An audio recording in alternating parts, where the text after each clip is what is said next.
Good morning, boys and girls. Quick little microphone check. Just make sure we're all ready to rock and roll. I'll be live in 38 seconds.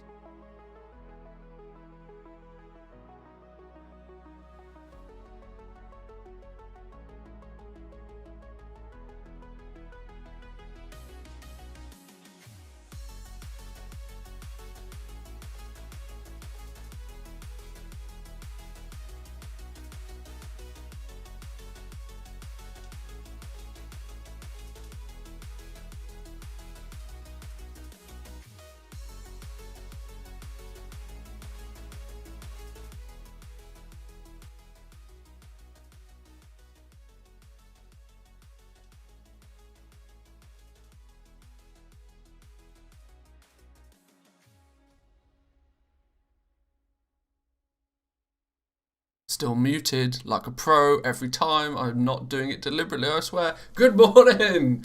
Welcome everybody. How are we all doing? It is Monday. Buongiorno. Hey there Merc, Unfable, Russian Ashloff, White Hatted, a whole bunch of you. Good morning. Welcome. Glad to see you back. How did you enjoy your weekend? Was it prosperous? Was it full of gold making? I imagine it was. I hope it was. Knew it. Yeah, I think if there's I think the percentage rate of me going live with my microphone muted, especially considering I do a microphone check like 30 seconds before, I think it's better than 50-50, put it that way. Limited edition, welcome to you, welcome back. How are we all doing? So, it's Monday. What do we do on Monday? Well, firstly, we shout out the Coffee Club. Thank you, Coffee Club. There's a few of you in chat already this morning. Good to see you all. Secondly, it is Monday, and that means yesterday, late on Sunday, of course, Samadan posted his World of Warcraft weekly economy wrap-up business on Wowhead, so we're going to go through that absolutely this morning. I've not read it in great detail, but we'll see. I'm only here for your strong K at the end of words that end in a K. Sure, okay, give me a word that ends in K. Brick, sick, slick.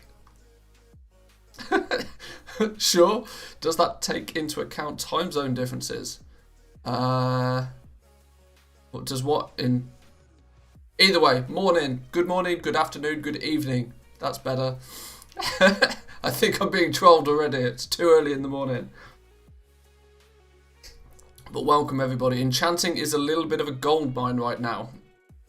I have that feeling myself. I have the feeling that enchanting could be a little bit crazy right now with the level squish. It's made so many old enchants all of a sudden become really profitable again, which is a bit of a crazy one. But yes, first things first is it allows me to wake up a little bit, if nothing else, and to get the coffee to kick in. We have the Wowhead Economy Weekly Wrap-Up 149, Shadowlands is coming, and Professions Preparation. Boom! Let's roll. Now, can you guys all see this? Make sure, check the OBS. It's looking sweet. Nice one. Let me just check that my, ever so quickly check that my Stream Elements bot is doing its job, telling everybody to become a Coffee Club member and telling everybody that they really should follow me on Twitter, all that sort of jazz. Uno Memento. Custom commands, Twitter, boom. What's on the old timers? Morning Coffee Club, Twitter, it's all there. It's good to go. Right, admin out the way. It's time to rock and roll. So, let's take a look. Hello and welcome to the 149th edition of the WoW Economy Weekly Wrap-Up. Almost 150. Next week, better be a big one, Samadan, I'm telling you that. Never mind, it was the 38 seconds too live. Oh, I see. Fair enough. Yes, next week, better be a big one, Samadan. I hope you have something special because 150 should be big. Boom! There goes Stream Elements. Telling everybody you should follow me on Twitter. Look at me in my professional streamer mode activated. I'm a genius. Boys and girls. But alright, table of content. In fact, no, let's not skip the Samadan self-promo bit. Let's give him some credit at least. The dude that writes this, guy, is a guy called Samadan. If you don't know Samadan, if you don't follow Samadan, you should be. He creates some cracking YouTube videos. He's doing a really cool little Let's Play series of him leveling up a couple of characters in tandem. I believe he's doing it on a new server to the one that he plays on primarily. Obviously, it's long-form content, and it comes out every few days. But it's cool to sort of see the slow build-up, gradual process from going from basically nothing to, hopefully, to see how long he takes the series on for, to be something quite prosperous at the end of it. But he also streams on Twitch. Make sure you go follow him on Twitch. I know I primarily stream on YouTube, but Twitch is arguably the preferred platform for most. It just doesn't quite suit my needs personally, but that's a different topic of conversation. So, table of contents, let's have a look. Get your professions ready. Making the jump from 100k to 1 million. This is a big one. Shadowlands, Legendaries, and Crafter's Mark. I just have this weird thought in my brain that this might be a really probably the best section of this write-up. I don't know why. It's just a guess. Just a guess. We have a double check for gaps in the vendor search with TSM. Yes, Trade Skill Master add-on is having a few little difficulties keeping up with some of the changes that are being implemented to the game, but we'll talk about that more, and then finally we'll get on to the further reading section. Legendary crafting delayed to the second week of Shadowlands because of currency nerf inflation. This should have an impact on the economy. Yes, I absolutely agree. I think that is coming later in this economy wrap-up. If not, I have some words to say on the matter. I did post on Reddit, but then somebody copied my post, and that post ended up getting all the upvotes, and so my post got buried, but sure, whatever, not salty. Good morning, DX Ristov. 00, welcome. What server do I play in? Personally, I play on Sylvanas in the EU. Although, since recently finding out that most people have left Sylvanas during BFA, not sure if it was just to do with the server name or not, but we'll have. But I am contemplating moving servers soon because I want to play on like high to max population servers. I'm not about that playing on low level, like low population servers. There is boatloads of gold to be made on both sides of the spectrum, but just the way that I prefer to play is with, I want as much competition as possible, because competition pushes me to find those markets that are untapped. And it's those untapped markets that when I find them are not only beneficial for me, but will then be beneficial for you guys to go and hunt out on your servers as well. So there's two aspects to it.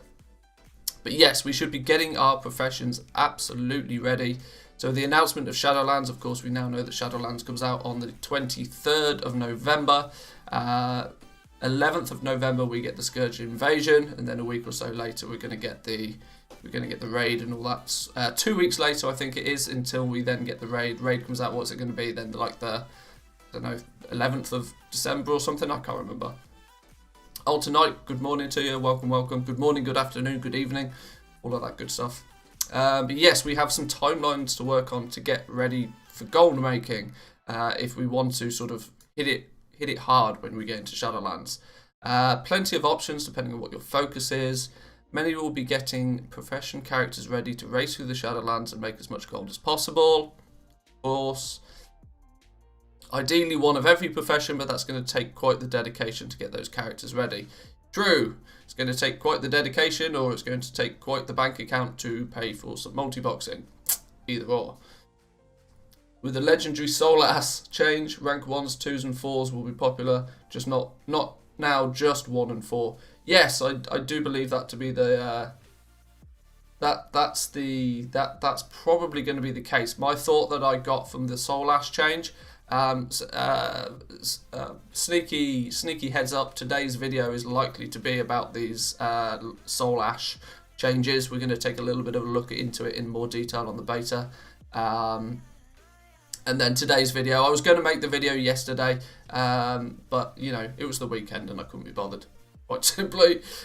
So yes, we'll take a little bit of a deeper dive into the legendary stuff in a while, Crocodile. Roscoe Power, good morning to you. So yes, let's see what's going on with this. Jack's professions guide. Jack has been putting together some profession guides. Okay. Seeing a lot of questions here on the WoW Economy Reddit about professions, older crafts, combination of professions. Now, I could just answer every post here, or make one explaining a couple of things and showing up. Yeah.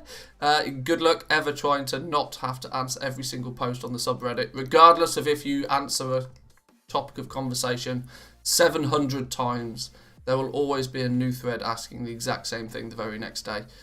There's no way to counter that, but sure, this is just some nice easy promotion for him. To make one thing clear, there will not be a best profession in Shadowlands. Well, this is true. This is definitely true. The best profession meta is not really a thing. Just like the best farming spot is only the best farming spot until 20 people turn up to try and farm it, and then all of a sudden it becomes the worst farming spot, even if Blizzard don't even have to change anything. This is why Blizzard aren't super proactive on nerfing things that people find, simply on the basis of that the more that people do it, the less value there is in it in the first place, and it naturally fixes itself to some degree, and then the people that are smart enough to remember about it and go back to it 3 months later usually find it's a gold mine again. Yeah. I think it's morning in the UK too. I was watching a long time your videos. First time, you'll be another smart streamer, but I was wrong about you in a positive way. Hey, cool, good to hear. I'll take all the compliments that you've got to throw at me.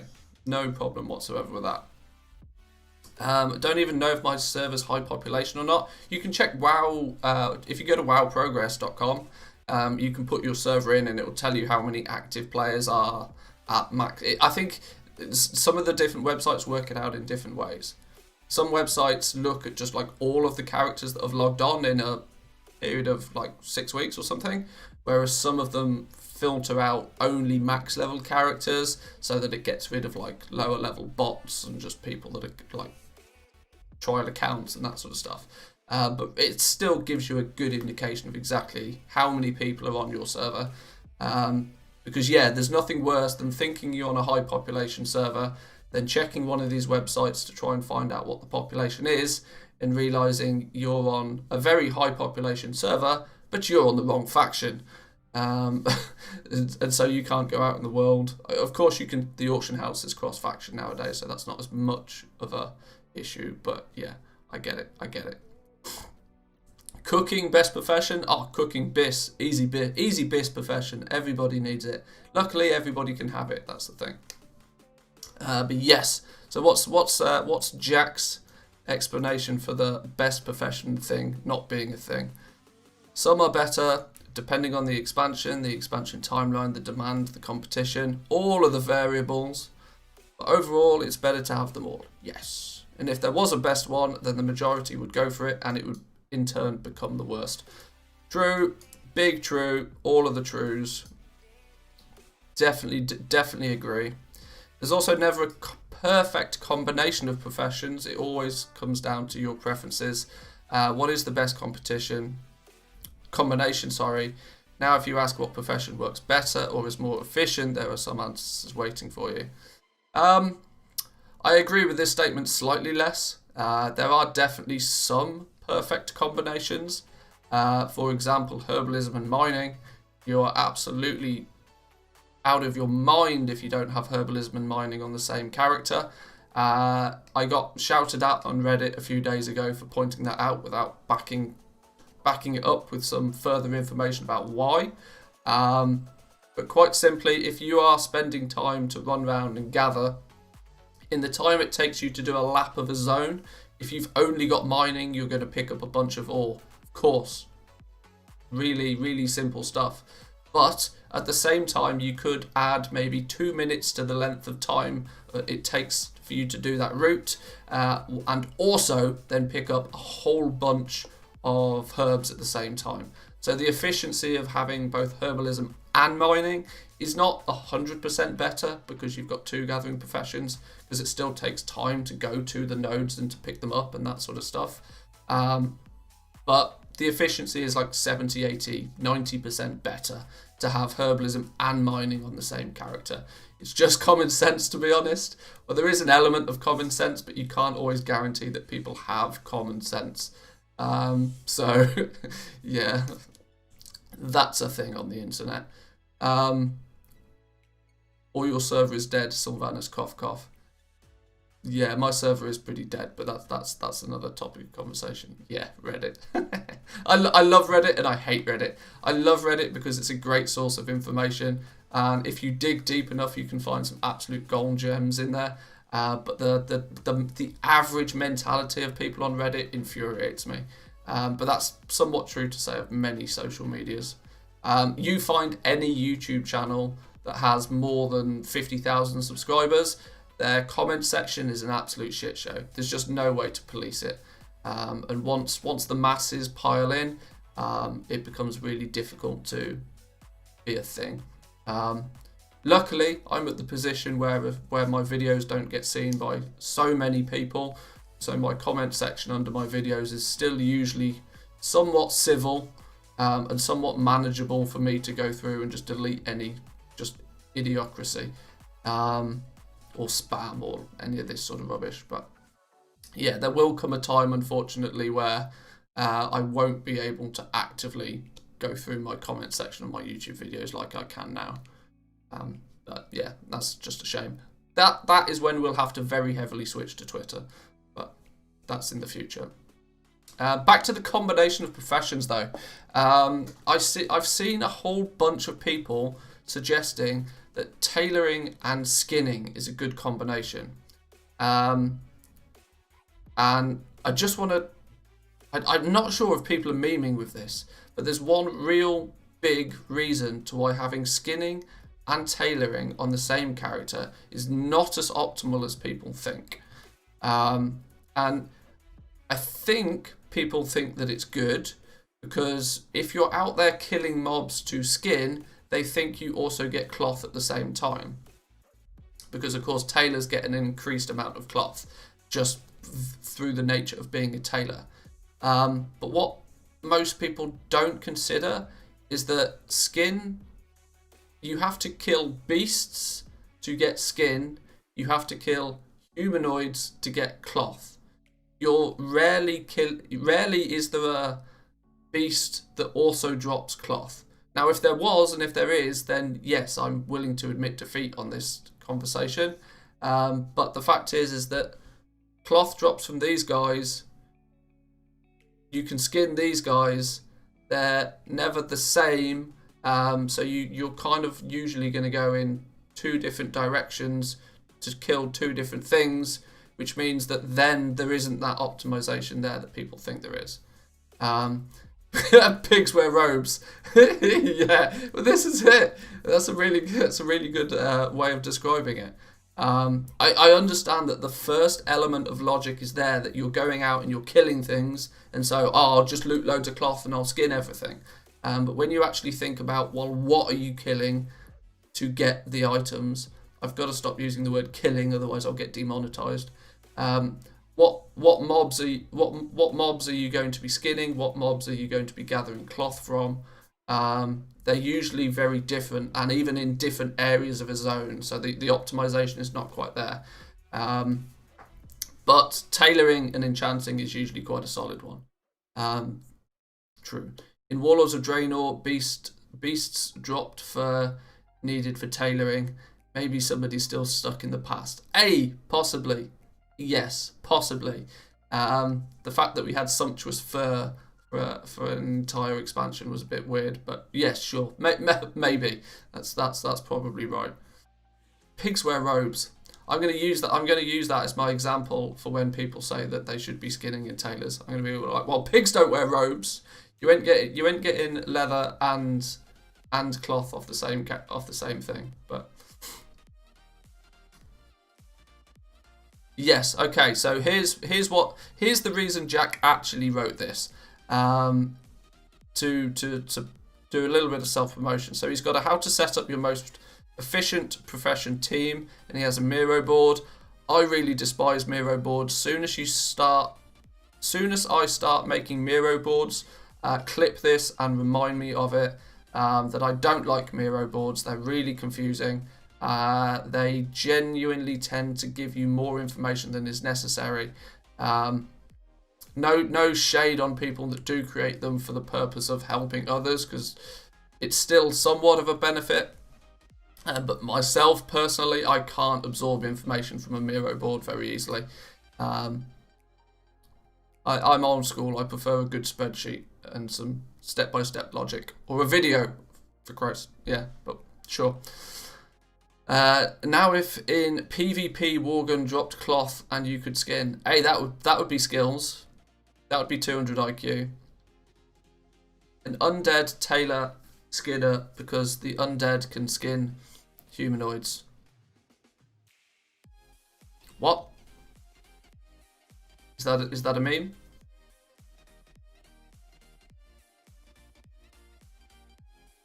I kind of get it.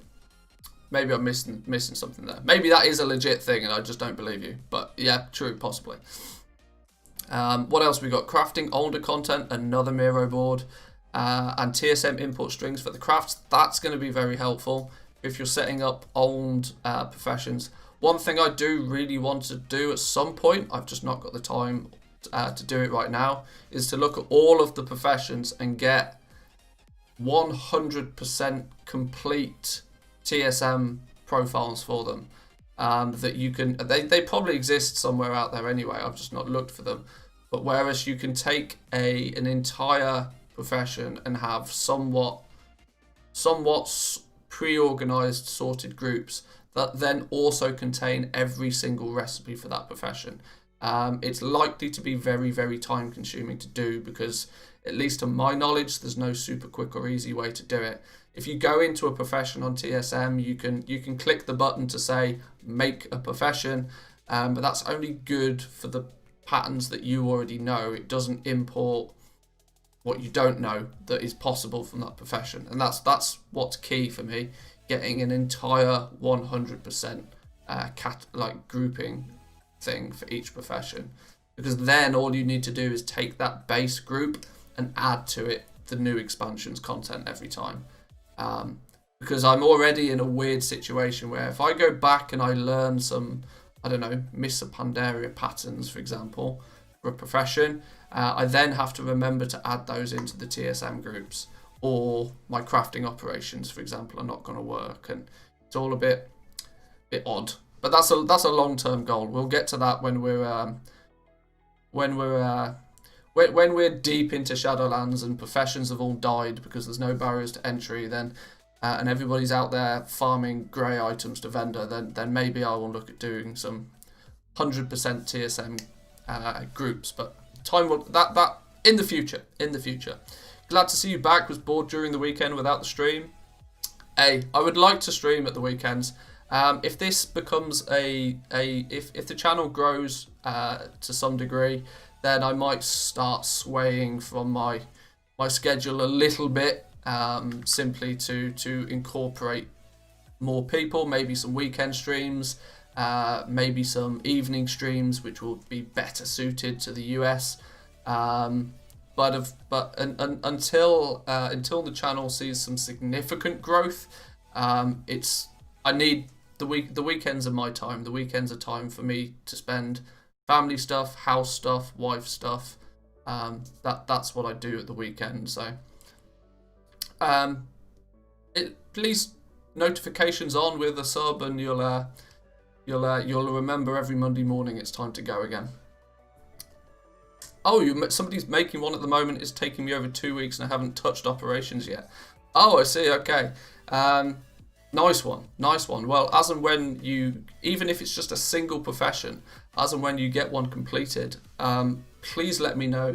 I'll give you all the credit you ever need, as that would be incredibly helpful. But the wifey chores, wife aggro is boss level. Yeah, that's it. Wife aggro is mythic hard mode. That is for sure. Oh, we've been kicked out of the game. That's lovely.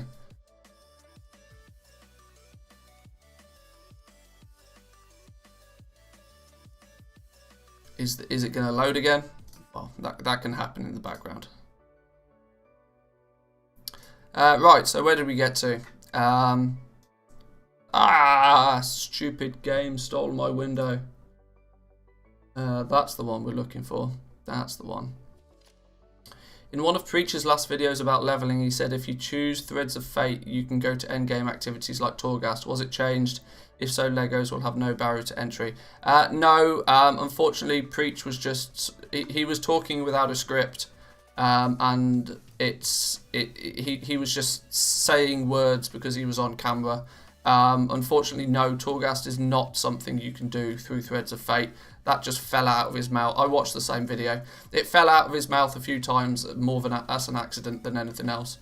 Torghast is still a level 60 system, because you have to have access to the maw before you can do it.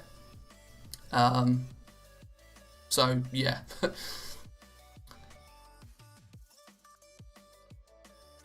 But right, okay, let's take a look at what's next on the thing. I also released a video, I being Samadan in this case, also released a video talking about how he's going to make gold with pre-patch and professions. How long is this video?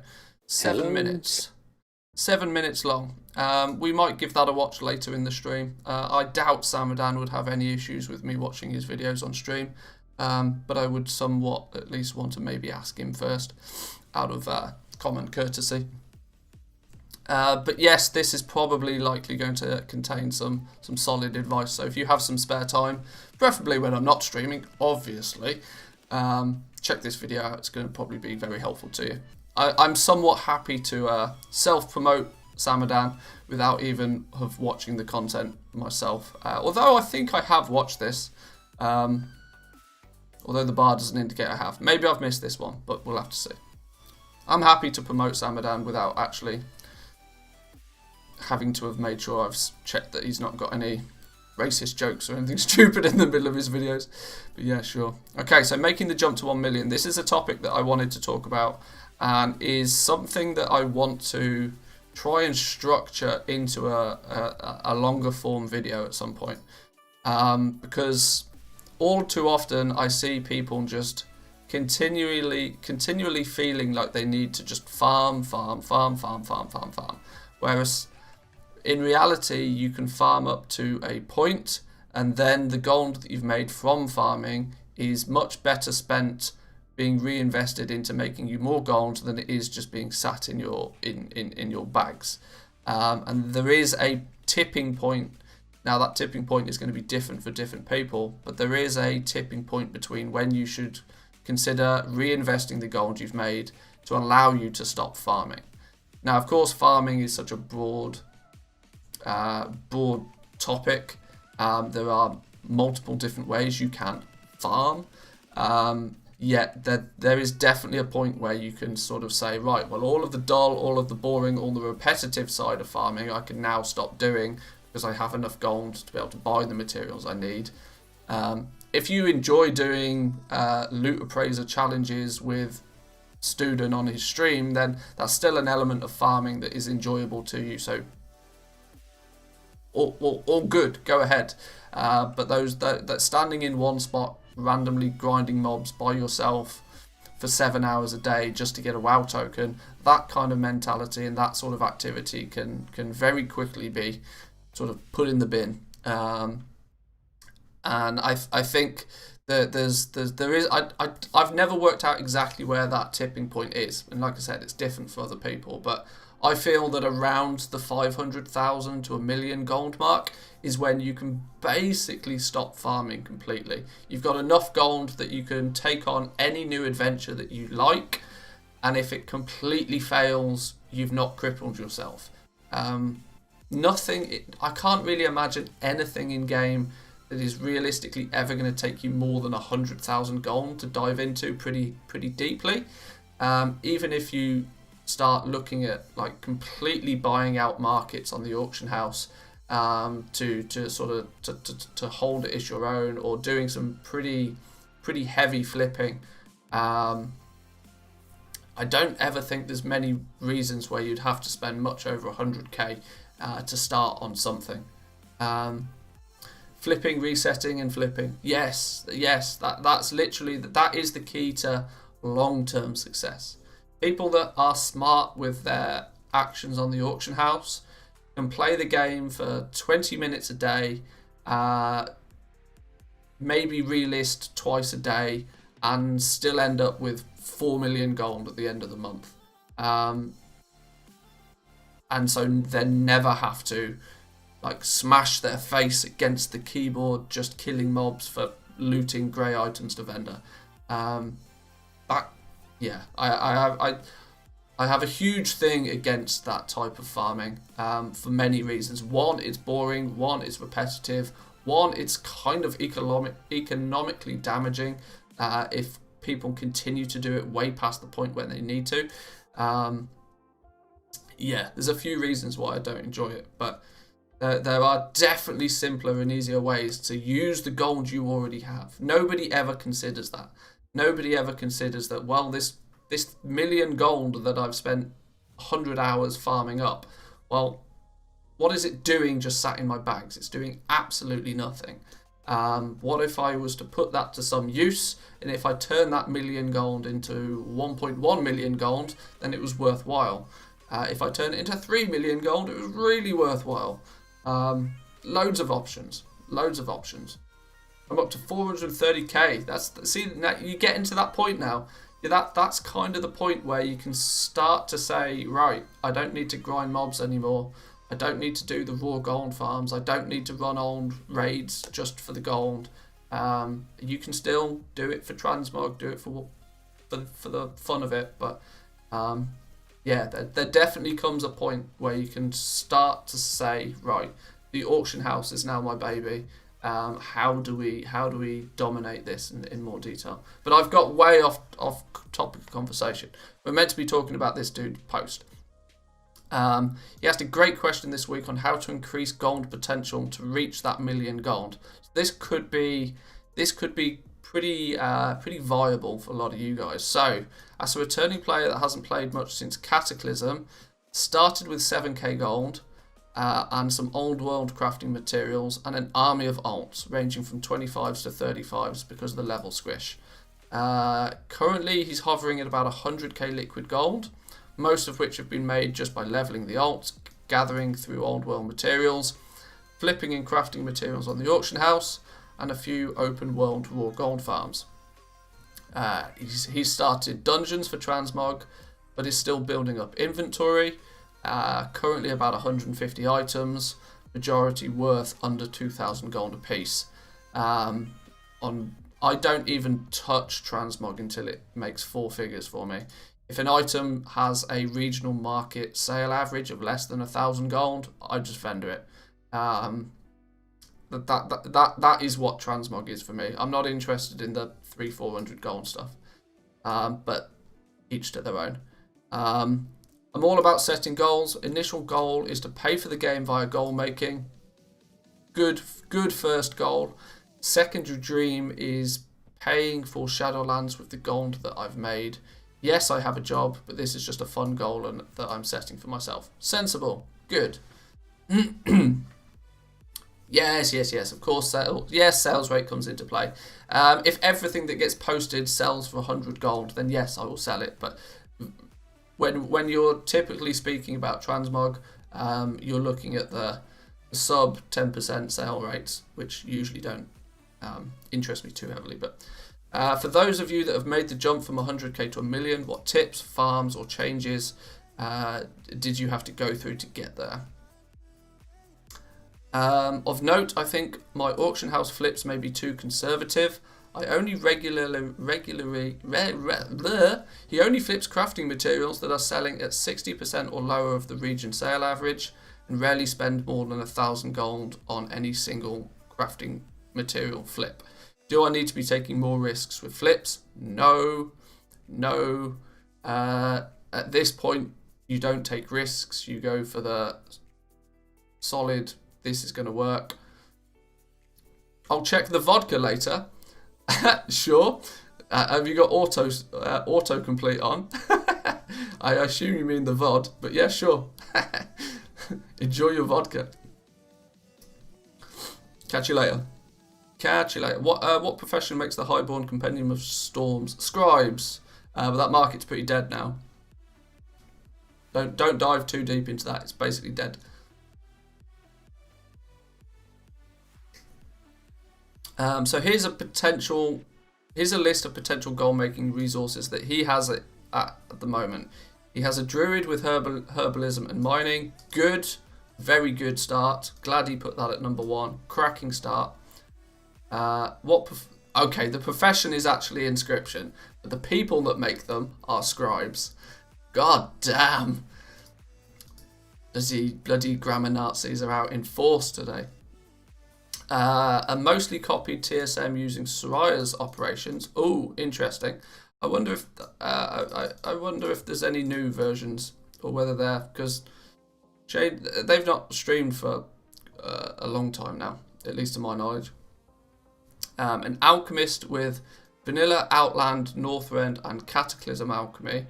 Ah, I see. This is if they stopped playing in Cataclysm.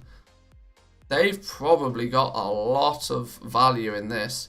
They've got an alchemy, not so much, but the tailoring with vanilla, Outland, and Northrend maxed is going to be. And what do? We scribble. Yes, scribes with their inscription do scribble. Try saying that after a few vodkas. But yeah, this guy's definitely going to have some very lucrative old school transmog items with this, for sure. Jewel crafting, interestingly, is seeing a spike in old gems selling right now because of the squish. The stats that some of these old gems are actually providing are not far off what the sort of default gem is, and if you're just searching through using the default auction house, not really knowing exactly what it is you should be buying, and you go, oh, +4 crit, that'll do, buy it, and you have no and you don't realize that that's actually like a Miss of Pandaria gem. There's some good profit to be made with jewel crafting at the moment because of the squish. An inscriptor, okay, with vanilla, Outland, and Northrend maxed as well. Probably got a lot of the old glyphs then. This could be very lucrative for this person. 100k liquid gold, slowly growing transmog inventory, and a baby garrison.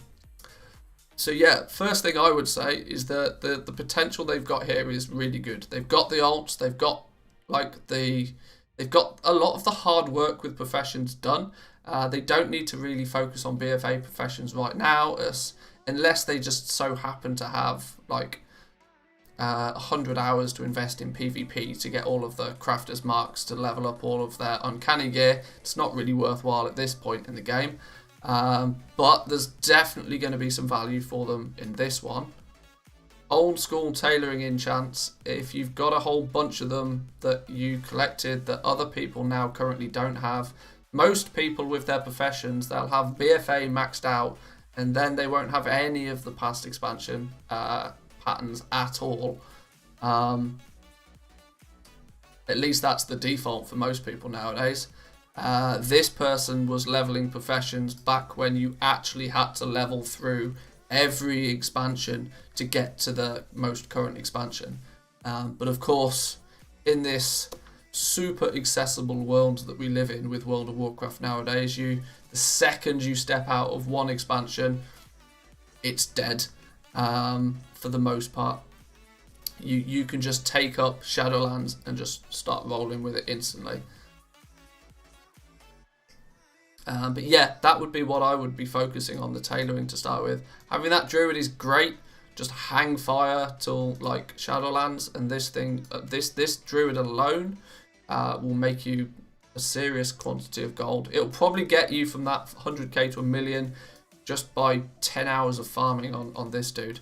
The gold is going to be ridiculous. Easy 30k an hour. Which means those YouTube videos that are always 30k gold an hour will actually might be true for the first couple of weeks of Shadowlands, without it being 29,500 gold of transmog items. But yeah, that would be my advice. Let's see what some people were saying as suggested offerings on this one. Once you hit 100k, it seems to pick up steam. This dude also has a max level druid. Leading up to pre-patch, will be doing well with the gathering professions, typically farming for an hour or so at a time. Made uncanny gear. Uncanny gear, yes, definitely sells. right now, but the barrier to entry to uncanny gear right now is obviously the crafters marks. Now, of course, you could spend an evening or a couple of evenings just blitzing PvP to try and get all of the crafters marks you need to get the rank 3 uncanny gear. But honestly, in what is it, November 11th, we get the Scourge Invasion. By the time the Scourge Invasion comes out, the rare mobs out there are going to be dropping gear that's better than the uncanny gear. So that even this market has not got much time left in it. Potions and flasks might have some sale rate right now, but in terms of actually crafting them to sell them to make gold with them is a bit more tricky at the moment again. But for similar reasons, that you'd want to get your tools of the trade for alchemy. It's realistically only on the procs that you've even got the chance to make gold with right now on most servers. So that's a difficult one. Buying stuff off the auction house when it's 80% or less than the sort of market price, and then flipping it for easy gold, plus some world quests, emissaries. Boom, exactly. Relatively solid advice here. Clickbait videos really annoy me. I want good advice, not crap, so somebody can make YouTube money. Well, you may very well have noticed on my YouTube channel that I avoid clickbait like the plague. And I've even had a few comments recently on my channel suggesting to me that I up my thumbnail game. And I replied to one of them this morning, literally pointing out that I'm deliberately keeping my thumbnails basic. Because I'm not looking to farm views, I'm looking to build viewers, which is only a subtle difference, but long term it's a difference that makes a huge advantage. If my thumbnails are simple, but the content in the videos is really helpful, then it doesn't matter what my next thumbnail is, because they'll see that it was posted by me and want to click the video to watch it.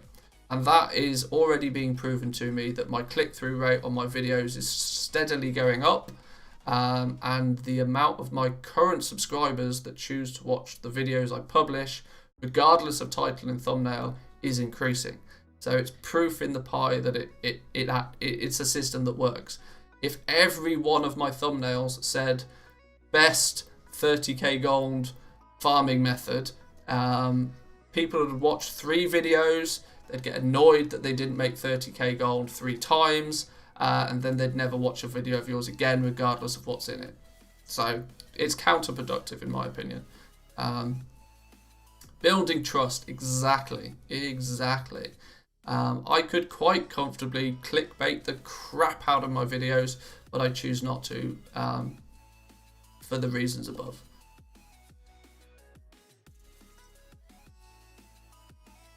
The way I want somebody to make a transmog farming guide with gold per hour is to run whatever content they want, post the items for a month, calculate the time invested, and then say what the return is.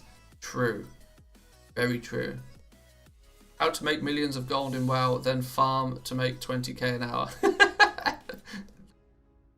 Hey, now I know where this is going. Yes, then sell a book. Now, I know where this is going. Student's book is actually supposedly pretty good. I've not bought it yet, but apparently there's a lot of information in there that is worthwhile. And I get it. It's a way. It's similar to the fact that subscribing to joining the morning coffee club for my channel is less a way of you paying for something and you getting extra value. This is why I don't want to put any paywall for any of my content. Now, Student has his book, and if you buy Student's book, it's simply a way to support him and what he does as a creator. The fact that he's offering you some information that's ultimately all of it's on his YouTube channel anyway, is another way for him to make his hobby profitable, and for people that enjoy his content to support him. Yeah. Student did say that his book will be self-updating. Well, in terms of the fact that he will continue to update it, and it's not like a monthly subscription or anything like that. So, and he'll be adding few. That's it. It's just it's basically like a. Student's book is simply just a place for him to keep a journal of everything that's available. Because for some people, that is actually more easy to navigate through than trying to watch 100 videos. There are different ways to monetize your stuff. My theory on monetization for my channel is very simple. I want to offer everything for free. I mean, absolutely everything. If you can follow me on Patreon, you can join the Morning Coffee Club here on YouTube. And that I mean, even in the descriptions for those, I tried to make it super clear that you're not getting any extra gold making information by doing that. It's simply a way to support me. I want to offer everything for free, and those few people that do choose to monetarily support me and my channel, it just that in itself means that I don't have to resort to things like clickbait. I don't need to farm views to earn like literally pennies on the dollar for each and every view a video gets. I'd rather put out a video once a week instead of 5 times a week if the video was really, really good and informative.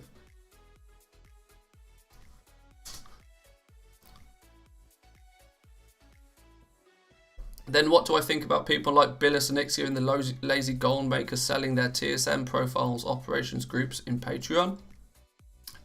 Each to their own. I've got absolutely nothing against them doing that at all. That for I mean, admittedly, in the case of Billis and Ixia, he offers a lot of value to the community through other methods. He spends a lot of his time in the WoW Economy Discord. He's pretty active in a lot of people's streams on Twitch. He's, for many, many years, I've known of Billis and Ixia, and I've spoken to him like 6-7 years ago maybe. He's been in the community as a character for many, many years. He doesn't really put out like solid content himself. He doesn't have his own YouTube channel, but he helps the community to a sense. And simply, once again, if they want his TSM profile, they can support him on Patreon. That's totally his prerogative. I've got nothing against that whatsoever.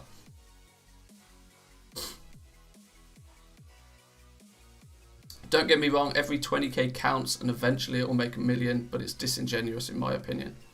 Yeah, there is that element. There is that element of disingenuousness. That's not a word, is it? There's probably a fancier word for that, but yeah. Not putting up the clickbait is a reason why I joined the coffee club. Well, thank you, Edward. I appreciate it very much so. Yes, I do my best to avoid clickbait.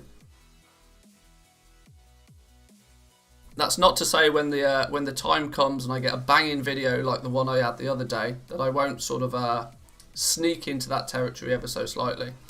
I mean, as you guys will have seen, This Changes Everything is a relatively, in my opinion, this is about as clickbaity as I will go. This changes everything. Now, of course, it doesn't technically change everything, but people know what I'm getting at. And it was arguably, it was a massive change to Shadowlands profession. So as and when the time is right, I will utilize it to slightly increase the viewership on a video, but it's still not what I would consider clickbait. I'm not telling people that, oh wow, farm this one item from 7 years ago and you'll make 500,000 gold. But yeah. That's my theory, that's my mentality on it at the very least. But anyway, I've diverted way off topic. Way off topic. Just quickly to answer this one last from the dude that told me to increase my my thumbnail game. Hey, good morning to you.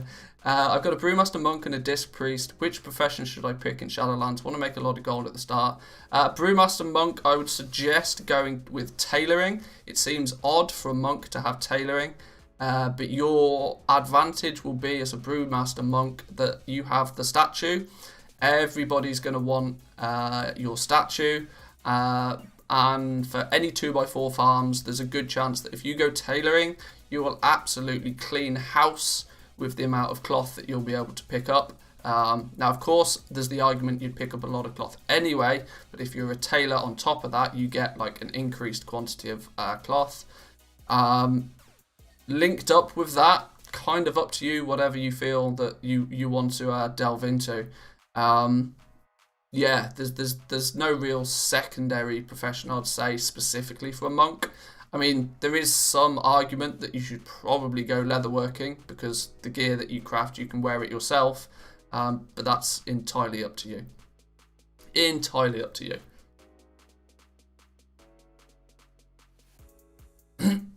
But yeah, where did we get to? We were talking about how to help this guy get from 100k to a mil. Some other people were commenting, look for what benefits alts. Right now there are many alts leveling and there is a content drought with the pre-patch. Think of alts not only during the leveling, but also fresh max catch-up gear like Uncanny, then jump them into higher level dungeons and other content. Yeah, this is basically saying just like, make sure you're using your alts in some way, shape or form to benefit your gold making adventure. Very sensible. Somebody says for them personally, they started making serious gold when they ditched herbalism and switched mostly to crafting. This is likely because this person realized that actually the amount of time I have to spend gathering maybe 10k worth of materials is not enjoyable to them anymore. When they switched to crafting, they arguably probably made a lot more gold. Switched to crafting, leveled alts with BFA professions, and an absolute peak was making 3.5 million in a month. Yeah, entirely possible with crafting professions.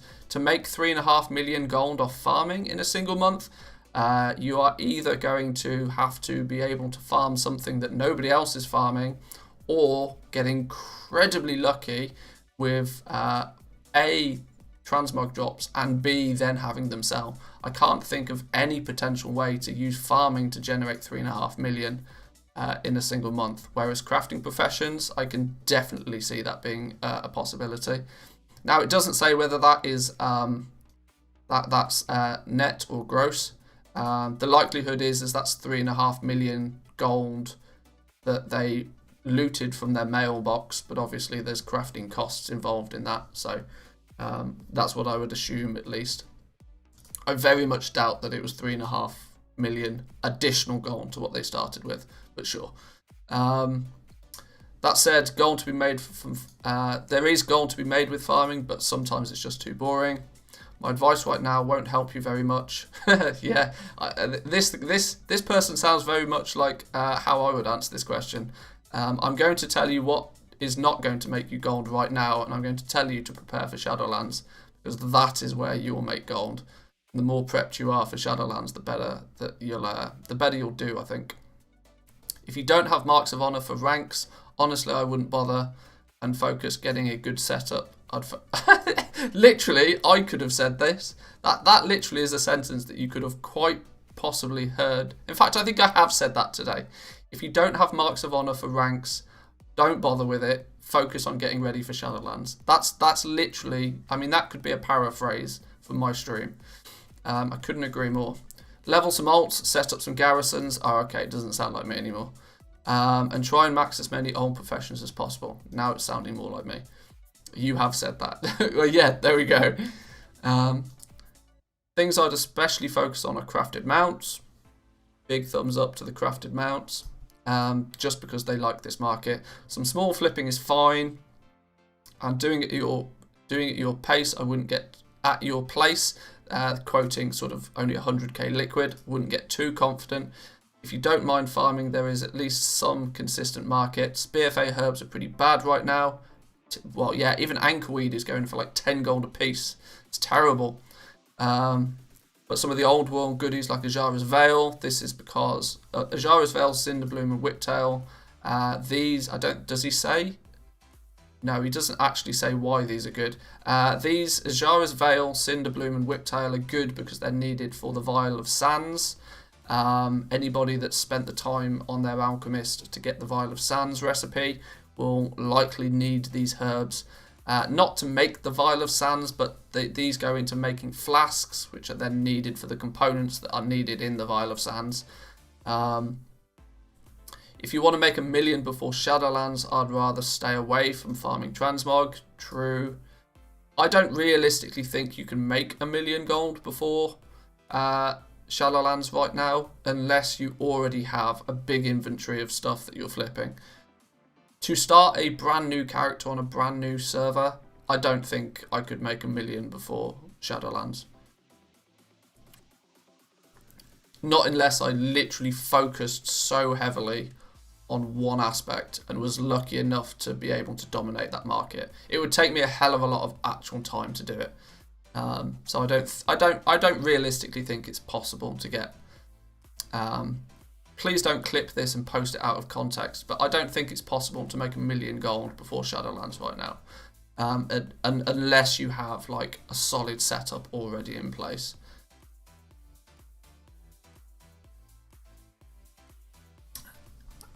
So from professions, they can give you a few tips on what's going to sell relatively fast with good products. Warbear woolies are a very popular transmog. From leatherworkers, true-ish. This is an odd one. Yeah, you will often see YouTube videos telling you to go out and farm warbear leather. The problem is it is quite rare, which means that on average, the regional market average is naturally inflated about it, telling you sometimes that a single piece of leather is like 500 gold or something ridiculous. The items do sell. The transmog items do sell, but the quantity of leather that you'd need to even continuously keep one of these on the auction house is very low. If you spend a few hours farming the leather, you'll probably have enough stock to last you a couple of months. So just like I said, it's another example of like, just be careful how heavily you farm something, because you could you could crush your own market before you even get into it properly. And the Shadowweave Mask. The Shadowweave Mask is beneficial for 2 reasons. One, because it sells. Shadowweave Mask is just a good transmog item in the first place. Plus, this is part of a quest or something for a mount, if I remember rightly. I can't remember the exact details, but there's another reason why this sells pretty heavily. Oh, damn, chat's popped off. Still selling the warbear items? Yeah, I mean, they definitely will sell. Just be careful with how much inventory you stock of them. Made 200k just by maximising my blacksmithing, leatherworking through Cataclysm and Lich King. And Pandaria just by selling crafted items for transmog and probably for disenchanting. Yeah, old school leatherworking, tailoring, blacksmithing. If you don't have all of the old patterns for them, spend some time doing it. Really, really sensible. Bags are selling like hotcakes depending on the margin, but making bank on them. Yeah, bags. I mean, I've been spewing this out there for a while now. Bags are selling like absolute hotcakes. People have nothing to do but level new characters right now, and everybody is telling everybody else to just go out and level new characters. So yes, bags are going to sell like absolute hotcakes. Been there, done that. Crashed many markets on my low pop server, posting all this. Yeah, true. Oh, it's for the Lucid Nightmare. There we go. See, I knew there was a reason why the Shadowweave Mask was useful for more than just transmog. Oh, it's now become a flying mount. That's why it's in people's line of sight. Okay, I get it. Watched a YouTube video the other day where a guy said he was going from 0 gold. He used his gold he already had to level his professions, and then the materials he had to start making gold. This is how from 0 gold. Oh dear. Yeah, that's the Donald Trump mentality, isn't it? Like, I became a multi-millionaire with no help apart from this $4 million loan from my father. Yeah, Yeah, if you're gonna do a series on YouTube where you start from 0 gold, at least start with 0 gold. You know. I mean, that is one thing that I plan to do come Shadowlands. Once we're deep into Shadowlands and things sort of level out, and the super high attention it goes away from goal making, we'll probably look at doing something like that. Like I said, I would kind of quite like to swap servers nowadays, and this might be a good opportunity for me to do it. Rather than transferring characters over, I can still keep my system running passively in the background on Sylvanas, but I could start on a new server and literally start from 0 and just go from there. And I reckon once Shadowlands lands, I reckon I could take a brand new character from 0 gold to 1 million in a couple of weeks. Literally from 0 gold, I'm talking about, not like what has previously been described. You're in Silvermoon, why would you want to switch servers? That's because I'm not on Silvermoon, I'm on Sylvanas, which by all information I keep finding is slowly but surely becoming a dead server as everybody moved off it. I don't know why everybody moved off it. I'm not sure whether there was a big raiding guild on Sylvanas or something. I'm not sure. I would want to go to a higher population server. For the Horde, ooh. I don't know. I've been Alliance literally forever. What I would say to the 100k to 1 million guys, just keep an eye on Emissary Gold. During a week or two, there have been too many 2k gold emissaries. Well, yeah, that's true. That's true. The emissaries right now, 2k gold. If you've got a bunch of alts, there's very little reason not to just smash them out super quickly. You were not allowing them to make gold. I've really not played for most of BFA, so unfortunately I don't think I have anything to do with it. A good goblin doesn't pick sides. All right, point made, sure. Simply for the fact that I just know where everything is for Alliance. It's just simplicity. And Draenors for the Horde. True. True. Right, let's get back to the next one. Next topic of conversation, Shadowlands Legendaries and Crafter's Mark. Oh, who's this then? Yes, I have been closely following the professions in Shadowlands, and I wouldn't go as far as to say, I wouldn't necessarily say I totally discovered this, as I wasn't the first person to talk about it, but I did, yes, put a video together about it. But yes, so I stumbled across a relatively drastic change to how you go about acquiring the Crafter's Mark II in Shadowlands. I'm imagining that, or I would at least hope that most of you in chat right now have seen my most recent video. It's linked here in this article by Samadan as well. Quick TLDR is that Crafter's Mark II is now no longer a rep reward for the faction Avowed like it was before. You're gonna have to spend a lot of time in the Maw to get Crafter's Mark II, which will allow you to make that crafted gear up to item level 168. At first glance, it looks like a massive nerf, but in reality, I think it's actually quite a good change, as it puts quite a solid restriction on alts being able to craft the best gear in the game. I'm totally up for your main character having 2 professions and being able to maximize that quickly and easily. That I absolutely get on board with. But alts, if you choose to play them like alts, which is like sporadically, and they're technically an alt, then I don't think they should have easy access to the best crafted gear. Is Blizzard just trying to figure out a way to force people into the Maw? Well, that is the glass half empty way of looking at it for sure. Unfortunately, we're going to be testing the Maw in a little bit of detail later on, once I finally get through this. But the Maw is a place that most people that have played it or played through it on the beta don't enjoy it. Now I don't know if that's just going to be because it's primarily it's that thing of the minority. The minority is the loudest group of people in this case. That maybe some people may really enjoy the restrictions that are put on you in the Maw, but for me personally, not being able to mount is super frustrating. Having this kind of the jailer's eye system to limit how much time you can spend out in the Maw kind of annoys me as well. If you have a goal and you want to just farm something, it's an MMO for Christ's sake. Like, you should be allowed to just farm it if you want.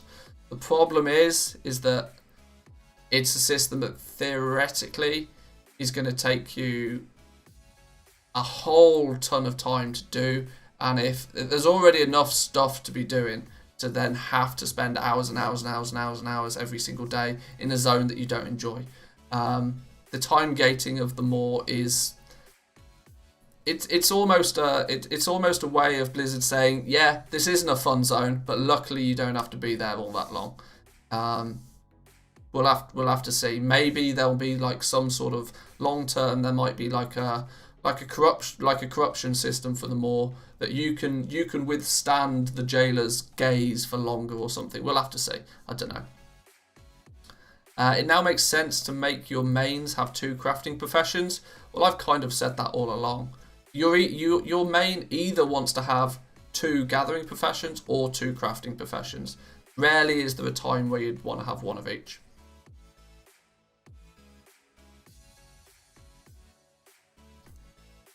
I've got a ton of alts. What would you recommend for weekly profession crafts?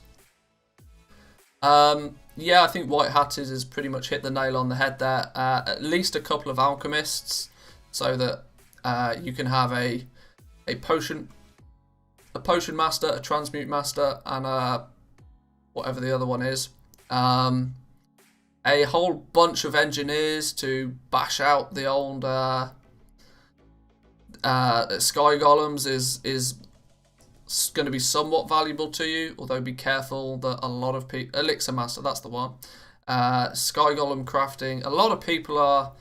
I'm not sure whether I've helped or hindered the situation with Sky Golems. I know it was quite a while ago now that I suggested everybody go and buy a whole bunch of these cheap Sky Golems that's kicking about. Since we've had pre-patch, more people have then been saying that, well, you can easily make Sky Golem farms with a whole bunch of low-level alts, which is true, but I don't necessarily know how many people have actually gone out and done it. It's one of those things that, yes, you could start an entire business. You could recreate Google for gold making, but the problem is how many people are actually going to do that. Most people probably won't. Sky Golems I still foresee at least doubling in value at the beginning of Shadowlands. Historical data alone indicates that that's likely to be the case, but we'll have to see. But yeah, going into Shadowlands, there's not many reasons to have the same profession multiple times, simply because everything is bind on equip, or virtually everything is bind on equip. And there's not really... Alchemists have their transmute, but it doesn't really seem that powerful. I think alchemists need a little bit more love for their transmutes, but we'll have to see. The problem is it's all speculation. Until Shadowlands turns up and we get to play it, it's all speculation. I have 3,000 cards of omens for the gold flipping from Warlords of Draenor, just too lazy to... just put it on a macro, scroll wheel macro, and then go watch Netflix. There's been an increase of 1,000 Sky Golems in the market since last month. Are you sure it isn't going to crash instead of a boom? Yes, because 1,000 is nothing. 1,000 Sky Golems is nothing. Consider how many servers there are, and consider how many people are going to start playing Shadowlands that haven't played Shadowlands before. 1,000 increase would be a lot if only 500 people ever play Shadowlands. But we are talking, like, when BFA launched, obviously Blizzard don't actually publicly tell people how many subscribers they have anymore. But it was thought that somewhere close to 4 million new players started playing BFA. And arguably, Shadowlands has even more hype than BFA does. So, yeah, an additional 1,000 Sky Golems kicking about is nothing. Literally nothing. It's really not going to be a problem. The only issue you'll come across is if somebody on your server has 50 Sky Golems in a guild bank and they decide to list them all at the same time and try to keep 50 Sky Golems on the auction house all at the same time. If you come across somebody that's really stupid, then that might be a problem. But the argument still stands is that their Sky Golems will probably sell out really quickly and they won't then be able to recreate enough of them to meet demand.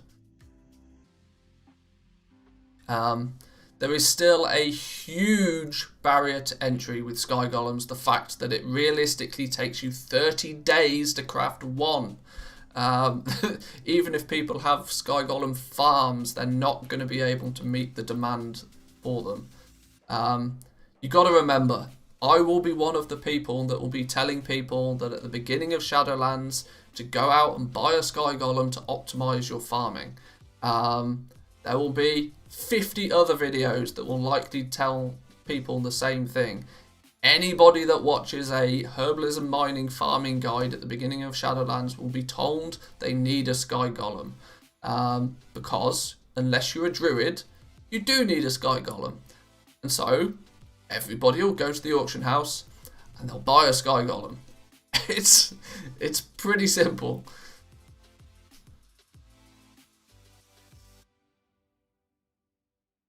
Shadowlands has the highest percentage of returning players of any expansion pack. Also the highest percentage of new. I think mounts and transmog is going to pop off. Yeah, it's very difficult to like gauge that fully, since Blizzard doesn't openly give us as much information about sub count as they used to. But I definitely feel the same. That the just the nature of how BFA pissed a lot of people off, and a lot of people stopped playing, but a lot of people will come back to play BFA. But on the flip side, for every one person that comes back to start playing BFA, if they tell one of their friends that Shadowlands is looking cool, they've not played World of Warcraft before, they create a new account, they're in the crosshairs to buy a whole bunch of new stuff that they need to get their account up and running. So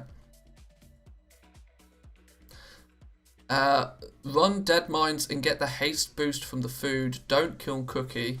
Set a macro, then the flip is almost instant. Hey, that's cheeky. That's the kind of clever use of game mechanics I like. Nice one. That's a very quick way to get through your Card of Omens. Smart. I like it.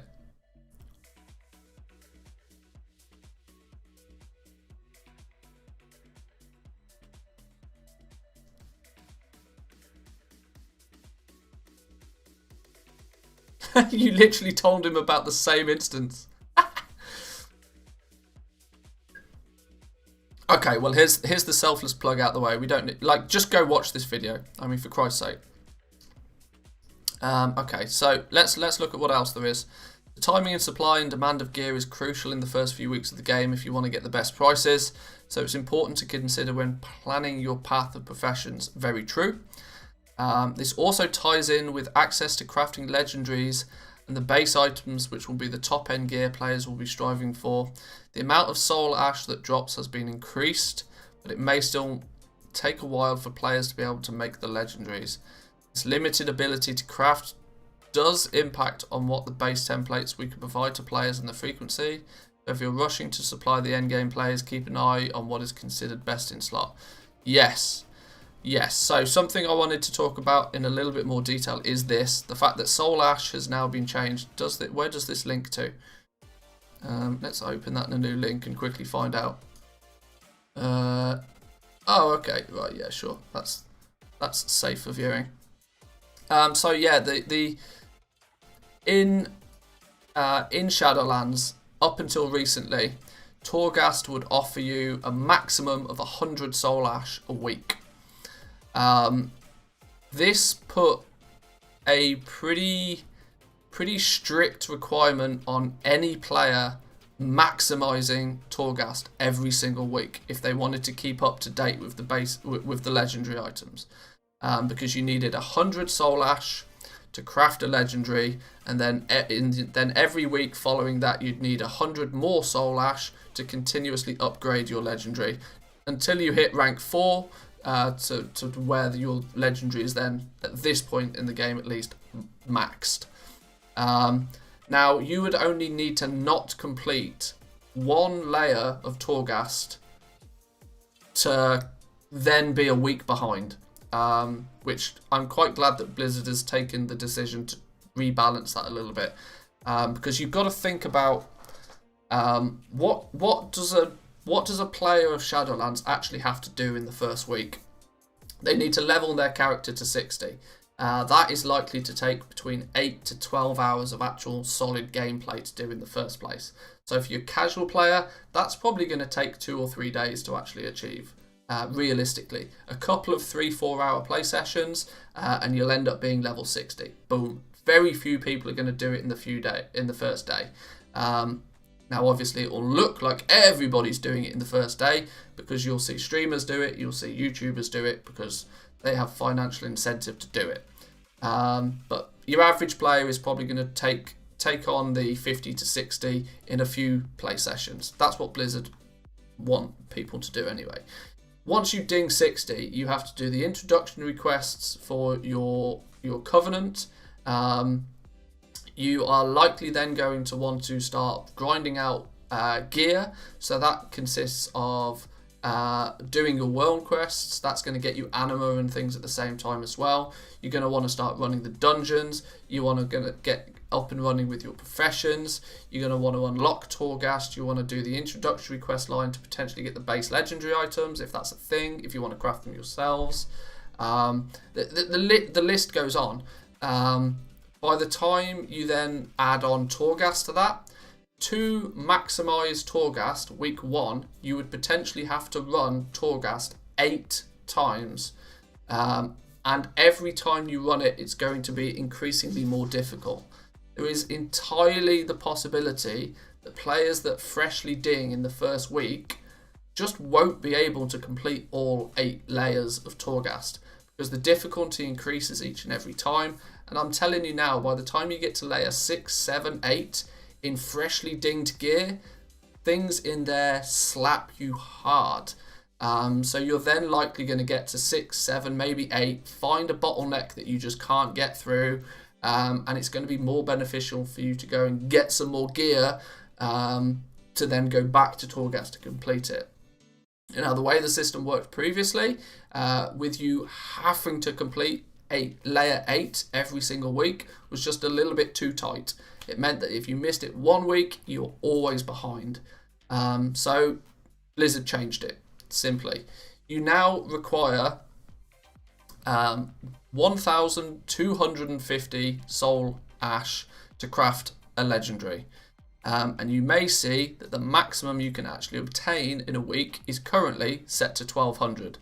These numbers are very deliberate. This means that even if you maximise Torghast week 1, you cannot craft a legendary. You'll be 50 dust behind. Guido, thank you for the sub. Welcome, welcome. You'll be 50 soul ash behind creating a legendary week 1. Yeah, what this means is that in week 2, though, you actually have the ability to craft either a rank 1 legendary or a rank 2 legendary. Or, in theory, let me just check my maths on this. In theory, no, yeah, you could either create a rank 1 or a rank 2. That then becomes your options. What does this mean for gold goblins, though? What it simply means is that you're not going to sell any or you will sell base legendary items in week 1, but the likelihood is that they're going to be less advantageous. People will probably look to buy their base legendary item 10 minutes before they craft their legendary. very few people are going to look to buy it in advance in case things change. Your average player is a reactionary player, which means they go, okay, cool, I've got the Soul Ash I need now. Now I'm going to go and buy the base legendary item off the auction house. So week 2 is where you'll see a big spike in sales of base legendary items. People will be buying rank 1s and they'll be buying rank 2s. Something to keep in mind is where the player gets the recipe for their BIS Lego. True, I wouldn't really consider it too much, simply because it's different for everybody. And there's like, 40 different classes and specs in the game. Over 40 odd classes, it's probably going to average out. But for goblins, my recommendation, week 1 is to try and get as many of your item slots. So if you're a tailor, for example, I think you have 9 different base legendary items for each of the different slots. Your chest, your shoulders, your belt, your waist, whatever. Try and get as many of those as you can up to rank 1. Or at least start crafting a few rank 1s. Pick 1 or maybe 2, depending on how goblin and how much gold you have to throw at this. Pick 1 or 2 and then push them to rank 2 if you can. That's going to require you to craft 10 rank 1s though, remember. So this in itself could get quite costly. But you've got to remember that as soon as people start buying base legendary items in week 2, they'll have the choice of buying either rank 1s or rank 2s. So you kind of you might want to get ahead of the game a little bit if you can. But it's kind of up to you how you play it. How do you obtain the recipes? If you're referring to the base legendary items in the first place, you have to go and speak to the rune carver in Torghast. When you ding 60, you get introduced to Torghast, and in the process of doing that, you also get introduced to a guy called the rune carver. He will give you a quest to go back to your main profession trainer in Oribos, and once you complete that quest, you can then learn the base legendary items from the trainer in Oribos. But it is kind of time gated in terms of the fact that you have to be 60 to do it. But yeah, week 2 is going to be an interesting one because people will be buying rank 1s and rank 2s.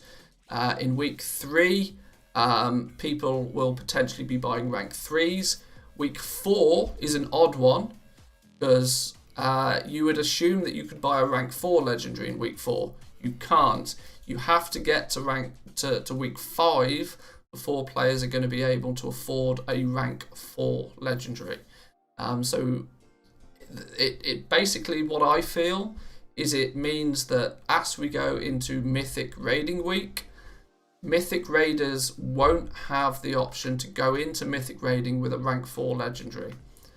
They've got the potential of having like maybe a couple of rank 1s or rank 2 legendaries, but they won't be able to have a single rank 4 legendary. This is my theory at least. I don't Mythic Raid, so I'm willing to be proven wrong on this. Una memento.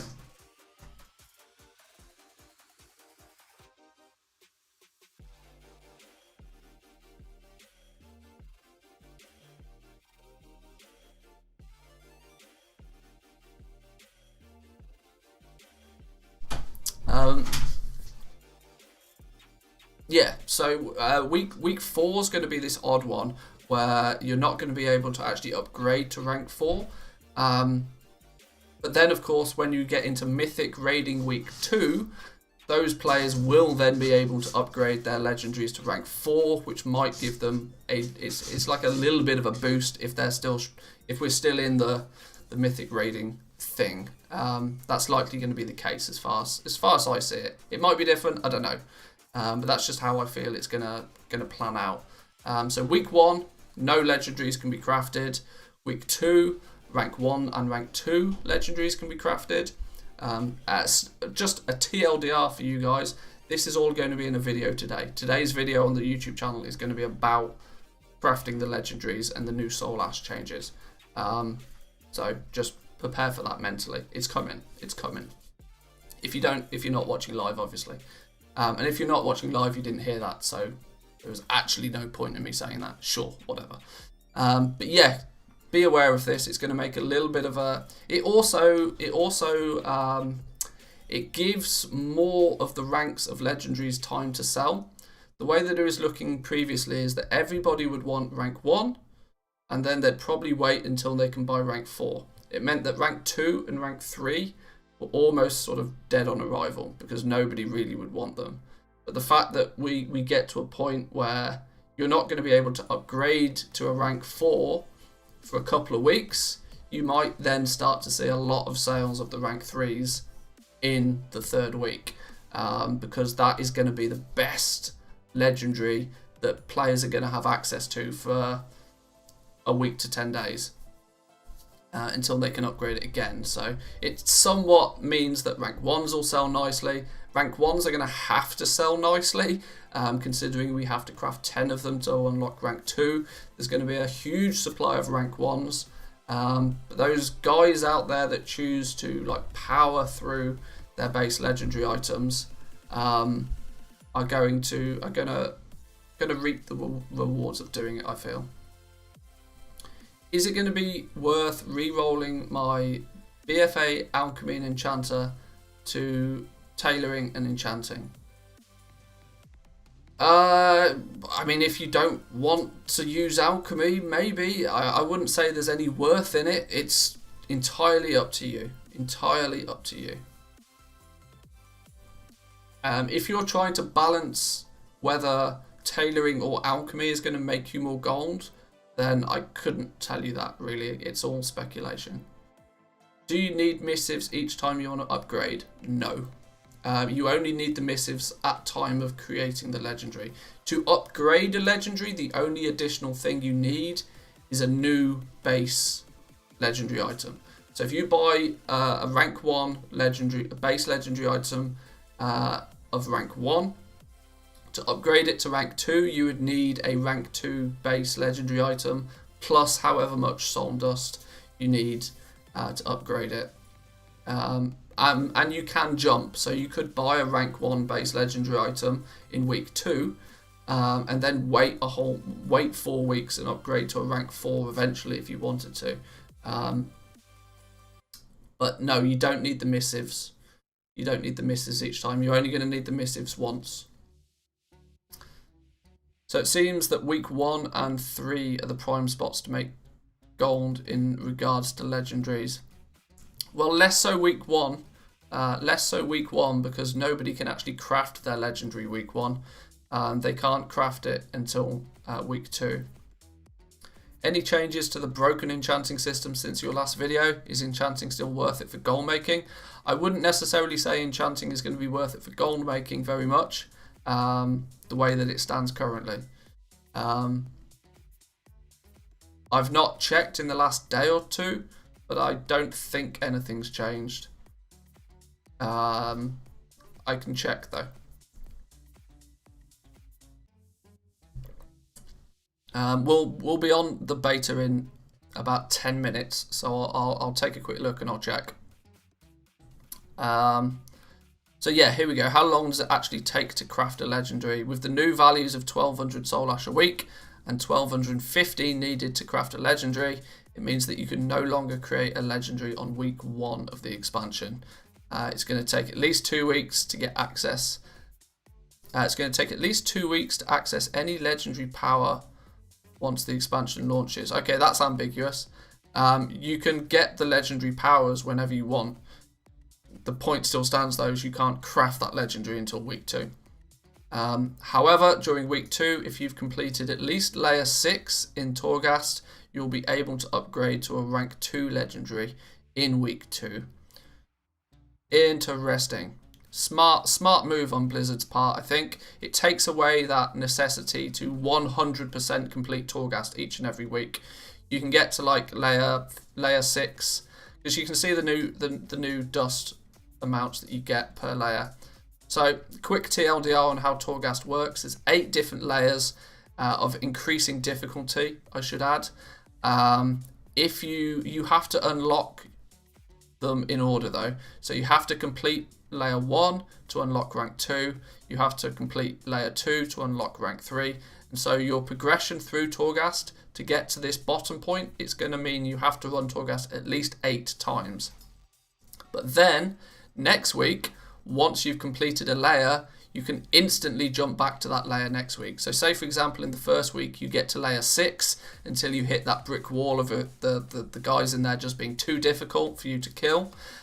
You go out and you get some more gear. You come back next week. Instead of having to go through layer 1, then layer 2, then layer 3, then layer 4, then layer 5, and then layer 6, you can dive straight into layer 6. If you choose to do that, you will still get the dust. If you complete it, of course, you will still get all of the dust from the previous 6 layers without actually having to complete them. So it's kind of the opposite of Heroic Visions. Heroic Visions was in a fashion where you were limited to the amount of times that you could run it at the beginning, and the reward was then very limited to you. But as you did more and more visions and got better gear, you could start then running visions more often, and that became the meta on how to do it. Whereas with Torghast, you're going to have to run it a lot until you've completed all 8 layers. Then subsequently in the following weeks, you could get away with running it as little as just once a week, a couple of times a week, and you'd be set. So, but I think that's pretty much all we need to talk about the recent changes to the legendaries, at least. Double checking gaps for vendor search with TSM. This is quite interesting, but this is very, very niche. I'm not going to spend too much time going through this now. It's basically telling you that TSM is broken at the moment. TSM is struggling to determine the correct vendor value for items, because the way that it pulls its data from the items needs slightly tweaking, but we'll see. 6 different wings, 2 are available each week. Once you complete each wing within 8 layers, it becomes available again in the rotation. You then only have to do layer 8. Yes, correct. Yes, good way to TLDR it. I like. Okay.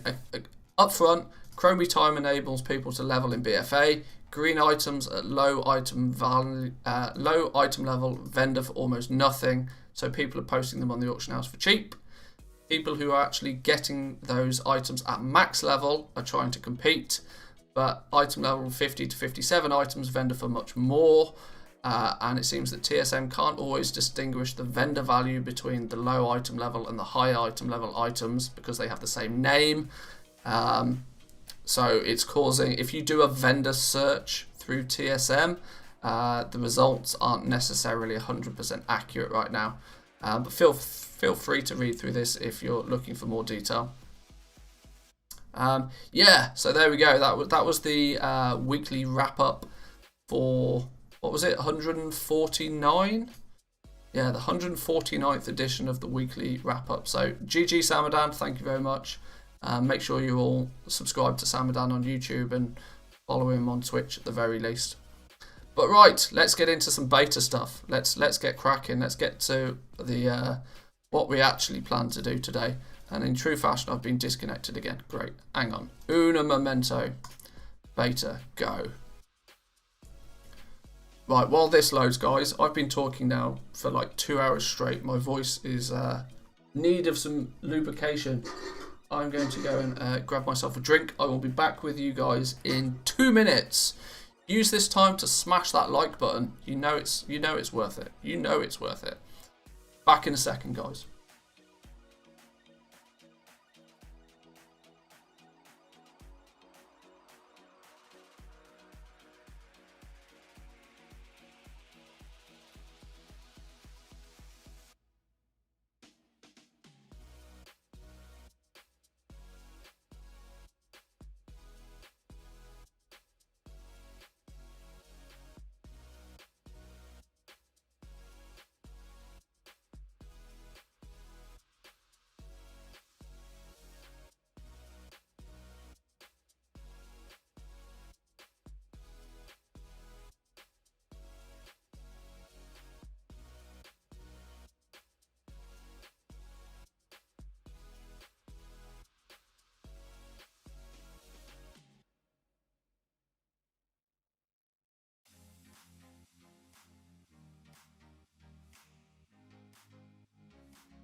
Okie dokie.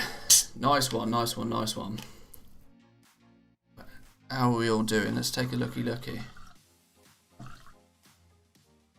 You don't have to complete the difficulties for each wing. Once you finish the 6, that difficulty is then becomes available for all of the wings. Oh, okay. Yeah, that actually makes more sense.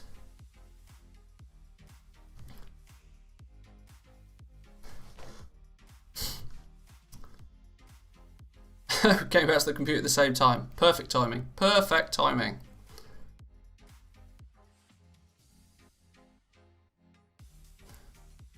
Morning. Is it worth to have enchanting and tailoring on your main at the start of Shadowlands? Yes.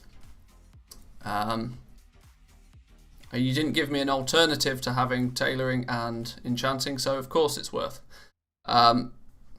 To non-sarcastically answer that question though, enchanting and tailoring is always a solid pairing. Now of course if you are a cloth wearing class it makes considerably more sense. But it's better to have something than nothing, absolutely. What about alchemy tailoring?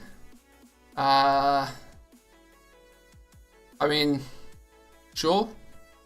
Literally at this point, it's like I said. There's very few times where pairing up of 2 professions is not worth it. If you're actively using those professions, it's always worth it. It just depends how much you want to really min-max.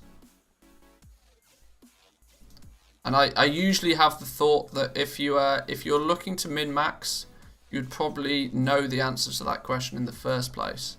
The fact that you need to ask kind of gives the assumption that like you're only passively using the professions anyway. That might be a false assumption, but yeah.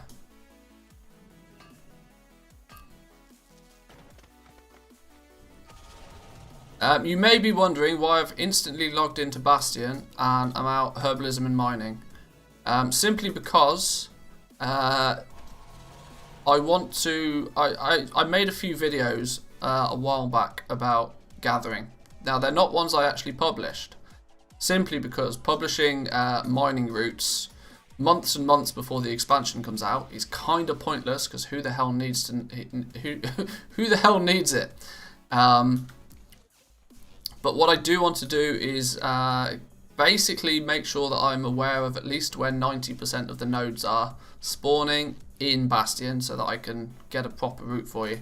You see my map right now? I don't know how detailed it's going to be unless you've got the stream full screened. But you can see we're starting to kind of put together where there's going to be a good route in Bastion, at least, herbalism and mining. You're going to want to, if you fly into Heroes Rest, for example, there's the easy, quick and easy route of just following this path that circles Hero Rest. Just follow that, and this takes about 20 minutes to do a full lap. And it's going to be very profitable, this small little lap. Now, of course, you can sort of split off and follow the edge of these cliffs a little bit more to potentially give you access to more nodes. That's going to increase the time. Even coming all the way down south, you can loop back around this way to stretch out that lap. But that is definitely feeling to be the most optimal route for herbalism and mining that so far I'm able to come up with in Bastion. Going all the way up north here is, you can see there are herbs up here. It is advantageous to do it, but the mobs up here then start to hit a lot harder and you're more likely to aggro a whole bunch of stuff. And the Citadel of Loyalty, there's virtually no reason to run through here. You're going to end up spending way too much time killing mobs for the very, very few nodes that actually spawn out here. So this is why I'm back in Bastion. I'm just trying to solidify the farming route as possible. Make sure I've covered each and every area of the map to at least make sure whether there's any sort of clusters of nodes that I've not found, that sort of stuff. So we need to go up to the Eternal Forge. I need to explore this area in a little bit more detail. I'm pretty sure it's going to be a dead zone as far as farming is concerned. But, you know, we don't know these things until we test. That's the purpose of testing. Once Bastion's pretty much done, I can redo my video for mining and herbalism in Bastion. You guys have obviously get the sneak peek. Those that are able to follow live do get the privilege of sneak peeks, get the information first. How's the yield scaling with mining skill? Is it more at max skill? I've not re-leveled mining for a while, so it's difficult to tell for definite, but it feels balanced by the time you're maxed out, and it takes you literally an hour or so to max out. I don't think there's much value in like continually retesting, since you can max out the profession like pretty easily anyway. But when you hit max skill, it feels kind of good. Between 4 and 7 herbs per node. Same with the ore. It feels alright. It feels alright. Kind of where I would expect it to be. There's less nodes, but you seem to get a good amount from each one now. Is there a place where all your public spreadsheets are? I was looking for the Shadowlands cheat sheet, maybe a drive folder. I've not got all of my stuff in one place, unfortunately, no. What I do have though is, and what I should do is make a chat command for it at the very least. Where's my, hang on, I can just link it to you right now.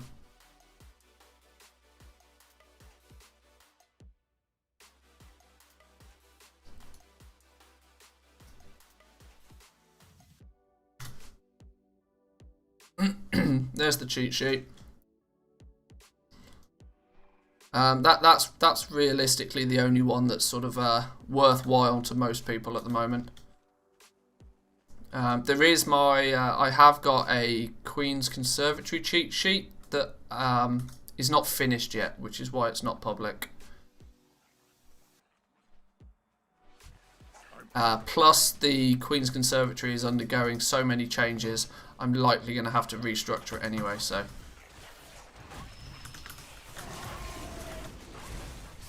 And I know it's a bit.ly link and people are somewhat against bit.ly links, but I'm sorry, I'm a data guy. I need to track how many people are clicking it on a regular basis.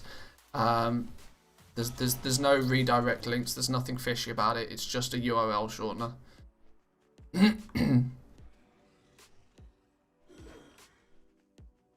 It's entirely safe. So you can see here, like between 4 and 6 per mining or per herbing, pretty solid. Kind of what you'd expect once you've got the profession maxed. Now, stop aggroing everything.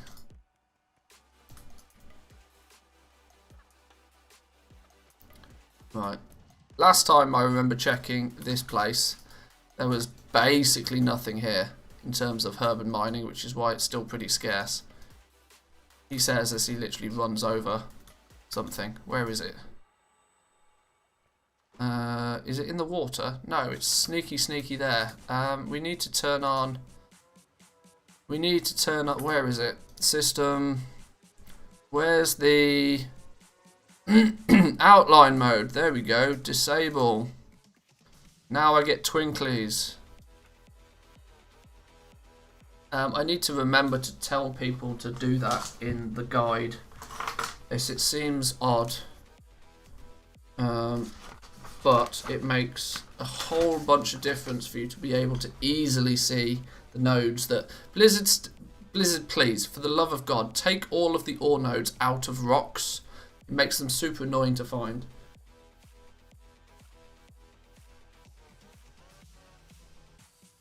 Mining and herb guides. Notes. Outline mode. Turn off. Yes, there we go. I love Bitly. Use it at work for marketing. It's a must-have for metrics. Exactly. The issue is that Bitly is commonly used by unscrupulous people to like put redirects in their URL shortenings to direct people to places they weren't planning to go, which is why a lot of people on the internet don't like clicking Bitly links. But I can assure you mine are completely safe.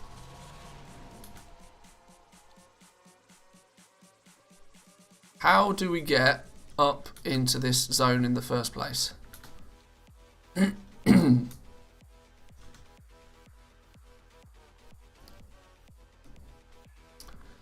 How does the expansion feel? Do you think it feels more complete now than before the delay? Any concerns? My concern... Well, obviously my main focus for the channel through most part is always on like the professions and the economy side of things. My concerns regarding that is that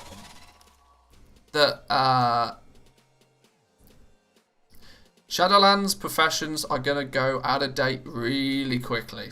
Really quickly. Which is not good for the game long term, as it then polarizes the gold making opportunities. It pushes people in one direction or the other to either, oh well, I don't have enough gold at the moment and I can't actively make gold with professions, and so I'm going to go back and I'm going to smash my face against the keyboard and mine a whole bunch of grey items and vendor them. I'm going to make gold that way. The other side of things, I really want to go get that, but it's down there. I'm not going to. The other side of things is that, well, people that already have millions of gold will just buy everything and flip everything, and so they will continue to make millions of gold that way. That middle section of people that are entirely required to make a game run smoothly are not necessarily going to have much love after a few months in Shadowlands unless something changes. I'm not the game developer to suggest in any way, shape or form what that something could be. But yeah, I do. One of my main concerns is that even at this point, professions are going to be dead in about 2 months. Because everybody will be... There's just not enough barriers to entry for professions as a whole. Which is a shame, but it's not a lot I can do about it, apart from report on it and hope that something changes. As a guy who works in email delivery, sending a Bitly link can get you classified as a spammer real quick. Yes, I know there is some negative connotations of it, and it's not a...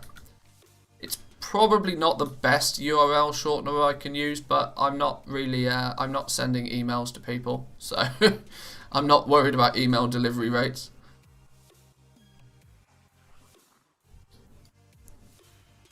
If you want to make a lot of money, I'd advise blacksmithing, alchemy, or tailoring on your main, and druid alt for mining and herbalism. Pretty solid advice there, can't disagree.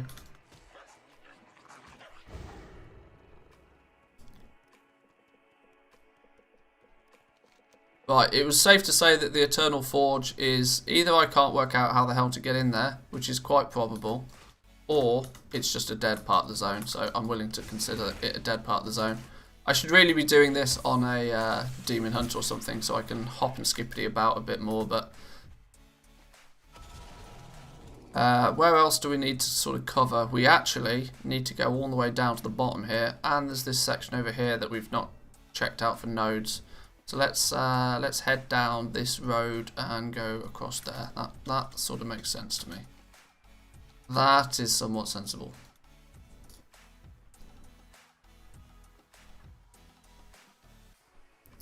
But yeah, I'm now starting to get to the point where actually I might start considering posting some of the mining and herbing videos. Simply on the fact that, like I said, like to post them before the game is even out is not really that beneficial. See, now that we've turned twinkly mode on, I saw that instantly. 10 times easier to spot the nodes when they're in twinkly mode. That outline mode, I can't see how that's a benefit. Having the sparkles say that, come look at me, I'm an item you want to pick up, is so much easier to spot.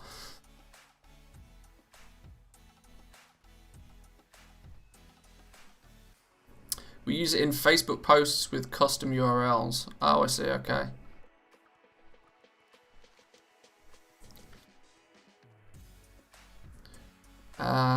Crafters Mark II requires rep in the maw, so it could be a very slow grind to have. Yeah, it does somewhat. If you do want to maximize, there is then, yes, logic in saying that having two, having your crafting professions clumped together on characters is more advantageous. But I'd have always said that before anyway. Is it just me, or is my frame rate terrible right now? Why is my frame rate horrendous? Why am I getting 46 FPS in Bastion? This feels horrendous. There's no way I should be getting such low. Let's turn shadows down, because that instantly kills frame rate. Well, there we go. We got 10 FPS just by turning shadows down. That'll do. You guys probably can't see any difference because OBS is still getting 60 FPS. But it means the remainder of the frames for me are jumpy. Right, how do we get over here? The Temple of Courage. That's where we really need to go and focus, I think. Yeah, the having, if you want to have access to Crafters Mark II, for as many of your professions as possible, clumping up blacksmithing and leatherworking and or tailoring on a single character is definitely sensible. Because of course, the least amount of grinding in the maw, the better. We'll take this guy over to the maw in a little while, once I've kind of completed Bastion per se. And then we'll see. We'll try and do a. We'll try and just see how long we can last in the maw, and we'll make note of our reputation with Venari before we get there, and then we'll see how much we can feasibly obtain before just getting booted out of the maw. Why can I not jump up this little cliff like I used to? You used to be able to hop up here. Well, fuck you, Blizzard, you fixed it. Okay, sure.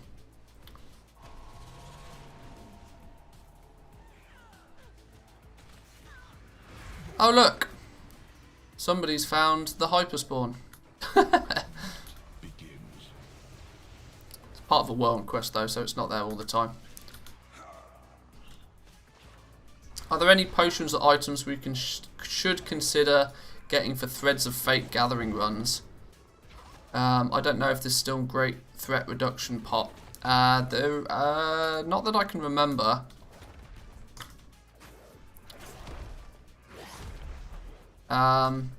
Is there anything that's going to be super? I don't think there is. I mean, the argument, my argument is that if you're going Threads of Fate for leveling, you're deliberately trying to do it more casually anyway. Oh, you're specifically talking about for gathering runs. Yeah. Not that I can really think of.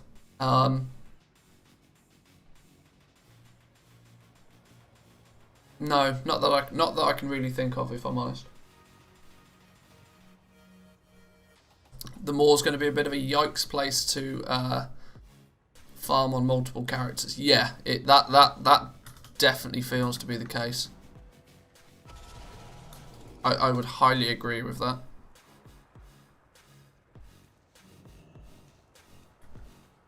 Oh, there's another node up there. See, because it's twinkling, I saw it instantly. Didn't even have to look at the minimap. Right, can we get on this big ass rock? Apparently we can, but how do we get there? Because there's a treasure chest in the middle of it. Means we must be able to do something to get onto this thing.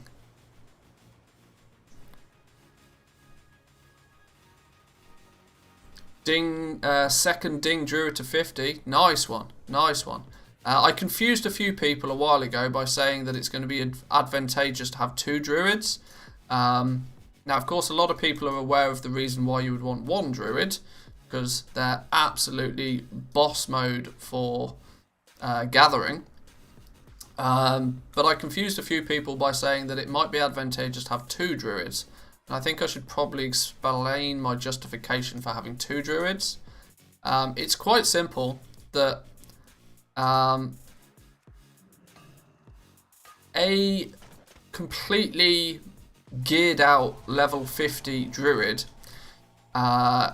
is going to be super tanky and have super high relevant DPS to the mobs that they're encountering, because you're just twinked out to the hills. So if you choose Threads of Fate as your leveling method, you're likely to find that you just absolutely blitz through any characters that you come across or any mobs that you come across. Whereas to do the same thing at level 60, it's going to be way more difficult to be tripped out in that level of gear.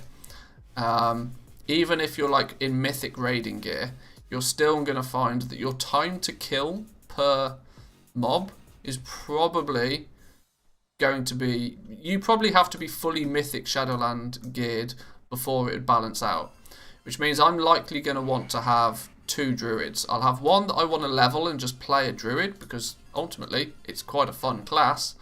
But I'll have a second druid that will be optimized at lower level in Threads of Fate, purely for the purpose of gathering. 4 or 5 druids for multi-boxing. Well, all that. That is, of course, the other option. Definitely the other option there.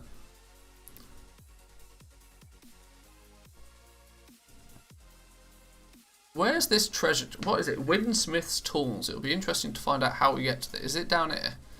Probably.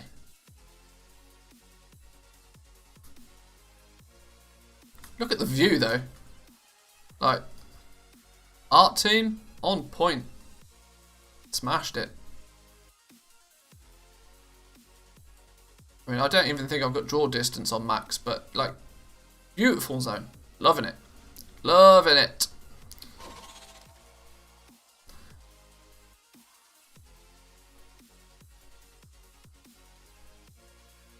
About the Crafter's Mark rank 2, you can sell those and send them to your alts. No, Crafter's Mark 2 are bind on pickup.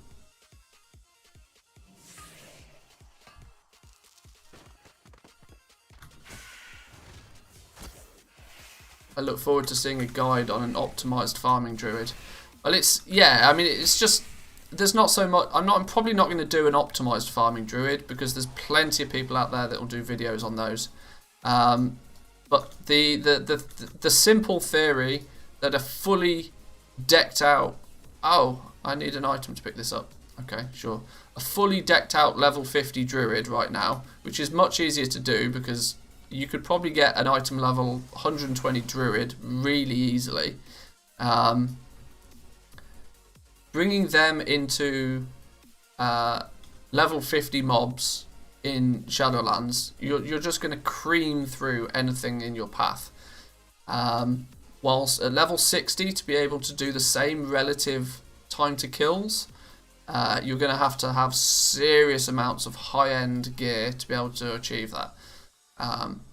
It's not going to be a thing that's it's not going to be a heavy optimization for long. Probably only the first patch of the game.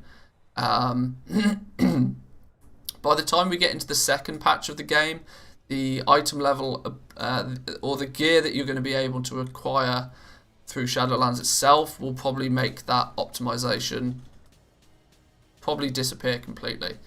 But it does mean it's the first patch of an expansion where gathering is at its most valuable. So it's sort of worth having a druid stay around the level 50-51 level.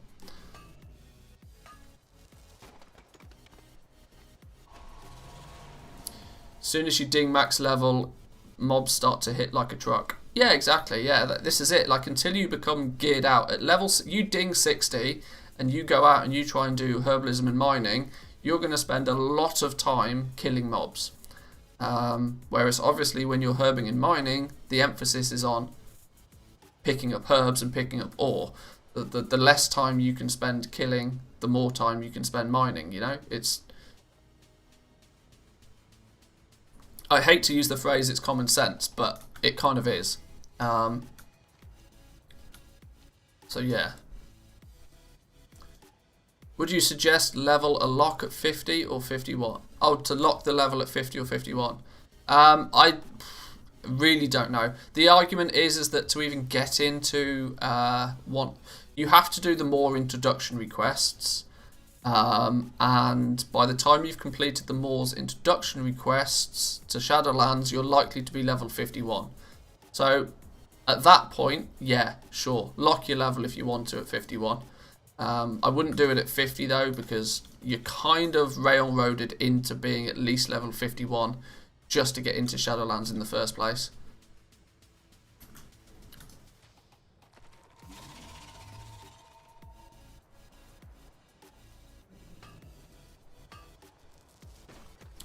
Wouldn't the bags from Soulbinds bring down the price on everything? Not really. Not really. You don't get enough of them, and they're not farmable. They have an internal cooldown on them, so not really.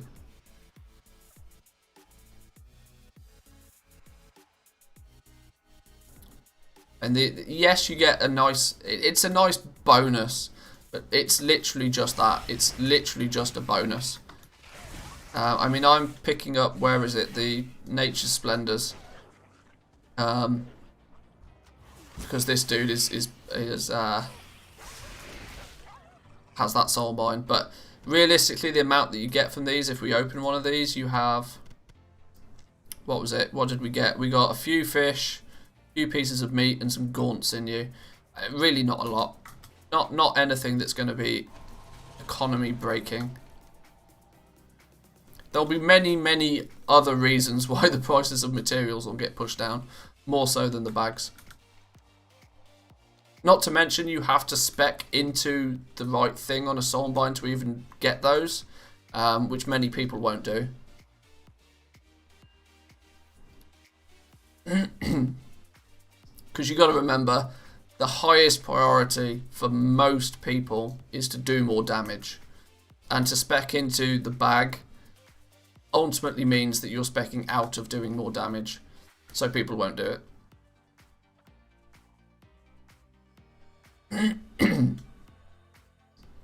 What's the highest item level that you can craft and sell on the auction house? Well, most gear with a Crafter's Mark II is going to be item level 168.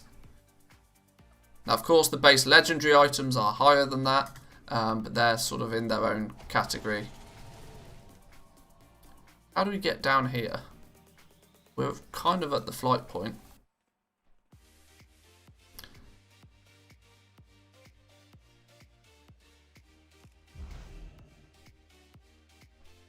Any recommendations on what professions to pick for daily cooldowns? I have one of each class and 6 characters with no professions. Not as far as Shadowlands is concerned. It really doesn't matter. But if you're happy to level old professions, namely engineering or alchemy, are 2 professions that are worthwhile having multiple copies of. But as far as Shadowlands is concerned, there's no real set requirement to have any profession multiplied more than once.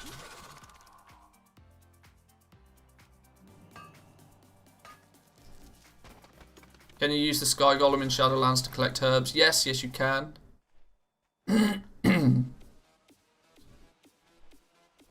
Yep, Sky Golem works just as it has done previously. Some players are farming thin jelly deposits with 8 accounts. Yep, doesn't surprise me. Multi-boxers will do multi-boxer things. Do you know if classic transmute bonus still works for transmutes in Shadowlands? I haven't tested this personally, but through sources that I'm willing to trust, I have confirmed that it doesn't.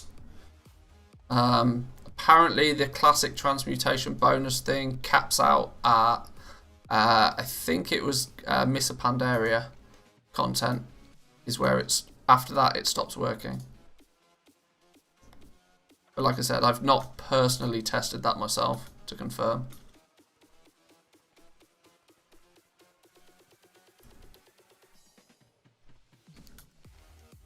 There doesn't seem to be any nodes or anything down here. This is the... Isn't this one of the entry zones? Entry to the starting... Oh, there's one up here. How do we get to... A rich lacerite deposit. How do we get ourselves up there then? Is it up there? Is it down there? I can never work out exactly where I'm going in Bastion. Where did it go? It's disappeared. Oh, it's going to be all the way up there. Well, yeah, I can't see us finding that very easily. Let's go the long route round then.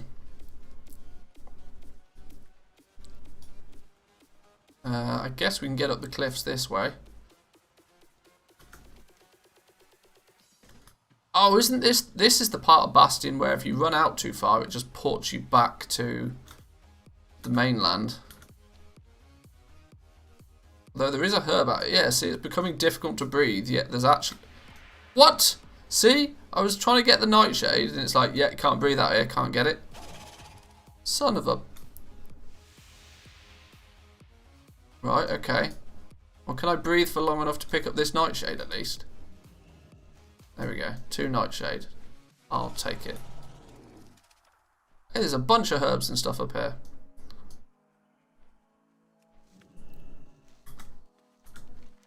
So where did it port us? It kind of just ported us to where we already were, it feels. Very odd. But this place has got loads of materials, look.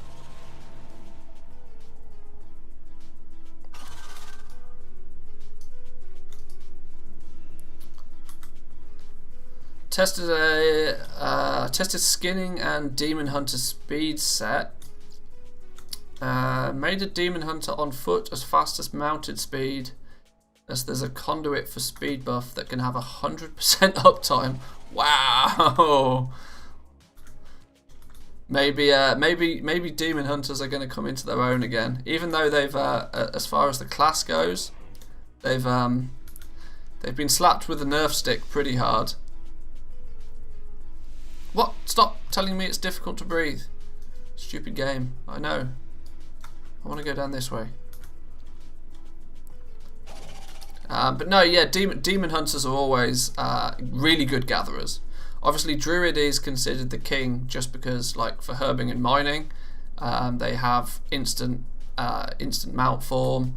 They have like, obviously they can pick up herbs natively without coming out of travel form, which makes the druid the boss. But very closely behind is a demon hunter, mainly for the reason their mobility is just crazy. Their double jump and their glide gets you out of so many sticky situations.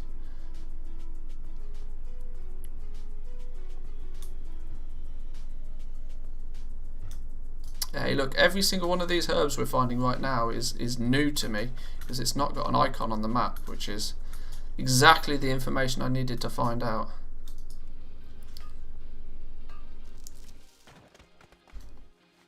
With Night Fae you can have a flat 20% speed buff with a soulbind after a kill for 2 minutes. Yeah, that's definitely going to be a helpful. I mean, I wonder if that stacks with Trailblazer. I'm not sure. Although, why do I care? I'm not actually going to do... I don't suggest anybody do herbing and mining on a hunter by default. Decided to level my demon hunter with gathering in Pandaria. That gliding thing was amazing. Yeah, literally for like jumping down from cliffs and stuff, it's seriously powerful. Like to have basically unlimited goblin gliders is in essence what a demon hunter has, so real nice. I need to get closer.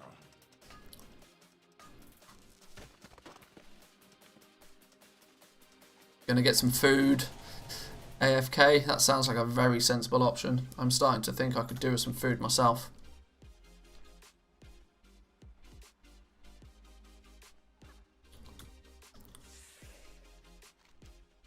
I'm going to throw this out there to the masses as well. What should be my next deep dive on professions? We've done inscription. We've done... shit, what have we done? Was it leatherwork? Have we done leatherworking? I can't remember the videos I've made now. The problem is I can't remember the difference between the videos that I've made and published publicly. We've done inscription and we've done jewel crafting. What deep dive would people like to see next? And if you say enchanting, you're instantly banned. Just saying.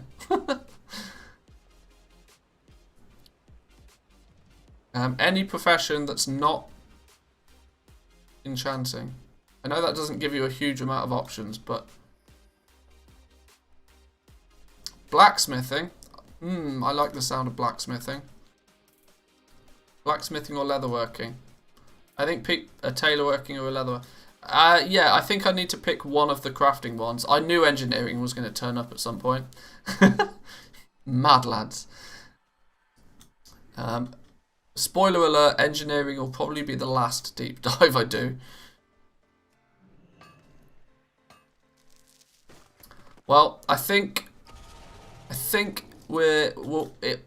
Well, I'll narrow it down to one of the three crafting main gear crafting ones. So maybe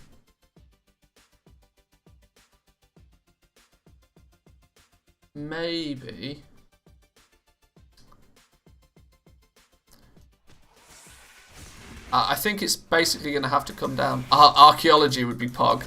Yeah, I'll do a deep dive on archaeology for Shadowlands. That'll be a nice 3-second video. Although, I was actually doing some archaeology yesterday. Obviously not Shadowlands archaeology. But I was actually trying to do some archaeology yesterday. On live, believe it or not. Weird as it sounds, but simply because there are some things from some profession patterns I need from archaeology that would be nice to have. Archaeology, do it.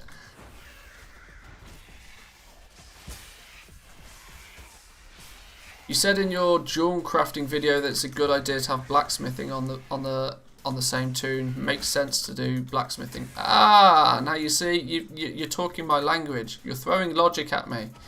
Yes, that's very true. That is very true. That somewhat makes me feel like I should focus on blacksmithing, maybe. Yes, simply for the fact that you get to share the materials, that's super powerful. And the fact that you need a blacksmith because of Shadowghast ingots, for anybody that's unsure of exactly what I'm talking about right now. Alta Knight, thanks for the sub, welcome to the channel, hope you're enjoying. When jewel crafters come to look at making their base legendary items, they'll very quickly realise that they need large quantities of Shadowghast ingots. And when they start looking for Shadowghast ingots, they'll realise that they can't craft them themselves and are going to be reliant on a blacksmith or potentially an alchemist to supply them with the materials that they need. This alone means that if you pair up blacksmithing with jewel crafting, you have a nice synergy there. As it provides a way for you to be somewhat self-sufficient. Jewel crafting needs Shadowghast ingots. Yes. Yes, when it comes to creating the Shadowghast, I mean the hint is kind of in the name, but the Shadowghast neck and the Shadowghast ring base legendary items, jewel crafters are going to need Shadowghast ingots in pretty large quantities.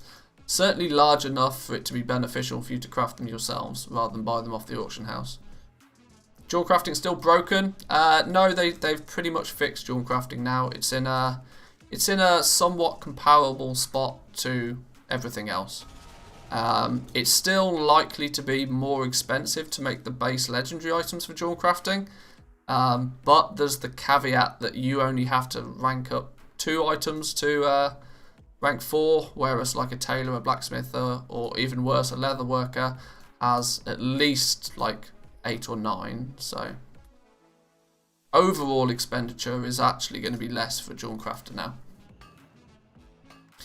Currently on live, I've been working on pet charms, have now hit 3,000, so this will cover you for Shadowlands. Nice work, my man. I don't think I've ever collected 3,000 pet charms.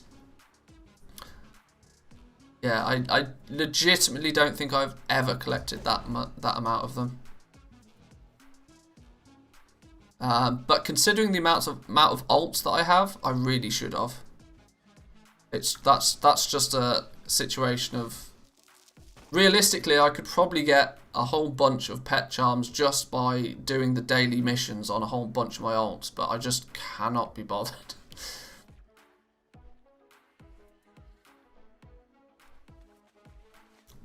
It's sad, but it's true.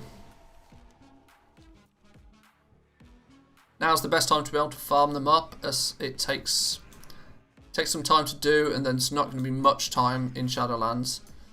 3,000 is enough for everything in Shadowlands. Okay, so every pet that you can buy from vendors, at least as it stands so far, 3,000 pet charms is going to be enough to basically collect all of the things. That's nice. That's good to know. One thing that I'm drastically missing a lot of is pets that require pet charms. I'm very aware I need to get my ass into gear with that sort of stuff. I'm going to lurk the class discords for BIS legendary slots and level those. Is that what I'm going to do too?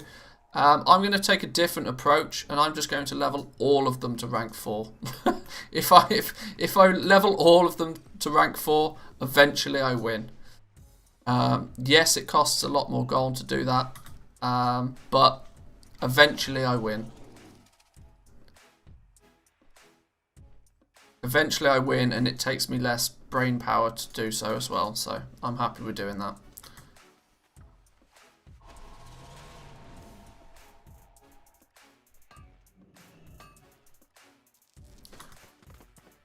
Rank 30 on the population's 20,000 players. That's pretty good. Come over to us and I'll make you the CFO. Hey, I don't need that level of responsibility. That sounds important. Being a financial officer, no, thank you. I'll happily tell other people how to do things, but I don't want the responsibility on my shoulders. That's crazy talk. That's absolutely crazy. Right, there's something down here that potentially I should go and get. What is it? It's a Death Blossom. Screw it, not bothered.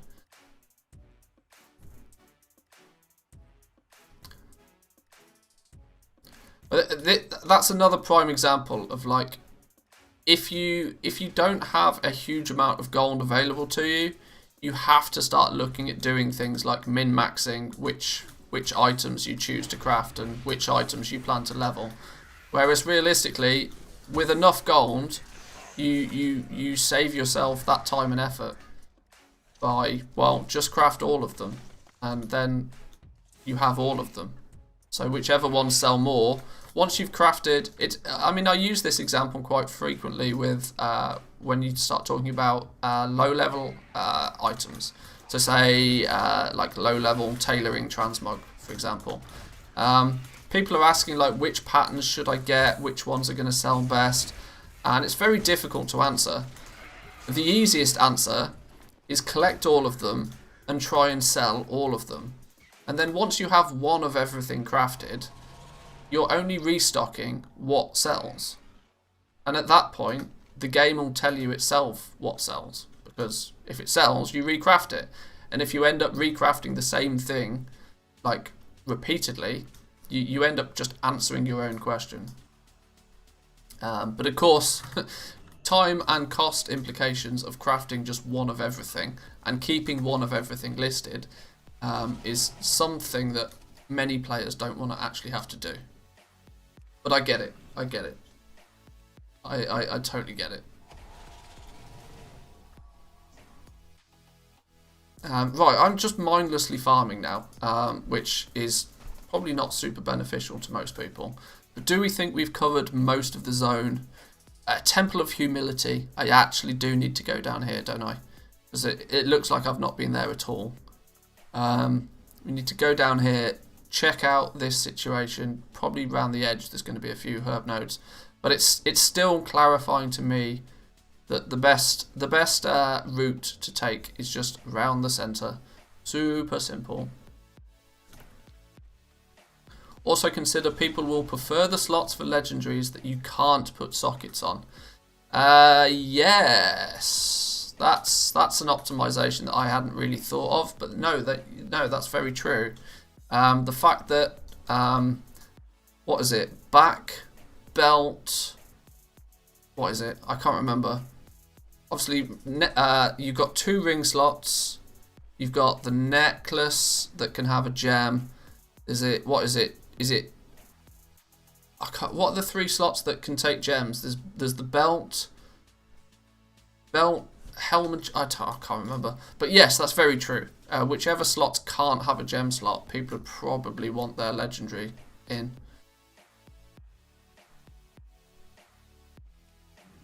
Somebody will know that list of 5 slots that can take gems.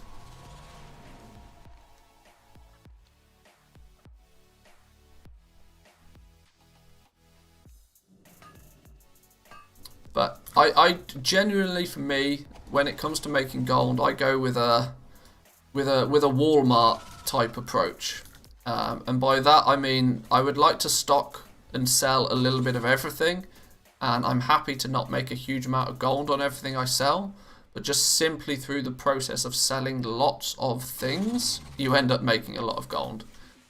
And then once you're comfortable selling a lot of things, you can start optimizing from there to say that, right, well, actually, crafting this item that, okay, it sells well, but I'm only making 30 gold every time I sell one.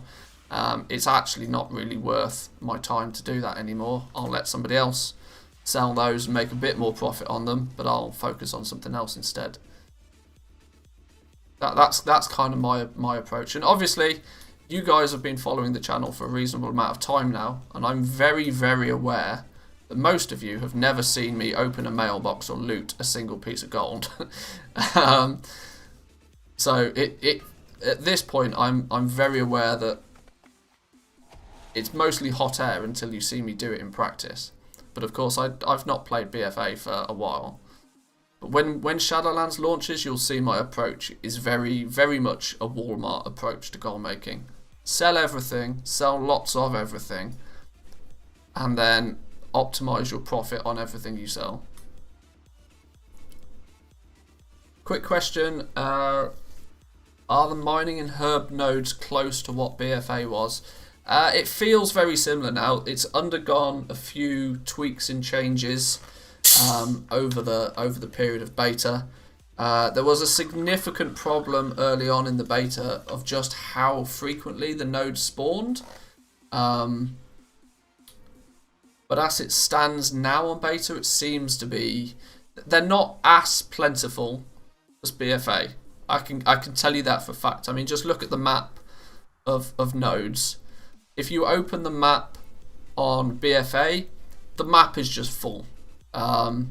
Whereas there's a lot more predefined spots, it feels, in Shadowlands. So I'd say there's probably only 50% the amount of actual nodes that can spawn, but they at least feels now that they've balanced that by giving you 5 or 6 herbs per node, and at least they seem to respawn relatively quickly.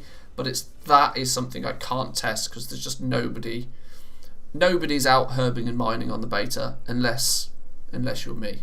So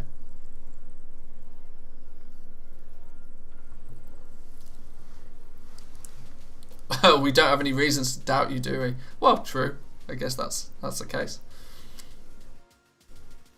Helm, ring, neck, wrist, and belt can be socketed. There we go. So there's the 5. There's the 5 sockets that we can produce, which for the real min maxers out there will mean that they will try to avoid those slots where possible for their legendary item. because having a piece of gear with a socket and a legendary in another slot is somewhat optimal.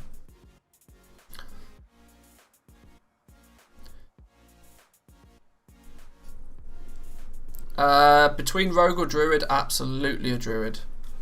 Literally no questions asked. If you're looking at, yes, druid. But of course, if you prefer to play a rogue, for the love of God, play the rogue. This is one thing I try to highly recommend people when it comes to making gold. Regardless of how much you enjoy making gold, always make it the second most important thing for you. If making gold is the first most important thing for you, I can guarantee you right now you'll get very bored very quickly. You should always have something that you enjoy in the game more than making gold. Now I know for a fact that I'm not necessarily that I don't practice what I preach in that regard. I don't practice what I preach because the thing I do enjoy more so is making gold. But I equally know that I fall into a very, very small minority of people that actually enjoy making gold. Most people do it because they feel they have to. And so if you make gold because you feel you have to, min-maxing your gold making is not a sensible option. You should min-max for the thing you actually enjoy most. I hope that makes sense. I hope that makes sense, yeah. Wait, you can't add a socket to Legos. Not to my knowledge. Although it's another thing that's going to be difficult to test because we can't add sockets to gear full stop in the beta without spending hours and hours and hours and hours farming to do so in the maw, which people are not willing to do. So I can't actually categorically guarantee that you can't add a socket to a Lego. But the difference is that a legendary by default does not have a socket. You arguably might be able to add a socket to it using the reagent that you get from Venari in the maw, but that is that's a long game approach. Short term, people would rather just hope to get a socket on a piece of gear in an item slot. Now, of course, if you've got a Lego there, you're guaranteeing that you're not going to have a gem slot there short term.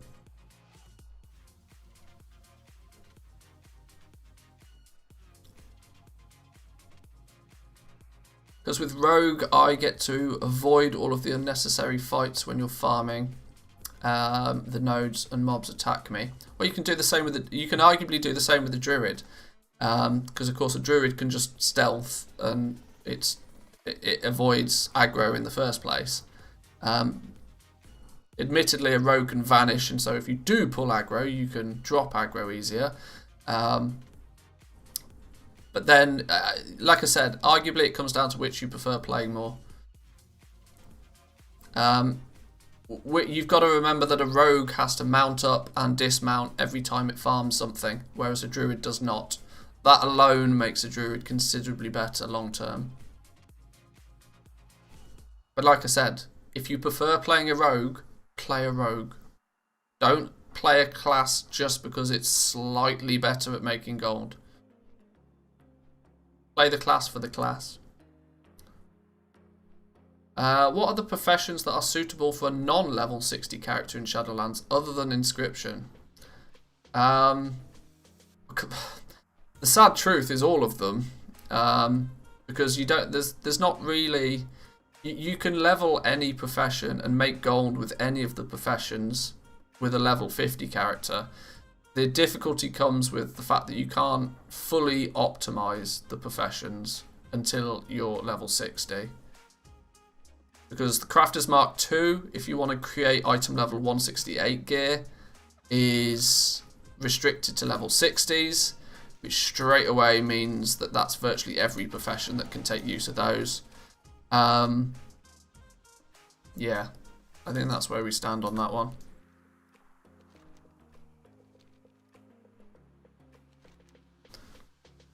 But right, I think we're done with some herbing and mining out in Bastion at very least.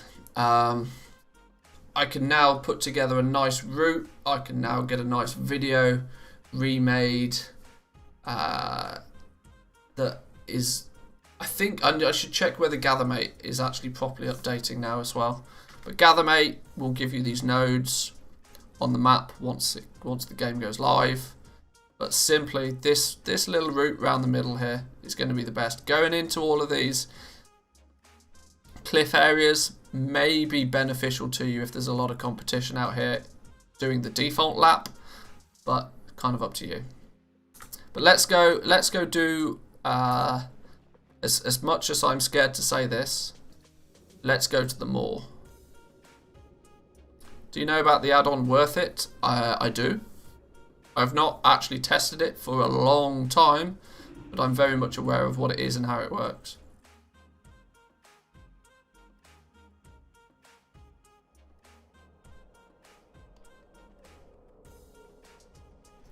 These materials I'll put in the bank for now,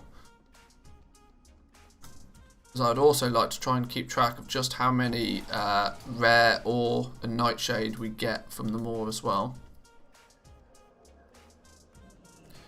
Do we have the stirrups in Shadowlands? Not sure. I've not checked.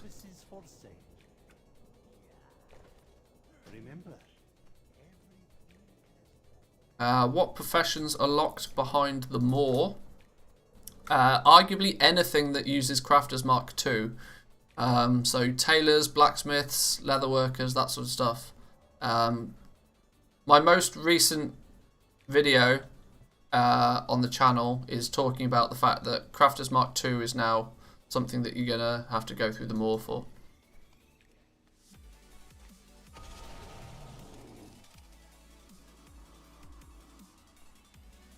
Oh no, what I wanted to do is I should be able to get some slightly better gear. There's rank 7 for all my gear, I think. Where's the PvP dude area thing? He's at the end of the Hall of Shapes, isn't he? Is he here?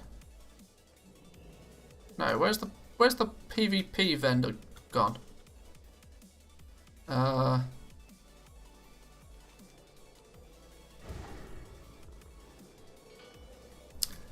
If you use my Shadowlands cheat sheet, there's a sheet there that lists every profession that has patterns locked behind reputation of some fashion.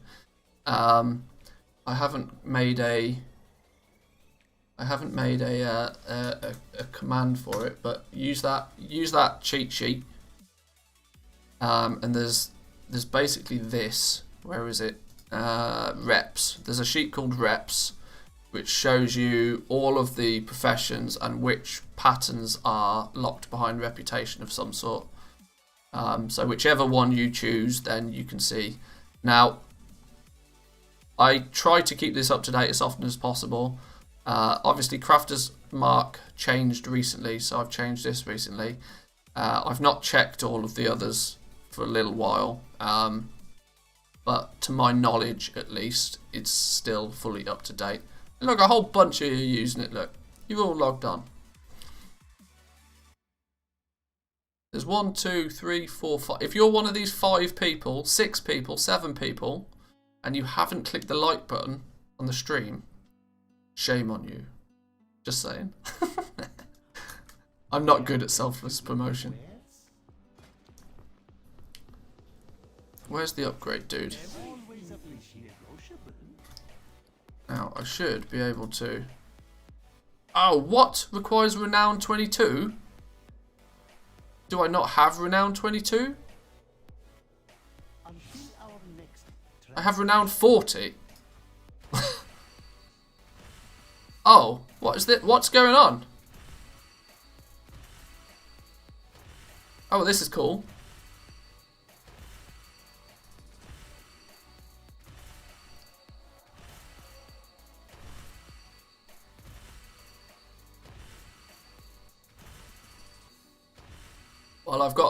obviously pre-made character, I get max renown instantly.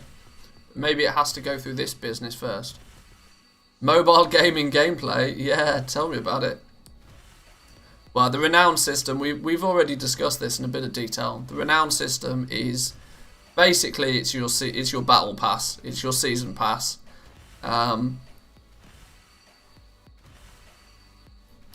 Here's something to keep you playing the game on a regular basis. Right, there we go. Well, there's max 40. Oh, we should have got some achievement or something. Stupid game. Sat and watched that for no reason. Well, it still says I now need renown 22, so it's completely busted. I mean, I definitely have renown level 22. Yes, I've got renown level 40, so I don't know what's going on. This is pre-made character issues, probably more than anything. But let's go to the Maw. Let's see how long we can survive in the Maw with what is arguably reasonable gear.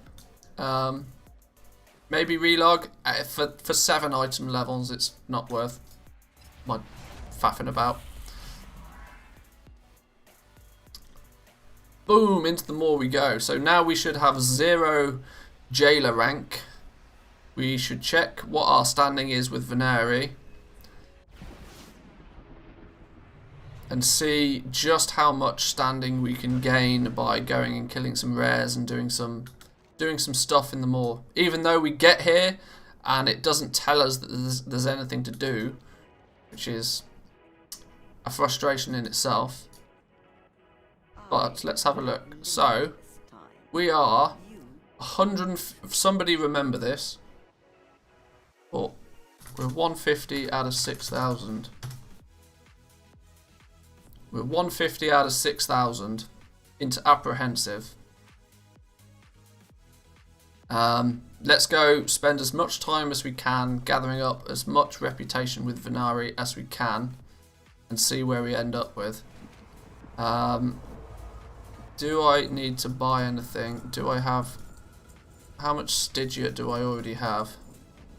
I have 232 Stygia as it stands. There's nothing really I can pick up that's going to be more beneficial. I've got a Scythe of Relocation. I could probably do with a spare one of those. Oh. So it only has 4 charges.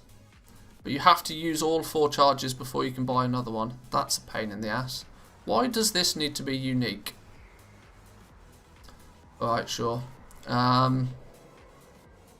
Anything that's going to help our... Not that we can actually buy anything right now. We need better standing with him to buy the rest of the things.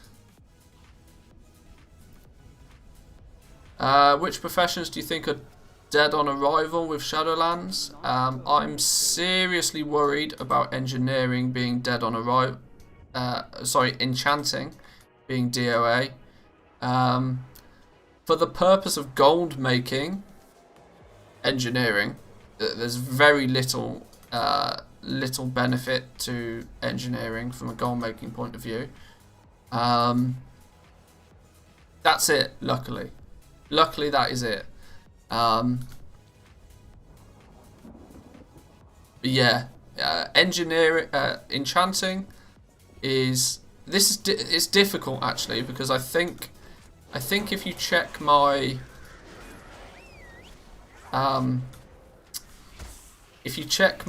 video I did on I did a tier list of Shadowlands professions, which did really well for the channel. It's probably my most viewed video on the channel.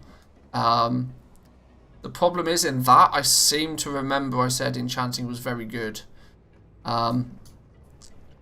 which almost makes me want to take that video down, because my opinion has very heavily changed on enchanting.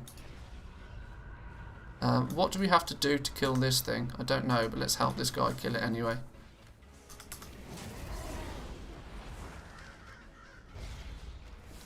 Let me focus for a minute, because I don't actually know what goes on here. I seem to be taking damage regardless. We could do with it. We could definitely do with a healer. I'm going to turn off pet aggro because I want that demon hunter to have aggro instead of my pet, because my pet keeps dying.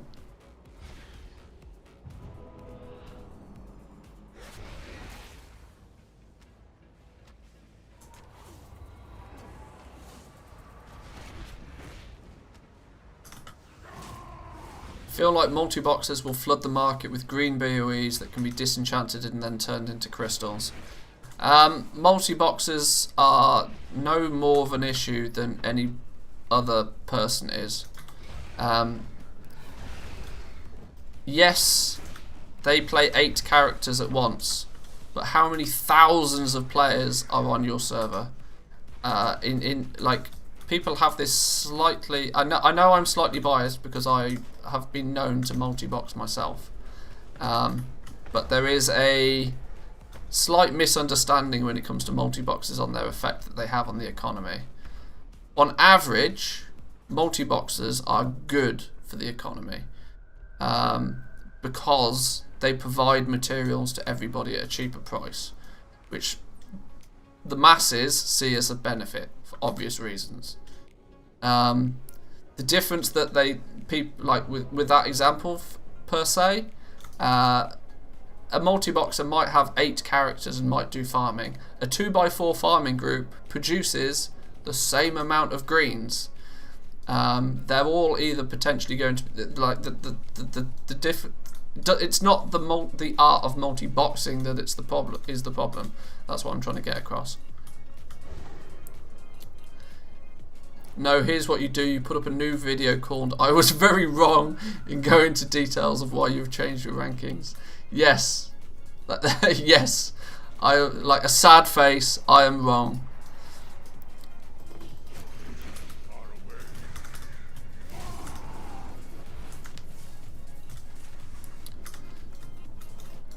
Let's kill this dude. This dude actually seems pretty easy. It's nice bait too. Hey, true. It's only true if all the 8 characters are from the same server. True, but then like the point still stands is that 8 different people doing an activity has the same effect as one player playing 8 characters. The same amount of items are still being created, and you're also then making the assumption that the multi-boxer has a multi-boxer has the ability to have 8 characters on 8 different realms. That's entirely feasible and actually very heavily suggested within the sort of multi-boxing community. So at that point, it balances out again.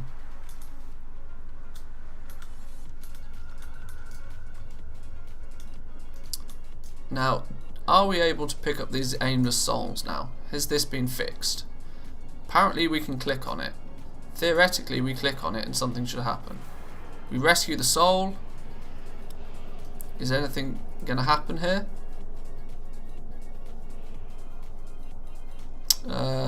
Nothing appears to happen. A Soul Keeper crystal floats beside you, capable of absorbing souls and transporting them out of the maw. Okay.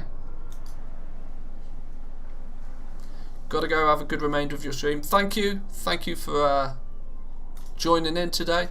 Always appreciated. It went into your thingy. Yeah, it went into this dude. Presumably then when I leave the maw, this gets converted into something. In theory.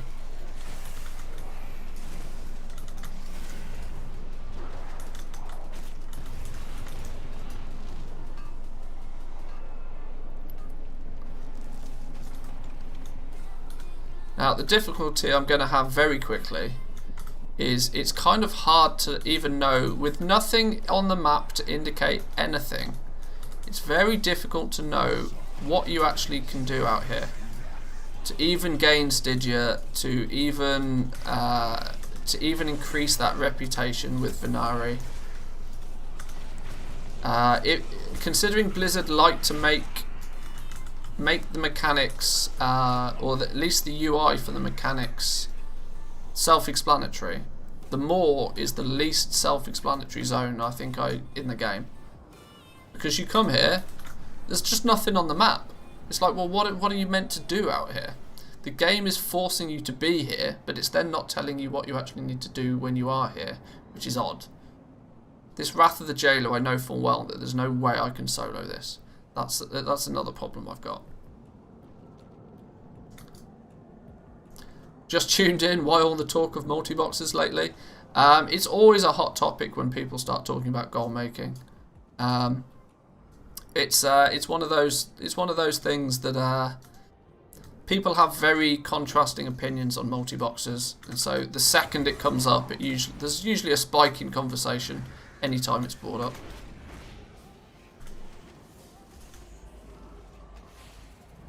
And there's a thought by many that there's more multi-boxes currently than there was previously. And although that's maybe somewhat true, as people tried to do anything that they could for the long boy, in my opinion, there's just as many multi-boxes as there always have been. They're just now more publicly seen, if that makes sense. Pet aggro back on. Yeah. Derp. Oh, I respawned right next to it though. Manthieus is just trying to drive up engagement. Would I do anything as crooked as that? Would I?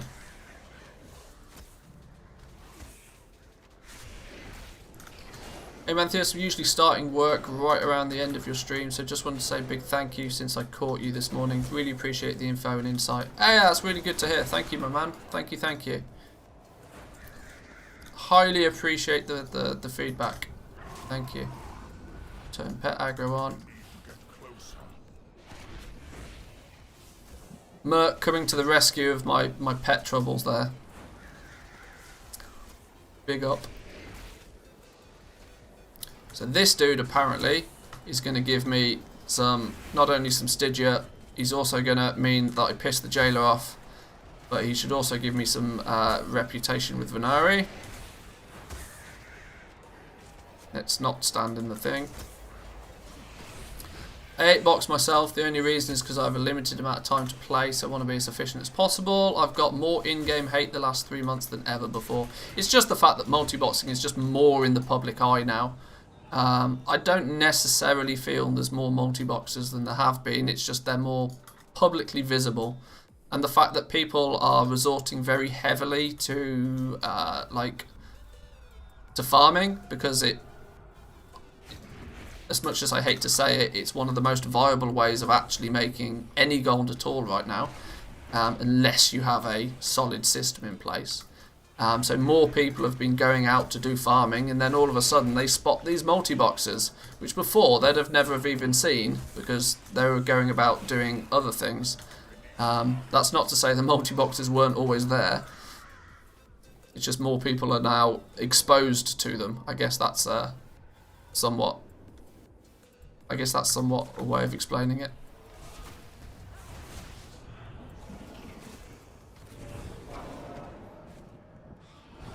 How we doing, Woo? Good to see you, my man. Welcome. Which professions do you think are the most to have maximum profit for the first 3 months? Unfortunately, I applaud your decision to join in the stream, but that's just too vague to really answer. Arguably, you can. There is no best. I'm going to cop out on that one and basically say there is no best.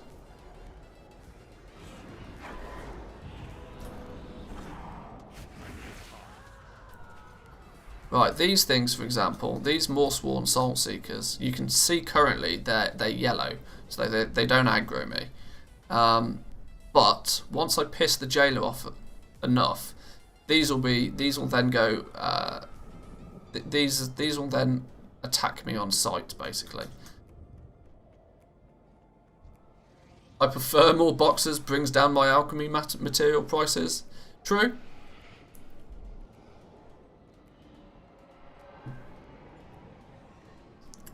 This is it. The common reason I see the common reason I see people hate on multi-boxes is that they just crash the price on materials, and all that tells me is that that person is also trying to farm and sell materials, whereas realistically they're then trying to compete in a market where they're not competitive in, and so arguably they shouldn't be trying to compete in it. They should be trying to do something else.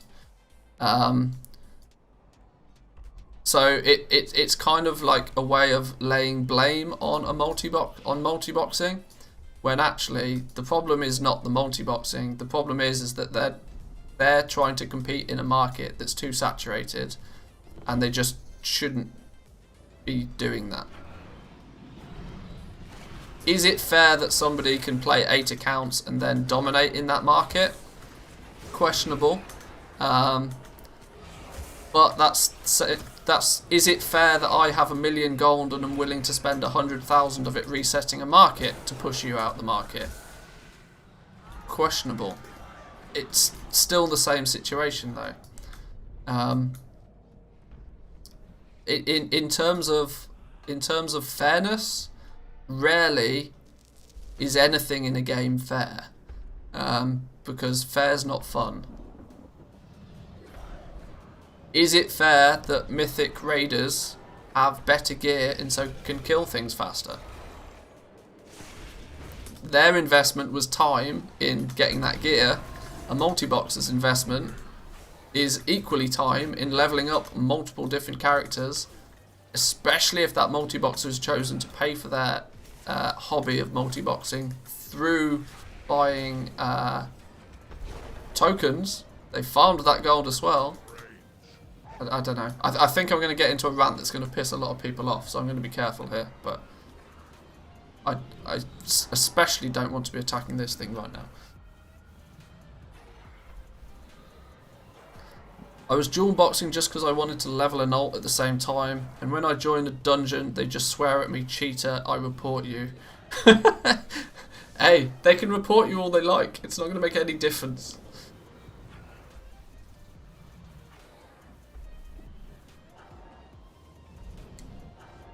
Multi-boxers are mistaken as bots. Yes, that is a legitimate issue. That people categorise multi-boxers as bots. And yeah, that is definitely an issue. I will agree with that one. Is it expensive outside the game to manage multi-boxing? I mean, arguably, the heavier you want to multi-box, the more requirement there is on just having a better PC. But then you look at is getting 120 FPS if you PvP a pay to win mechanic over somebody that can only get 60 FPS? Like, I mean, you still need a reasonably powerful PC to multi-box to any degree. You can start on a potato. You can run a couple of accounts pretty easily if you turn all of your settings down. But quite quickly you realise that it's definitely an advantage to have a more powerful PC when it comes to multi-boxing. The multi-boxing software itself, I mean, you can choose to pay for IS Boxer. IS Box is a very common piece of software for multi-boxing. That, I think, I don't even know what I pay for it. I just pay for it. It's just an expense of the hobby. I think IS Boxer is like, I think you can pay for it for 3 months and it's like $15 or something, so maybe it's $5 a month, but that's on like the most expensive way to pay for it. If you pay for a IS Boxer license for like a year, I think it's much cheaper. I don't know. Realistically, not a lot.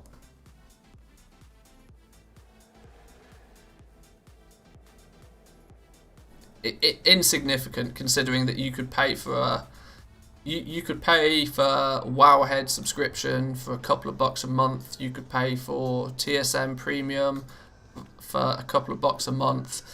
It's no, like, paying for software outside of the game to assist you with multi-boxing is no more expensive than it is to do anything else related to the game outside of it. People who cry about multi-boxes are just jealous of people that can do something that they can't. There is an aspect of jealousy, that is definitely true. But I don't think it's the whole problem.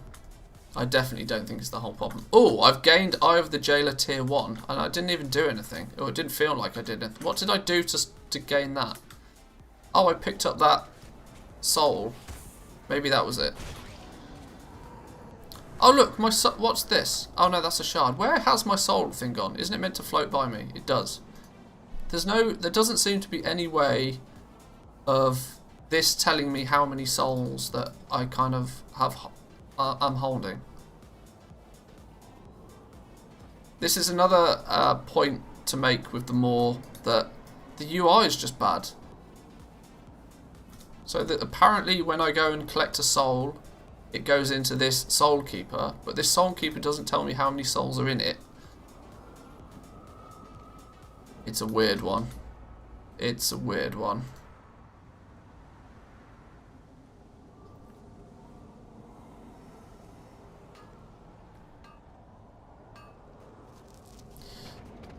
Ooh, that guy's just given me a thought. Druids in the Maw. How viable are druids in the Maw? Very, very viable. Very viable.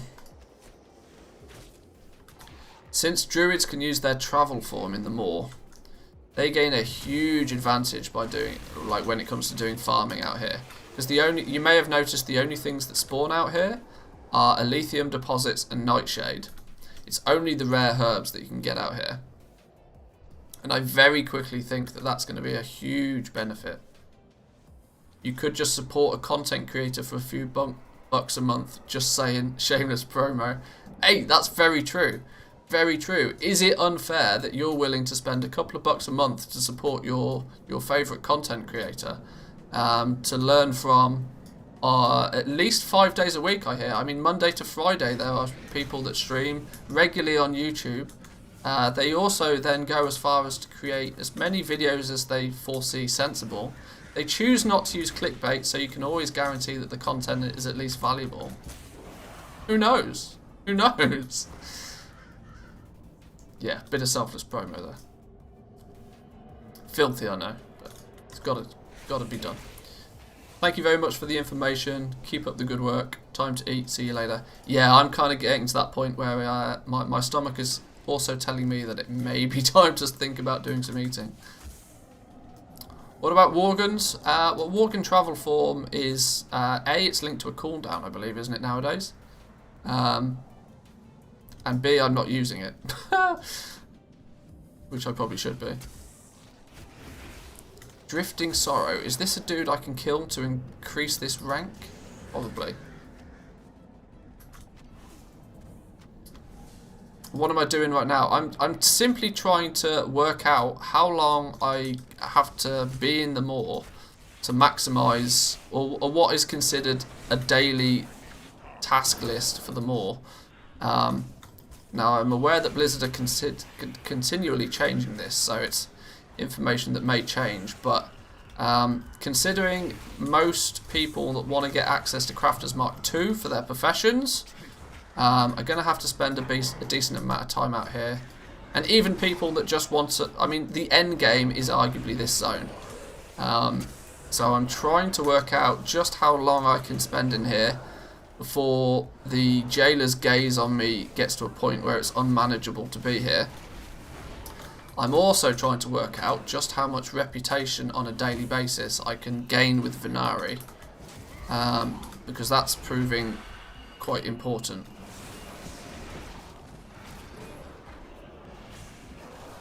I think Druid travel form is 60% in the Maw. So it's not as ridiculously powerful as it is outside of the Maw, but it's still 60% faster than what a lot of characters can go. I'm lucky at the moment, being a hunter with the Trailblazer, I get plus 30%. I just naturally move a bit faster anyway, but... well, there's a rare here, and I have no idea how to do anything with it, which is annoying me again. I need to get closer.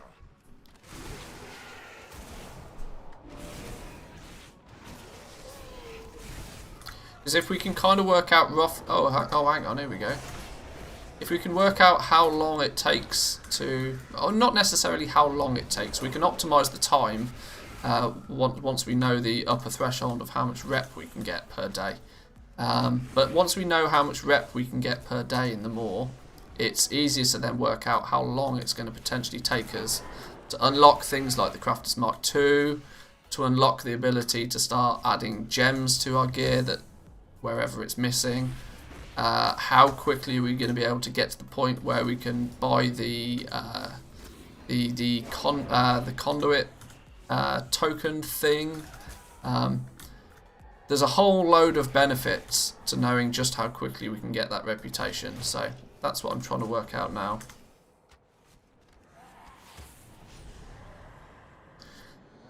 Have you made any thoughts about the first legendary craft for... Oh, hang on, I'm dying. Una memento.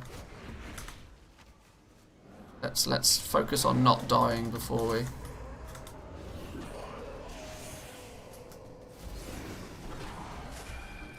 Focus on not dying. Please focus on not dying. Pet do pet things. Ah, there we go. Came off, calm down.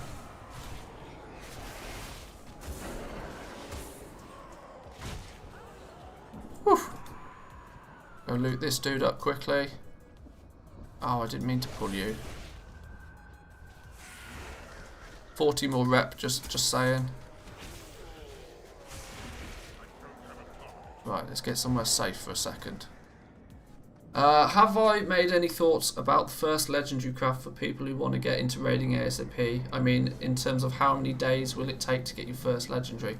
Well, the way that it stands currently is that you're not going to be able to craft any... you're not going to be able to equip a legendary in the first week of the game. Because you physically can't obtain enough Soul Ash to create a legendary until week 2.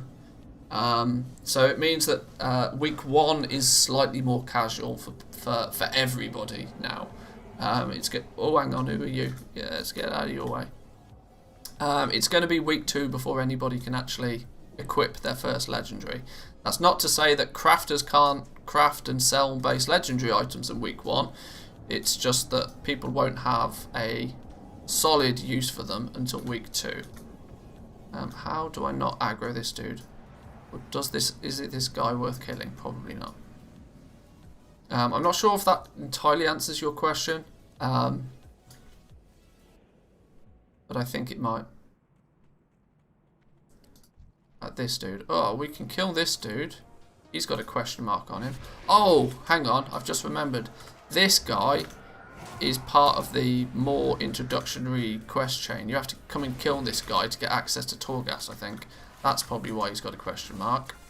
It means he's likely not going to give me any rep with Venari if I kill him.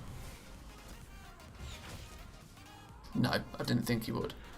Ooh, I've also had another thought.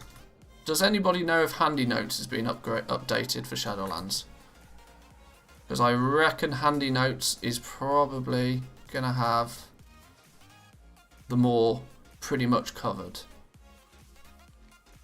Hey! It does. Well, that's instantly made Handy Notes mandatory. Instantly.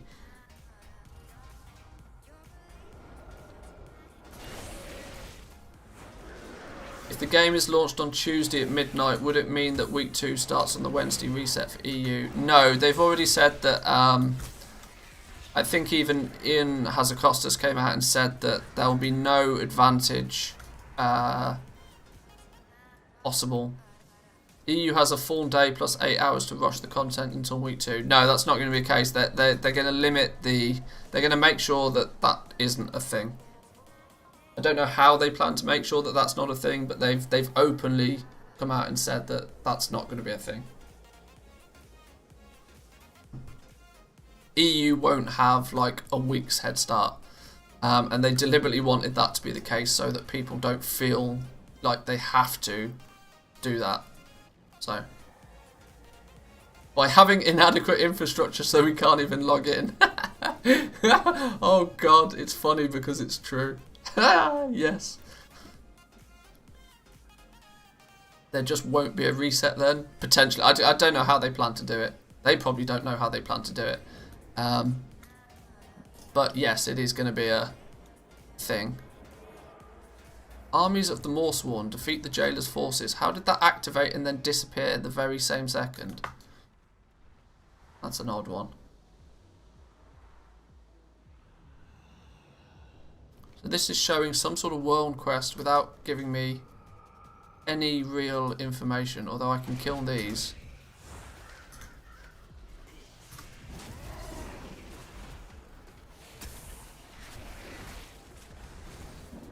I can't remember what it was that spurred on the conversation, but I definitely remember a tweet from Watcher Dev claiming that no, that isn't going to be a thing. They don't want players in the EU to feel like they have to force level super quick and do everything in literally a day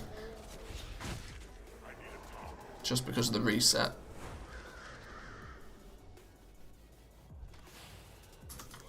How would BOE, world drops and mount farming via 2x4s seem? I still think 2x4 farming will be a thing. Although the potential rewards for doing it, at least at this point, seem less apparent. I've not seen anybody claim to be able to get world drop BOEs, nor do there appear to be world drop mounts. So straight away, that's a pretty heavy heavy reduction in the reasons why you would 2x4 farm. Now, of course, there are still reputations that can be farmed, which will incentivize 2x4 farming. Obviously, just gold in general will incentivize 2x4 farming. Plus, cloth is going to be one thing that's needed very abundantly. And so people will probably set up farming groups for that as well. But BOEs and mounts, not so much.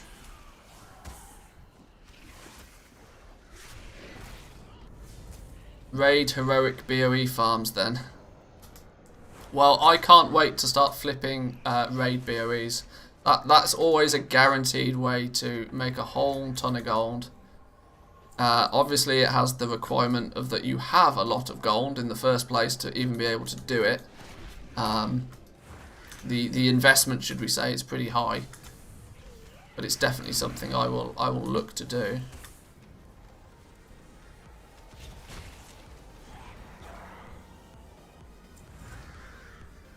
Right, there are a couple of rare dudes up here that I think we should probably try and go and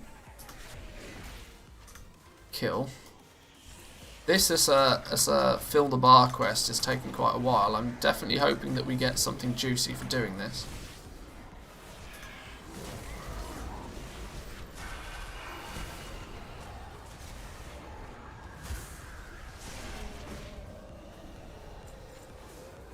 What I probably should have done, although like I said, I'm not trying to optimize my timing in the more like now, I'm just trying to work out what is just the upper threshold of rep we can gain. But I'm already getting the feeling that you're going to spend a lot of time in the moor. I really hate to say it, because it's not an interesting zone by my standards. But we're going to spend a long time out here.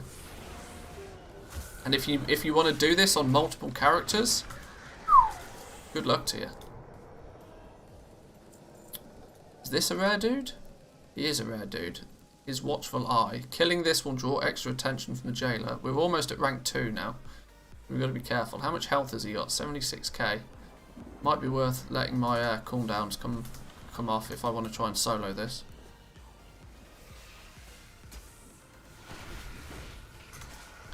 About 800k right now, and I'm kind of looking for something, but flipping was never a thing. I just learned alchemy and made enough gold to get Shadowlands.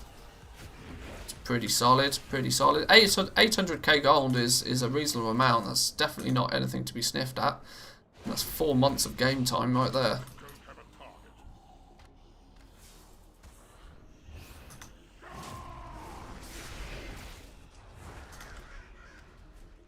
And it's also definitely enough to allow you to kind of pretty heavily attack a few of the professions in Shadowlands. If you wanted to pick up, like, say, tailoring or blacksmithing or even leatherworking.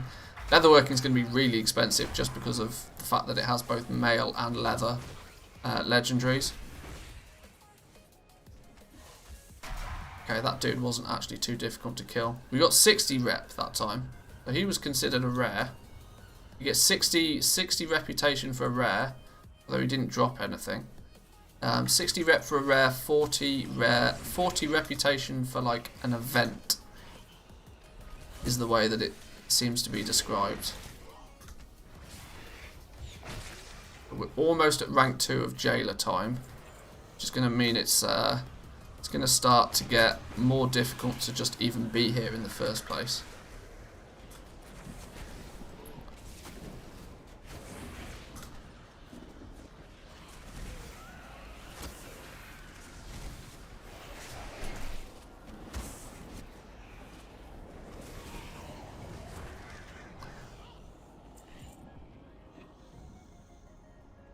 Yeah, I can't disagree. Enchanting and tailoring as a combination is good. I suggest you watch my video "Enchanting is Broken" for the full explanation of why I'm not really recommending enchanting right now. Although yes, historically, it's a very good profession to have, and historically, it pairs up nicely with a tailor. But if it goes live in its current fashion, enchanting's not looking good. Not looking good at all.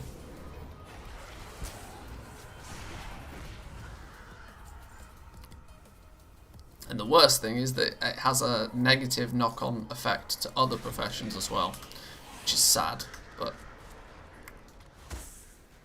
you can't win everything. Because you've got to remember, Blizzard is a small indie company. Have I had many green drops in the beta? Interestingly, very few. I mean, they do happen, but they are very few and far between. There's not a lot of them. How's cloth scavenging? I've not done much Outer World content on my tailor to notice what the difference is. But simply on the premise that you do gain more cloth as a tailor, then there you go. It's instantly worth it. I wouldn't roll a tailor just for that purpose. But yes, tailors do get more cloth still. Oh Jesus, do I have to kill that dude like 4 times for this? Okay.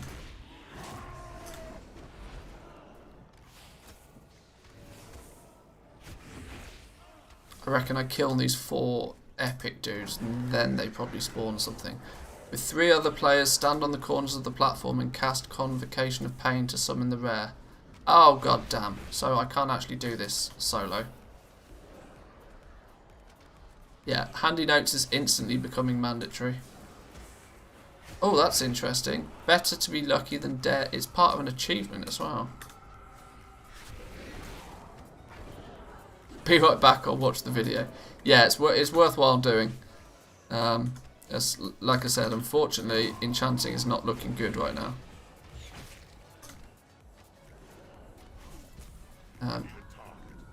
Desperately need health before I do anything else. I've got no potions or anything on me. That's bad news. When's my cooldown up? 40 odd seconds.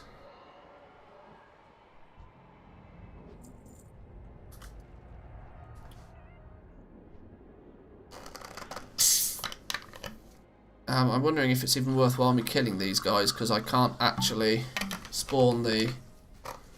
I can't spawn the... what do you call it? The boss anyway.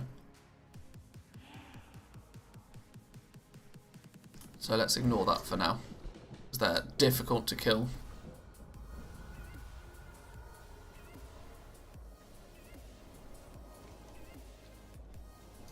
It definitely feels somewhat optimal as well to run out and be doing the more as a group. Because arguably the reputation gains with Venari are going to be the same whether you're doing it solo or in a group. And as a group, you can just kill things quicker. It's somewhat common sense. Yeah, it's going to be very time consuming to do this solo.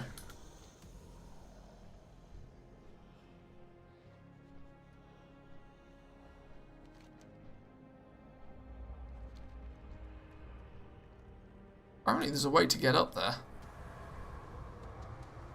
How did you go about doing that? How do you get up there?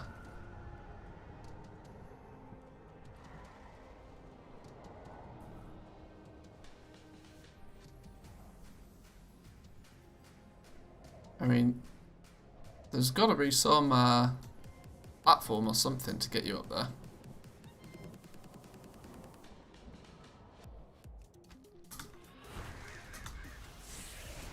Even this fill the bar quest is taking like a hell of a long time.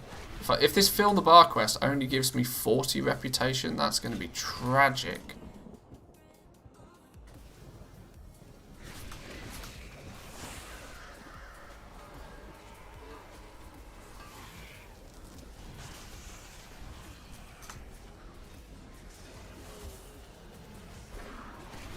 Why am I so slow? Oh, shackles. Ignore that. There we go.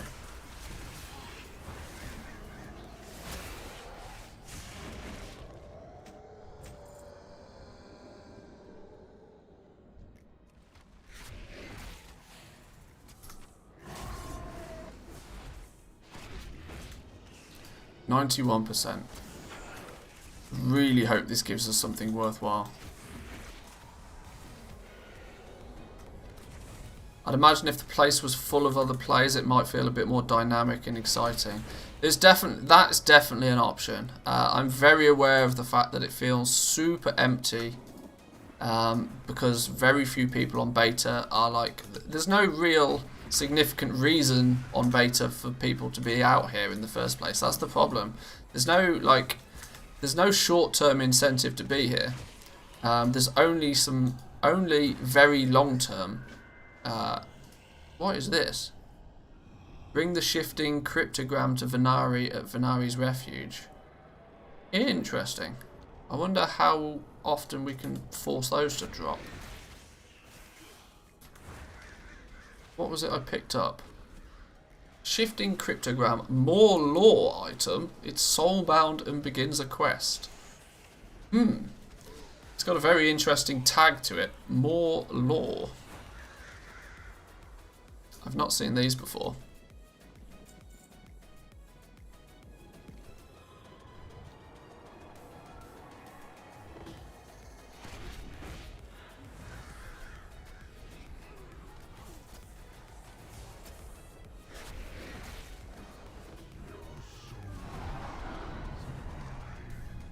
I have the jailer rank 2.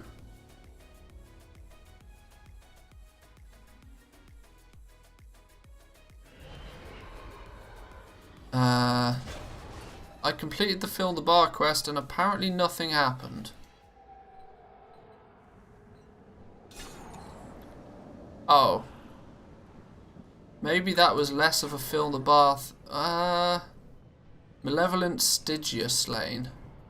Where's that then? Apparently it's behind me.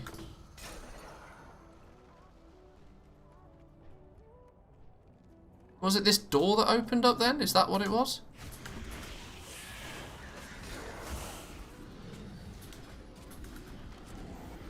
Maybe.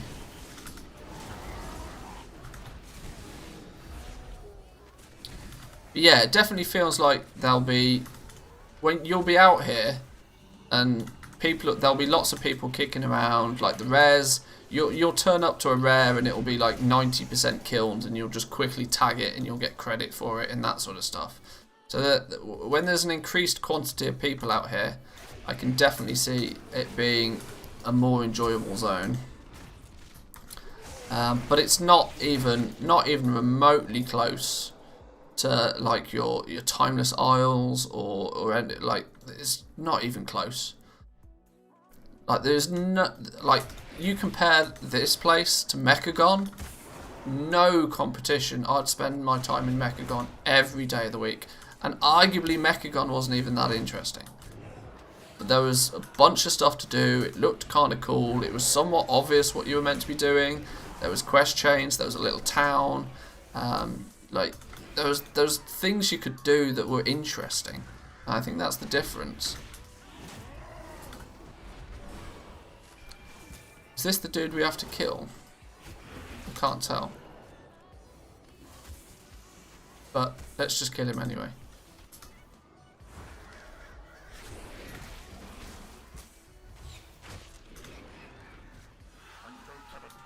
Right, he's dead. Well, gave me some Stygia at the very least. There's a... Oh, what's this? There's a chest here, though. What's in the chest? We've got a box of torments. Bring the box of torments to Venari. Is this another one of those more lore things? It is, but it's a rare one this time. This is very quickly looking like it could be... Oh, hang on, he's spawned back again real quick. Oh, he didn't give me much time to get in and out, did he? I'd imagine these lore bonus things are something you can do somewhat regularly. It's going to be interesting to see if these are repeatable, and if they are repeatable, how quickly are they repeatable.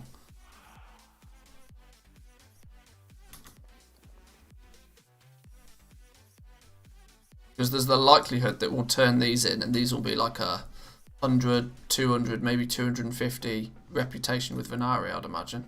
Well, I hope. I hope that's the plan.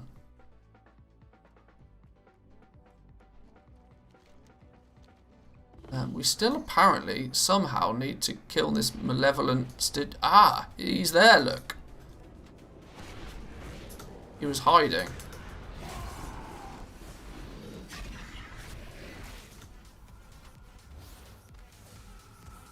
So kill this dude, and then we complete the bonus objective at the very least.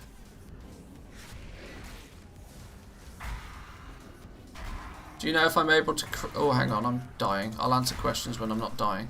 Uno momento.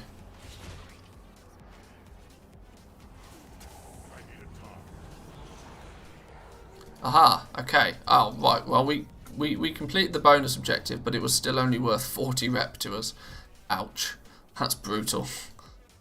That's really brutal.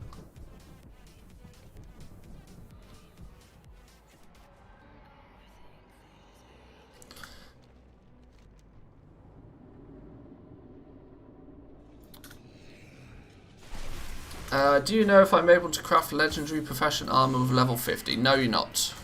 Have to be level 60.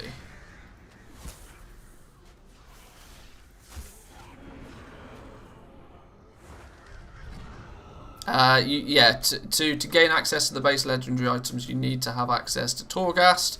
To have access to Torghast, you need access to the Maw, and the Maw is a level 60 zone. So, in simple terms, if you want to craft base legendary items, you've got to be level 60.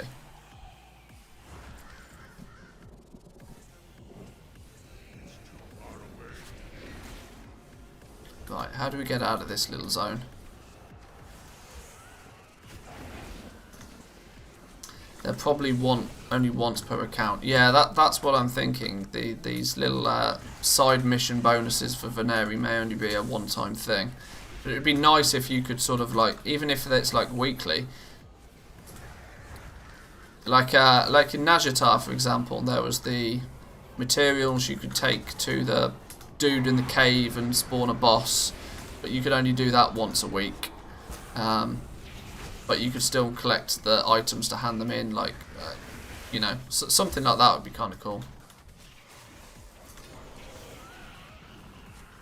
Profession to max is possible at 50, but the quest for the legendaries is gated to 60. Yes. Yes, exactly.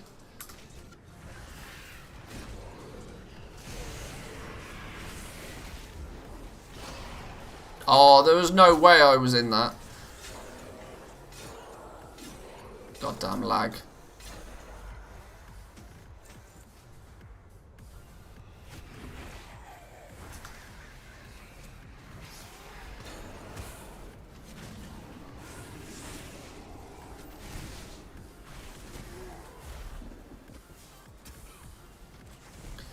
Those swirlies that keep, like, locking me to the ground, or chaining me to the ground, is because of, that's rank 2 of the jailer. That's what's happening there. If you're too close to it, then it'll hold you in place, and you have to click all of the 4 or 5 little totems before it'll let you free. Just another one of the ever stacking annoyances of them all.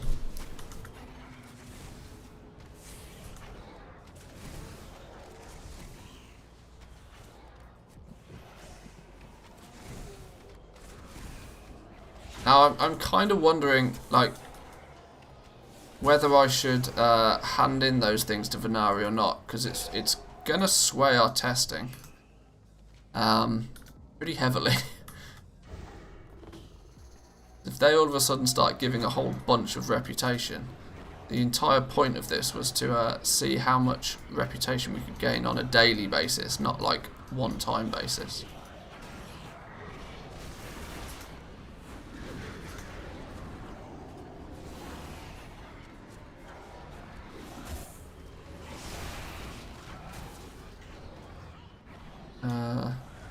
Where's the next good one?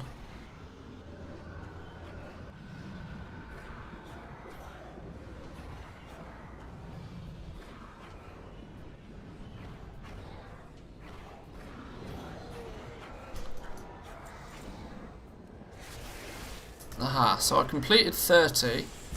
That was supposedly some sort of side minigame. I got Stygia for it, but I didn't get any reputation with Venari for doing it. So it doesn't even appear as if all of the side quest mission-y things give you rep.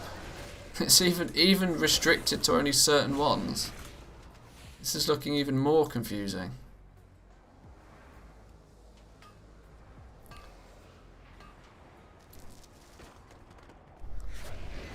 I apologise the fact that the more is not exactly what you'd consider gripping live stream content. But long term it's going to be information that's very valuable, so I feel the need to do it.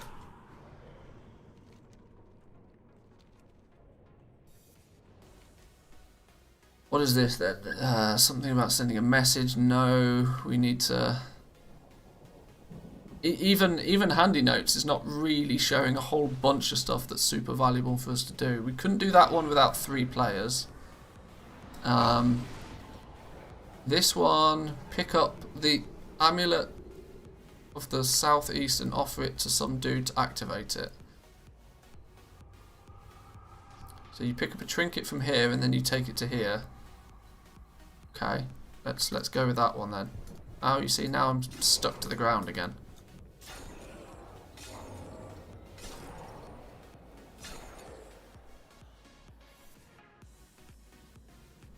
Somebody has to apologise for that, it's Blizzard. Well, arguably true.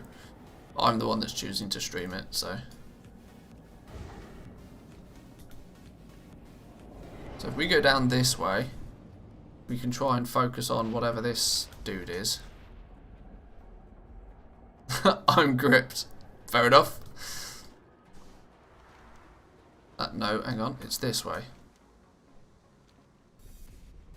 Do we need to be on the lower level or the top level, do we think? I have no idea.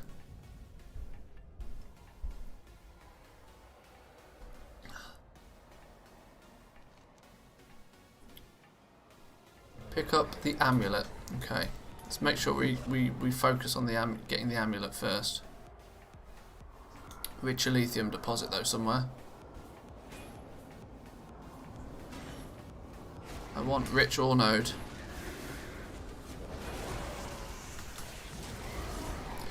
One thing that you do have as an advantage out here, considering you can't mount up and it takes so long to get places, every time you do accidentally aggro something, you can just blow all of your cooldowns, safe in the assumption that they'll be off cooldown again by the next time you need them.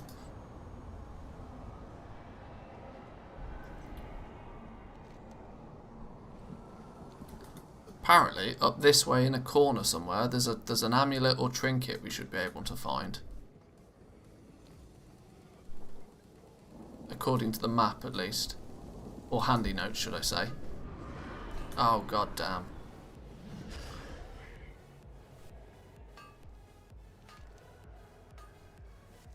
Should be to our right somewhere. Apparently there's some sort of trinket or something. Not that I can see. Or is it going to be down here, do you reckon? 1 second.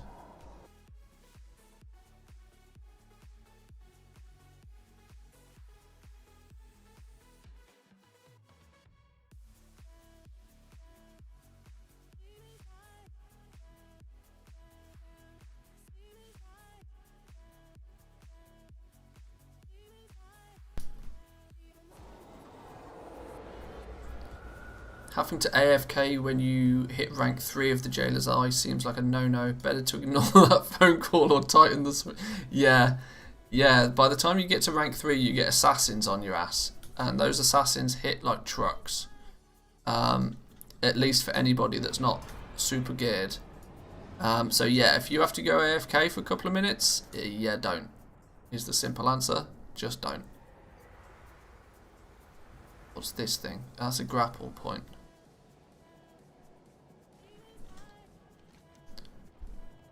Pick up the amulet to the southeast and offer it to this dude to activate it. So I do need there's a little blue dot that appears when I hover over this, which is roughly somewhere where I am. But I don't know where the trinket is. I think it might be on the level below me. But I can't find anything. This is a grapple point, by the way. This is not what I'm looking for. And I don't have the item to be able to use the grapples yet, because I've not got enough Stygia. So maybe I can't actually find this amulet yet.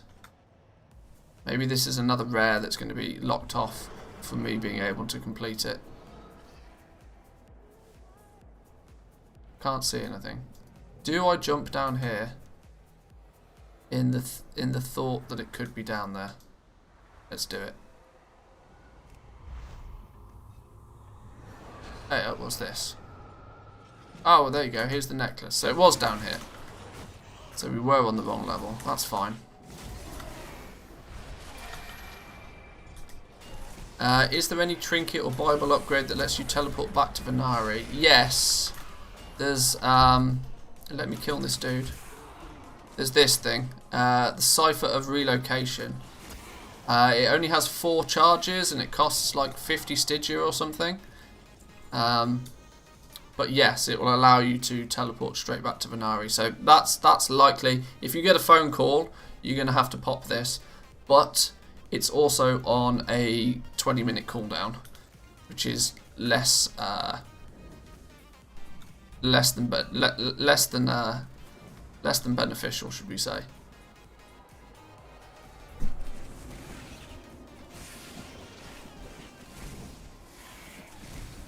Watch the enchanting video. I see what you mean. I hope they change it. Yeah, it's not something that was super obvious to me before I really dived deep into enchanting. But without like bringing up the topic again, the fact that you can convert all of the enchanting mats into each other without any cost is not good. Simple as. It's just not good.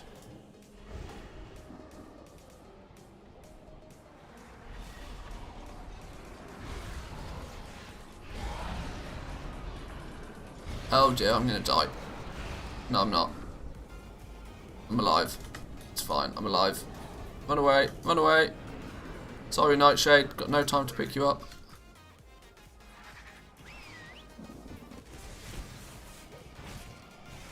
Need my pet to do pet things. Those stupid more rats keep pulling more, and I'm trying not to die. Oh, something killed me anyway. Lovely. Lovely stuff. Minus 83 Stygia. Genius. At least they've changed it so that you don't have to corpse run in the moor. If you die, you spawn instantly, like I am now.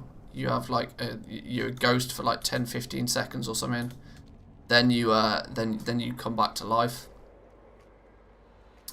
Having to corpse run out here was horrendous, and I'm glad they changed it.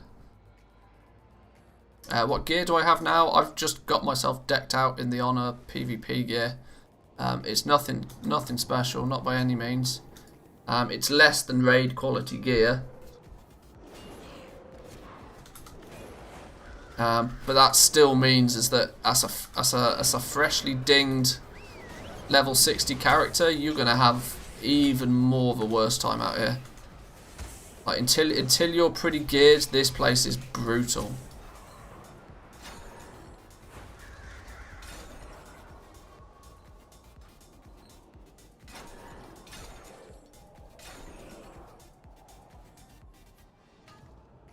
What do you think it is worst? Push hard first profession to craft a lot of versatility gear, PvP 168, or just sell the mats? Okay, hang on, let me read that again because that makes very little sense. What do you think is it worst? I'm going to be honest with you, I just don't understand the question. Probably more me than you, but I just don't understand the question. Oh, my pet's dead again.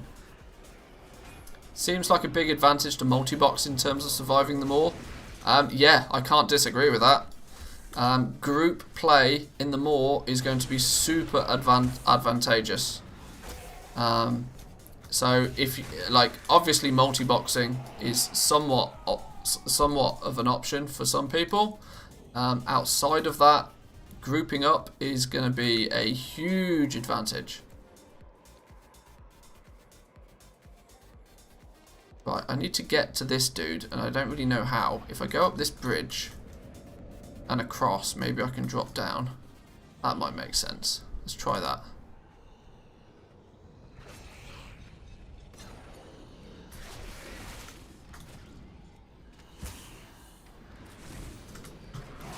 Oh no, now I'm going to get assassins on me. This is all going to be bad. And I imagine for a good period of time, you probably won't even be able to get to rank 5 of the Jailer's Eye. Because the assassins themselves, on a freshly dinged character, you're going to have a bad time defeating those guys. You'll see when, like, I get there. Which hopefully is going to be soon, because I'm already losing interest being out here in the first place, but...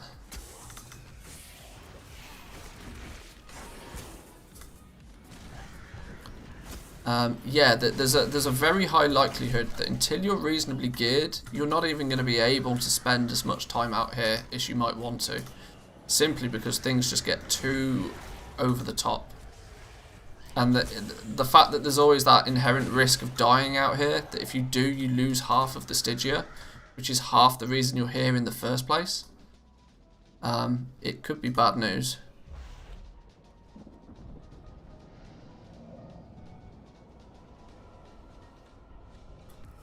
Don't I now give you a trinket or something? Oh no, don't tell me I dropped the trinket because I died. No, that's not a thing. Please don't tell me that's a thing. Hang on, what's going on? Why am I taking so much damage here?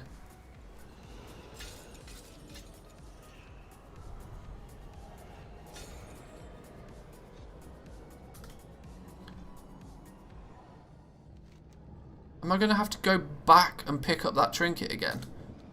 Because I died? Stupid game. Yeah, because it gave me an icon in the middle, didn't it? And now I don't have it. Ah, sugar. Okay, well, we've got to go get this person's trinket again.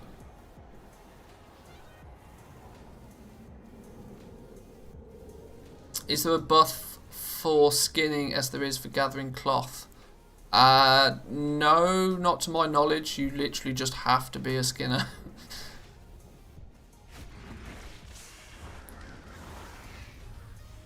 I heard 4-star wanted rating brings out helicopters. It starts to feel a bit like Grand Theft Auto at that point, doesn't it, really?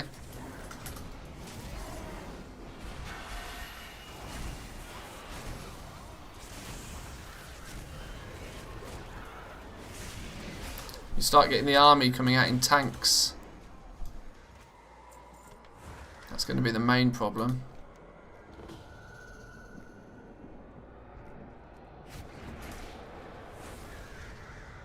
What is this? Something's twinkling, but I can't do anything with it. Why can't I pick up this crossbow? I'm meant to be able to pick those up. Maybe I have to be out of combat to pick it up.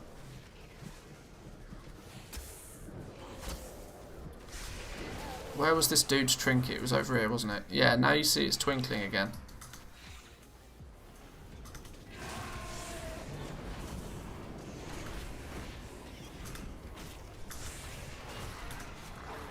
Right, let's quickly dispose of these guys.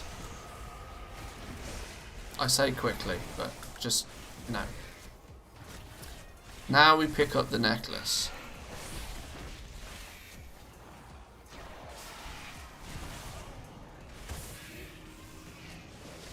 I think making them more hard is a good thing, kind of like Suramar in Legion.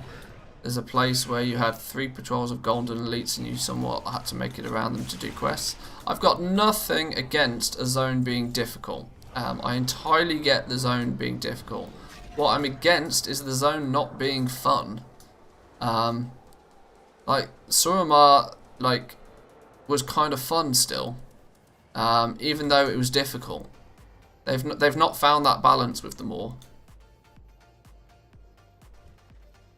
There needs to be like something that's more interesting than just everything trying to kill you.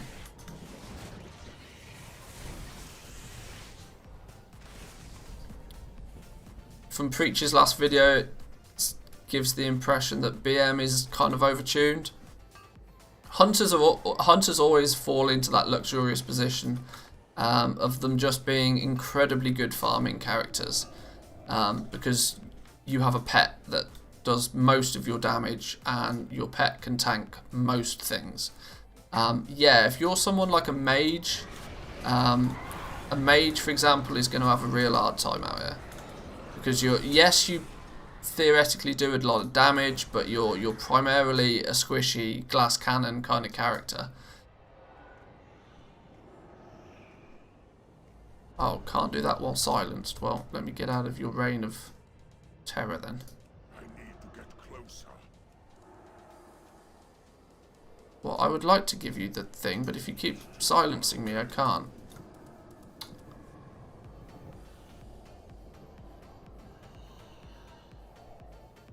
Have your goddamn trinket. What? How am I meant to do this? How am I meant to give you the trinket if you keep silencing me? Ah, this game can go screw itself. What is going on here? I have to be close to it. But it silences me every time and I can't cast it when silenced. Right.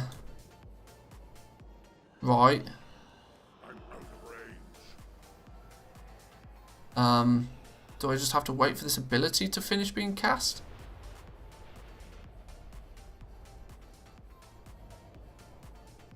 What if I stand on top of you?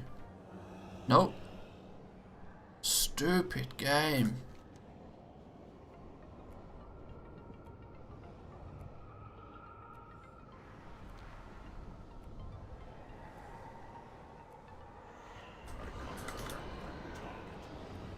How do I prevent myself from being silenced for long enough to give this person a trinket that's on a 2-second cast? It casts out 3 waves. 1, 2, 3. Now go. No, it was 4. Okay. 1, 2, 3, 4, go. Stupid game. Jesus. Hang on 1 second.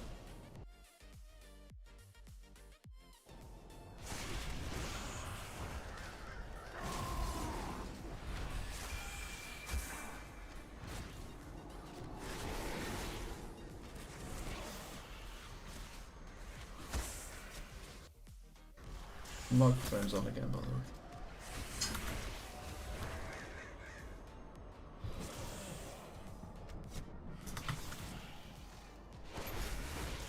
Are you finished for the day?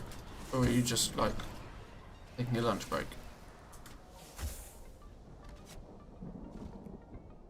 Oh, nice one.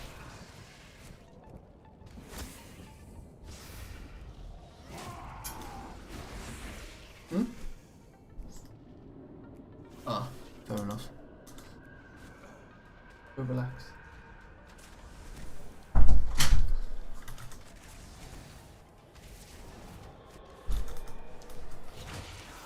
$60 rep with Venari. That was a lot of effort for that 60 rep. Add this toy to your toy box. Sing an Orphean dirge for 20 seconds, forcing players within 10 yards to cry uncontrollably on a 30-minute cooldown. Oh no! It's a toy that's like the stupid... Oh dear. Oh dear. This is this is going to be one of those ones that the auction house is going to get really pissed off with, because you're going to make everybody cry. Choo choo, yeah, exactly. that's what I thought. So let's learn this.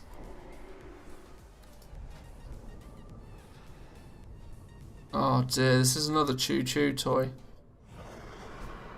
Right, well, we'll remember that, because that's got troll all over it. That's quite funny. Right.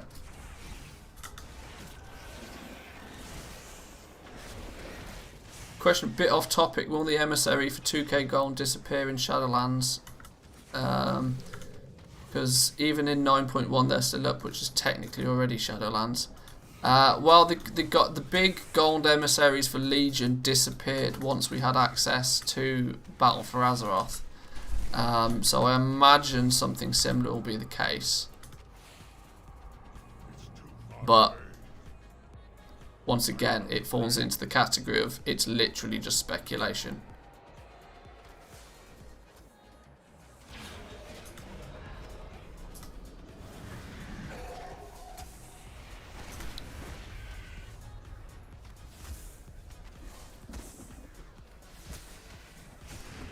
Right, I think I need to take a bathroom break, and I need to go and do such before I pick up the assassins, otherwise I'm going to get absolutely spanked. And I don't want to die and lose all of my Stygia. So, let's quickly do a Cipher of Relocation. Now, I'm not going to hand these in right now, even though normally I would do, because I want to try and gain an idea of exactly how much Stygia I can get on a daily basis. And I don't know if these are like a daily turn-in, or whether these are a weekly turn-in, or even if they're a single-use turn-in. So I'm not going to turn them in just yet. But we've kind of done the top part. We can't kill this rare simply because we need 3 players to do it. This one is probably... this also requires 3 players to do it, to summon the dude. But we can do a few of the things down here. There's a thing to do here, a couple of things to do. Couple more rares. It's not even that many rares though out here. That's the crazy thing. We can't really get to the Beast Warrens very easily, because they just slap us about real hard. But anyway, yeah, I need to go take a quick bathroom break. I'll be back with you guys in 2 minutes.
Alrighty.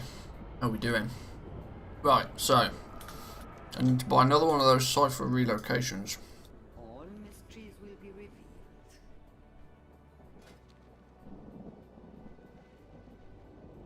We now at least have 444 Stygia. So we'll buy one of these. Can't carry any more of those. What? Oh, my one's still got 3 charges left on it. Oh, fair enough then. Have they increased the charge count on this? No, it's 5. Oh, okay, sure. Well, maybe I don't need another one of these. What else? We've got a bunch of Stygia that we could potentially look at doing something with. We don't want Torghast upgrades.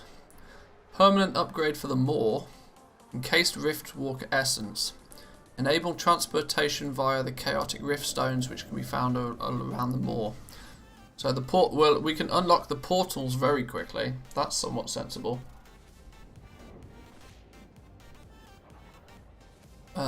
Alternatively, we can pick up the chains to give us the grappling hook thing, or we get. Oh, this is a Torghast thing. Can only be used in Torghast. I think we want to unlock the portals, you know. That seems very sensible to do. Trust not what you see in the moon. Ha, okay. Just a thing, sure. It's a rich lithium deposit here. The fact that this spawns in Venari's safe zone is an odd one. That's ripe for abuse. Because every time that spawns, that's going to be an lithium node. Every time. And there's no chance of anything ever killing you in this blit.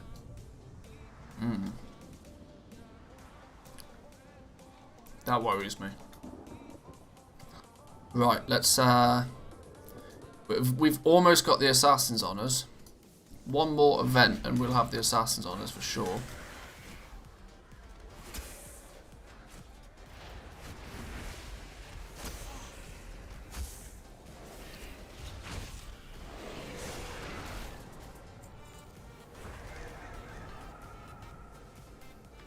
Not really any point mining those. Rich lithium deposit.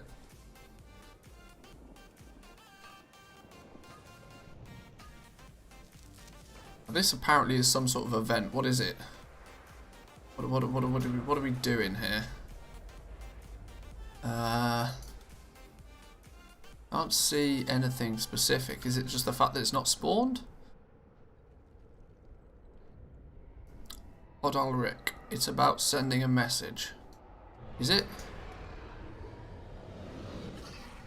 Doomed souls. I'm guessing something's just not spawned here.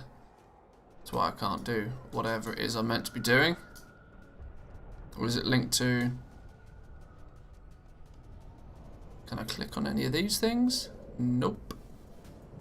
Well, I don't know what that event's meant to be then.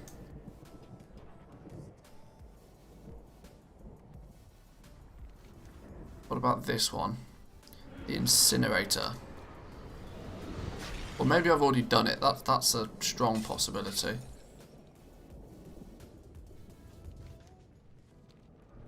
May have answered it already, but what's your estimate friendship farm rate considering the time restriction?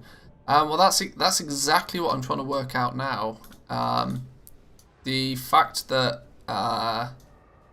yeah, I don't know is the honest answer, which is why I'm trying to sort of get some sort of understanding on it.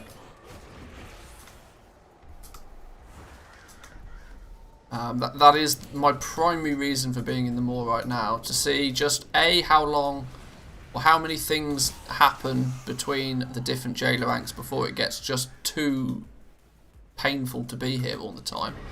And on top of that, then, oh Christ alive. And then on top of that, just how much reputation we can gain on, say, like a daily basis would be super advantageous to know. we started with Veneri at 150 out of 6,000. So I'm going to do as much as I can in the Maw. I'm not min-maxing in terms of time yet, because I'm still learning a hell of a lot about the zone. So I'm never going to be time optimal. But at least if we can get a figure of what is possible every day, we might be able to start working from there.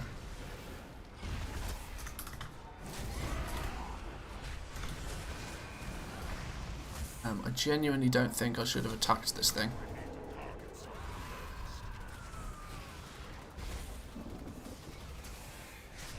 Because he's slapping me about pretty hard.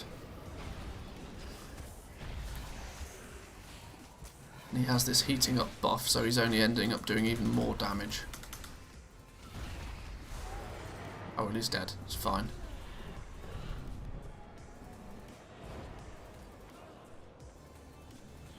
Now, there's an event here, but I don't know how to get to it.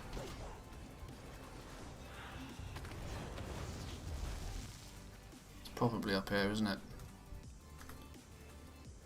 Drank shot it. Hey, that's probably a yes. Probably would work very well. Aaron15, thanks for the sub. Welcome, welcome.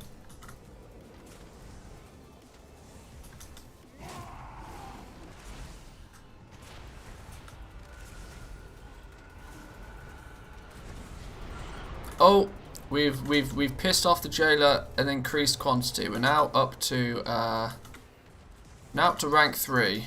This is now where I'm going to have to actually start focusing quite considerably, because if I spawn one of the assassins and I'm at low health, it's not good news. But these things are unlocked for me now. We unlocked these chaotic rift stones, so we can at least we can run about a little bit, or travel about a little bit with ease. I'm being hunted by an assassin. Here's the assassin, look. The assassin's not a huge amount of health, but will apply a debuff by the looks of things if they attack you.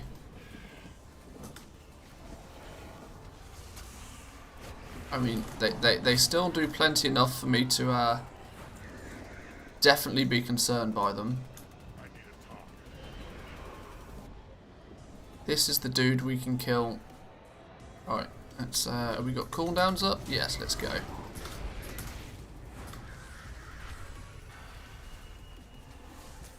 It's just pew pew.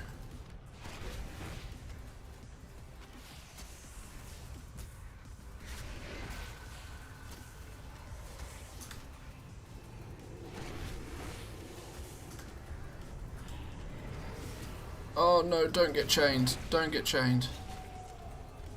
This dude should be a 40 rep kill, to my understanding. Yes, 40 rep. So he was considered more of an event than a rare. Events give you 40, 60, rares give you 60. Do you find them more as null and boring as most people do? Actually looks kind of quite cool. I must admit, I don't enjoy the gameplay out here. A zone where literally everything is against you. I probably wouldn't mind it as much if we weren't being heavily forced to be out here. Nearly every bit of endgame content revolves around the Maw. And so you don't feel as if you're here out of choice, you feel as if you're here because you have to be here. And that's what is kind of egregious to most people. I think the zone will probably come to life with more players in it. Now, because it's beta, there's basically nobody here because it's beta. When there's more people here, it might feel better. But I currently, I'm still in two minds about the zone. It's got a lot of potential. It's just not living up to its potential right now, or at least in the fashion where we can play it right now.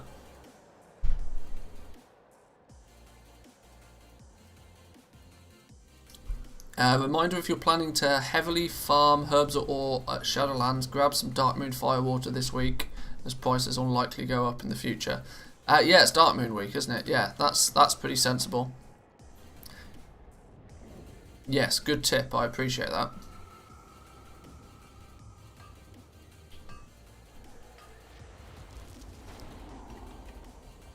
I'm confused a little. Will the base item recipes drop randomly, or is it just the for the base legendaries? A quick TLDR then for you. You need a legendary power. That legendary power has many different ways to be acquired depending on which power it is. It could come from a dungeon. It could come from a world quest. There's a bunch of different things. So you need the memory of the legendary power. Once you have the memory, you need a base legendary item, which can be one of currently 4 different ranks. These are all crafted by crafters. The recipes to acquire those, you have to do a small little quest for the rune carver, who is located just inside Torghast.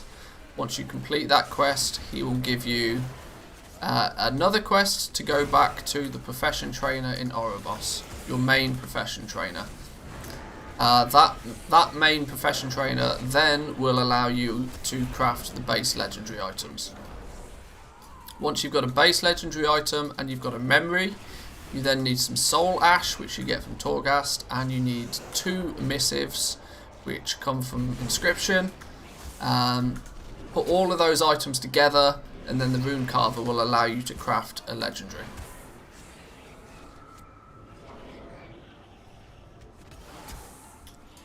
And I appreciate the TLDR version was still pretty long, but that's just what it is.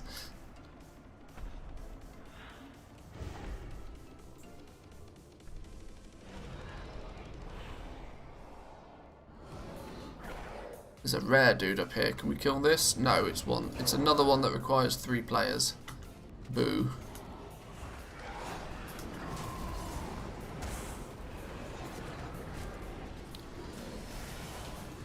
Oh no, I've managed to pull a whole bunch of...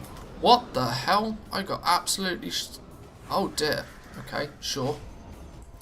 That wasn't meant to happen.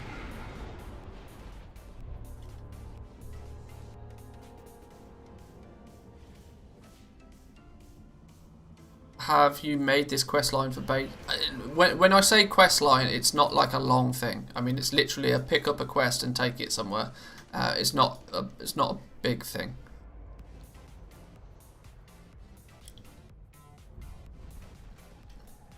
Trust me, the quest line is the least of your concerns about it. You basically do it by accident anyway when you unlock Torghast. It's not really a thing. You to gain access to the quest first, I believe you need to have your profession maxed out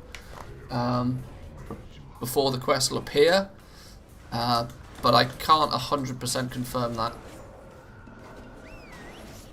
But to learn the base legendary items from the profession trainer, nevertheless, you need max skill in that profession.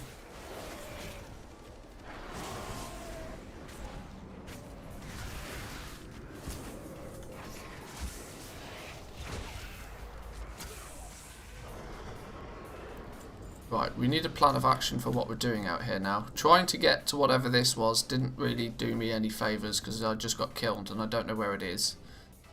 There's a dude in a cave that we can kill over here. I need to go back this way to get my my Stygia back because I died like a fool. Dying is never... Now I wonder if can you kill these guys multiple times in a day? I'm guessing you can. I really imagine you can only get credit for these once a day, because I know for a fact I've killed this guy. But the fact that he's respawned, can you get credit multiple times? Because the weird thing might be is that instead of trying to battle your way through the maw, it could just be kill the same dude 20 times and do it that way. That could be the weird and wonderful meta. Let's see what happens when we kill this guy again. I'm hoping that's not the case. I'm hoping you only get, like, benefit once a day. Oh no! We've killed him a second time and we've gained reputation with Venari again. We also received a spirit. That's super interesting. Right. I now have an answer for the Queen's Conservatory that I didn't have before. We now get these spirits. These spirits can drop from rares in the moor.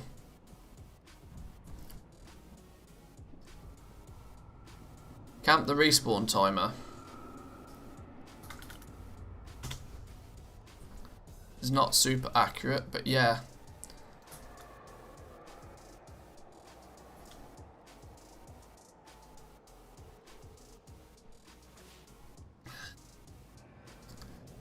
Because this dude wasn't showing on our map because we've already killed him.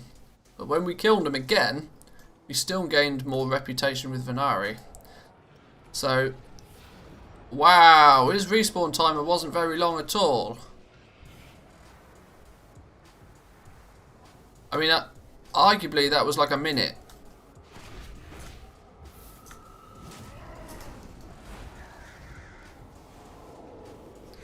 Oh no, I'm hoping I haven't accidentally stumbled across the meta of just waiting a minute and killing the same dude multiple times. And in between the respawn timer, just avoiding the jailer at best you can. Oh, that could be absolute cancer. I could, well, if that is the case, this is going to be easily nerfed. That shouldn't be a thing.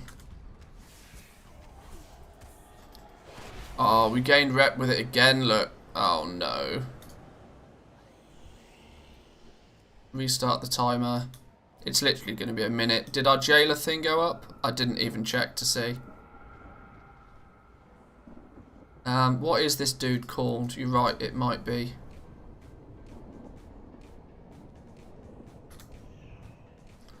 When I press F6 on something to report a bug for it, nothing happens. Just have to do it this way. Exploit early, folks. Exploit early. More meta. I've just found the more. What's the? Oh, now he's disappeared. I don't know what his name was. Need to test another event guy. Yeah, true. Might just be him.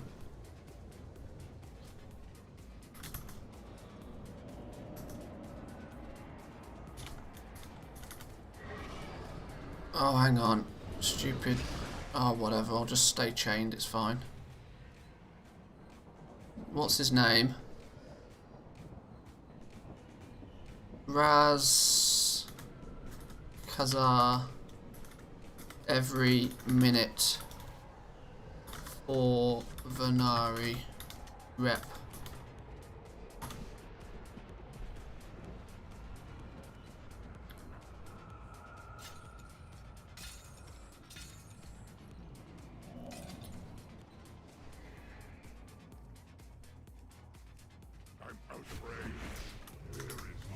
Oh no, I got an assassin on my ass at the same time.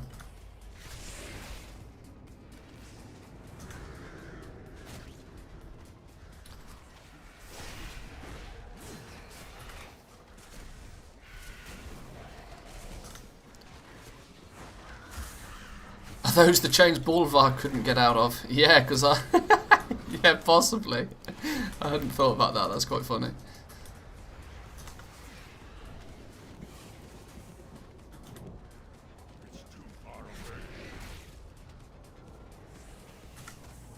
Now, the question is if this Eye of the Jailer thing goes up. Like, somebody keep a close eye on this and see if it goes up. I need to focus on actually killing the dude. But, because in theory, it's somewhat acceptable to get Venari rep by killing this dude. But only if we gain an increase to the Jailer thing. Oh no, we killed it and our jailer thing didn't go up. Oh balls, I've just found like a horrendous bug then with the system. okay. Okay, yeah, that's definitely a bug.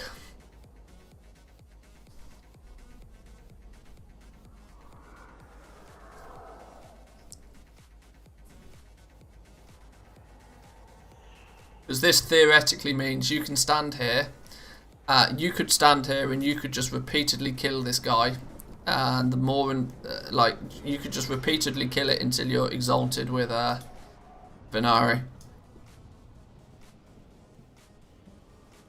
Definite exploit. Considering they're trying to make sure you're out here as much as possible.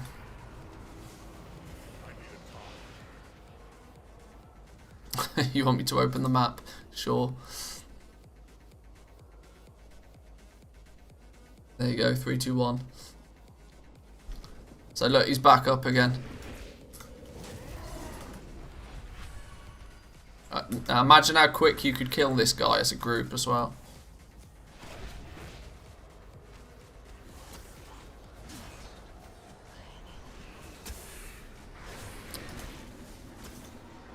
Maybe, yeah, I think somebody pointed out maybe we should test another event dude and see if it's the same.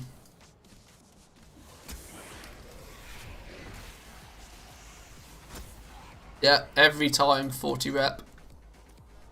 Oh! Not only that, we got a Fallen Adventurer's cache. I've got no clue what this even is. Manthieus and his amazing hacks. Yeah, I'll get Archvalder on the phone. What's this contain then? This contains some Stygia, and it also gained 330 gold. That's a grey item. Oops.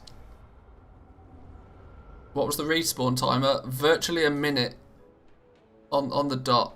1 minute respawn. Which means you can kill it 60 times an hour. Well, arguably not, but it would be 60 times an hour if you could one-shot it.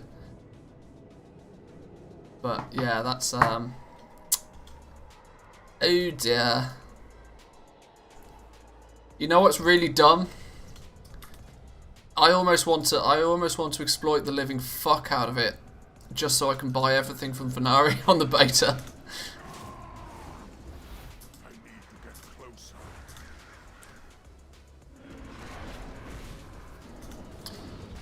I think this is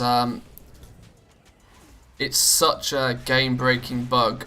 Maybe it needs a quick Instagram 30-second video on it. Because I've literally just broken the entire moor with this. Because you don't gain, or at least if you do gain jailer benefit, it's been incredibly small. I've not seen the bar go up. I mean, just watch the bar. No, my arrow, my pointer was right on the bar where it was, and it's not, the bar's not increasing. So if I didn't have this jailer issue right now, I could arguably just repeatedly do this. Any ideas if you could loot it multiple times, or it was a rare just join? Yeah, I'm able to loot it as well, and that's also something I should point out. This dude is not considered a rare, it's considered an event. Now, the fact that you have to kill a big dude for the event, yeah, that's the thing. It's not following the same mechanics as a rare, that you can only kill it once a day and get credit for it once a day. It respawns continuously. It's giving me reputation every time I kill it. I'm gaining Stygia every time I kill it. And to top it all off, the jailer bar doesn't seem to be increasing when I kill it either. See, now he's back again. Oh, stupid. Goddamn assassin. Luckily I can burn through the assassins kind of quick, but...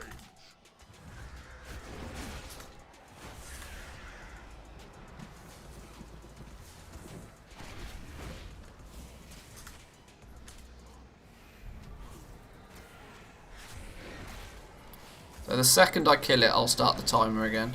So we can see it's virtually a minute to the second. It's respawn time. Jailer hates this guy as well, doesn't care about him. Kind of feels that way. Jailer's like, I don't like you either. You can die repeatedly.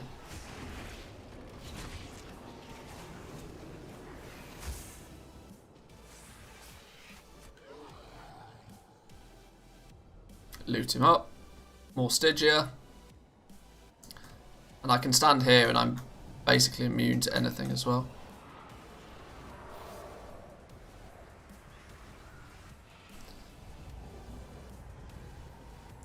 How much rep do you need for Exalted?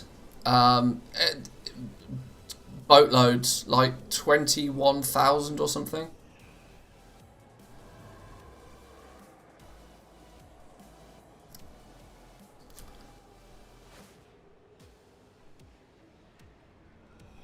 Let's see if it's exactly a minute.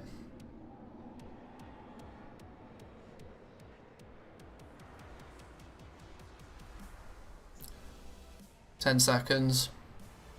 9, 8, 7, 6, 5, 4, 3, 2, 1. Boom. Minute respawn timer. You gained some of the bar when you killed him the first time. Ah, okay. Now, interestingly, the bar does seem to be going up, but I don't think it seems to be going up relative to me killing this dude. I think it's just going up over time. Because this bar was definitely more in the middle. But it's super difficult for me to focus on actually killing the dude. Although I was picking up souls, maybe that's what was triggering it. I'm not sure.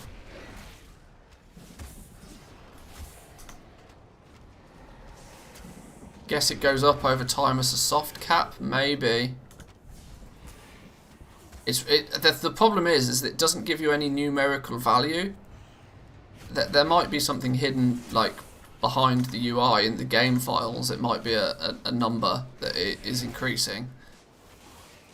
There's likely to be an add-on that will give this a numerical value. Just how, like, for example, the see there, for example, once again I forgot to pay attention. I can't. It looks like it didn't go up, but it might have gone up. I don't know. Or is it when I loot it? Really hard to tell. Really hard to tell. If it's not going up by time, you can simply fire herbs and ore here constantly, not killing mobs or doing anything else. That's probably true. It probably does just naturally go up.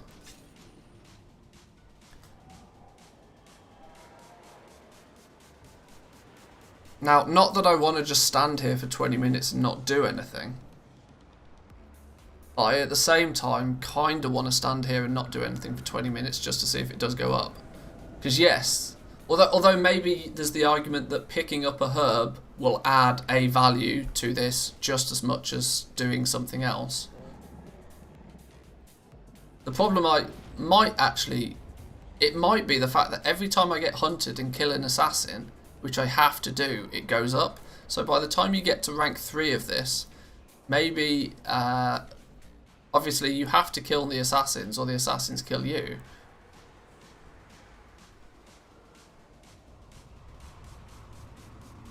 I can't tell what exactly is causing this to go up right now, but it doesn't appear that killing this guy is contributing to it, which I feel it definitely should.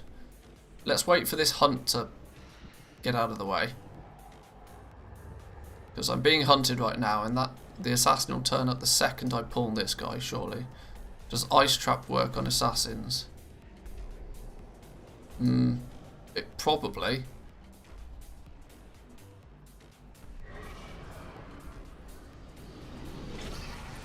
Where's that guy going? That goes on a right zoom up somewhere.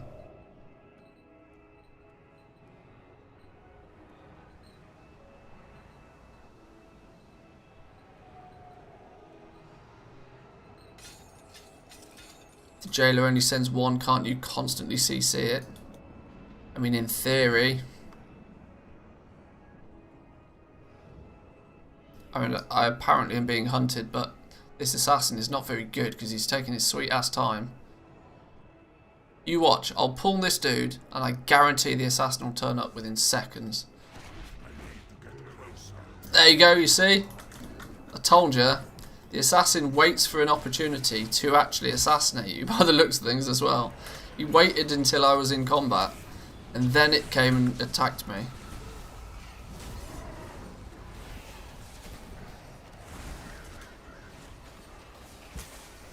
That guy was the SWAT team if you get to rank 6. Oh, really? That's probably a meme. You're probably pulling my leg with that one, but I'm willing to accept that that could be quite cool. An assassin will get you once you enter combat. Oh, did it really? Well, even still, then it means that you're if you're trying to kill this guy on the regular, you're gonna have to kill an assassin every once in a while as well. Now, picking up that soul definitely boosted my jailer bar.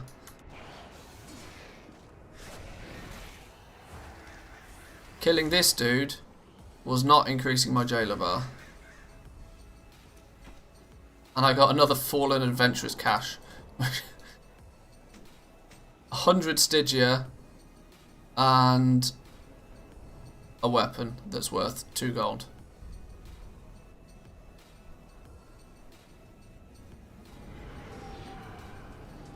Feels very real, just like rogues in, yeah, waiting for you to get in combat first.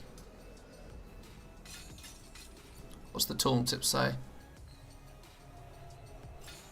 Soul Seekers attack you on sight. The tower bombards your location, dealing damage and slowing you. And assassins are sent to kill you. Is the tooltip.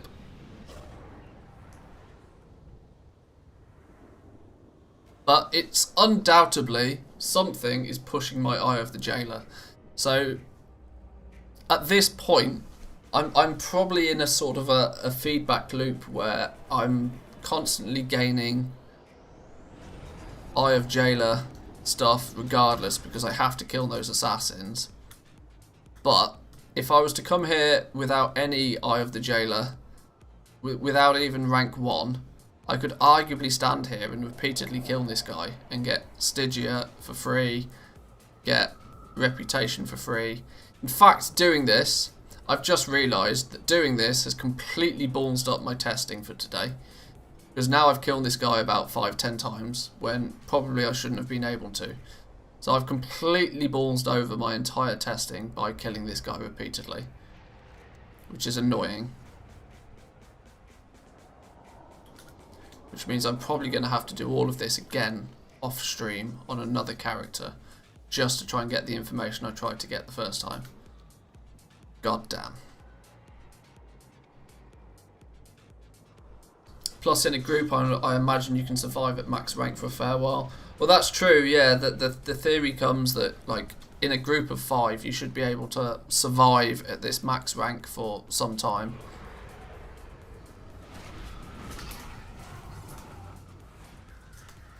Look, that assassin literally does wait until the very second you are in combat and then he attacks you. Just like a rogue.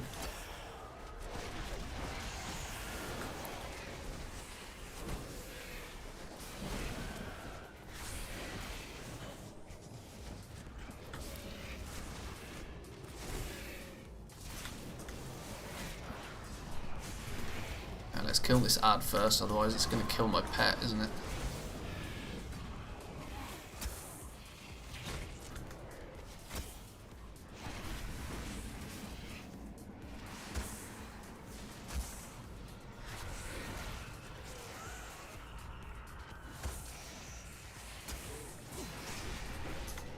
I think what I should do then, now I've completely wrecked my my testing of how much reputation we can get on a daily basis, I should probably go and find another... Oh, we got another spirit from that dude. Yeah, so doing stuff in the moor is where you're going to get your spirits from. That's what I assumed anyway. We need to find another one like... let's go try and find this dude then. And see if we can... See if we can repeatedly kill another event dude.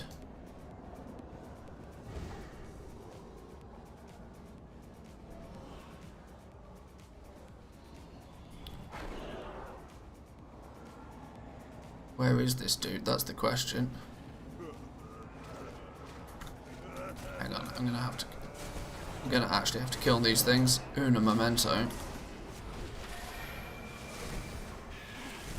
These things are doing some serious damage to me.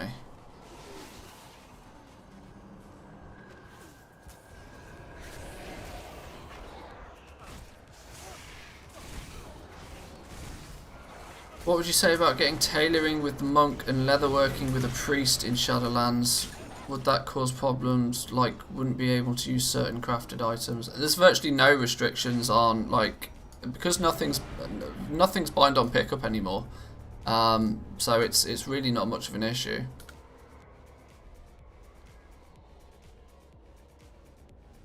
Isn't everything BOE anyway? Yeah, that's kind of the emphasis. Everything's BOE, so it's really not much of an issue. Hide behind one of the dudes. Yeah, I died there because I was answering questions in chat again, which yeah, that's my bad. Oh, this assassin can stun me nowadays. Well, fuck you then. Where's my pet? Pet is not dead.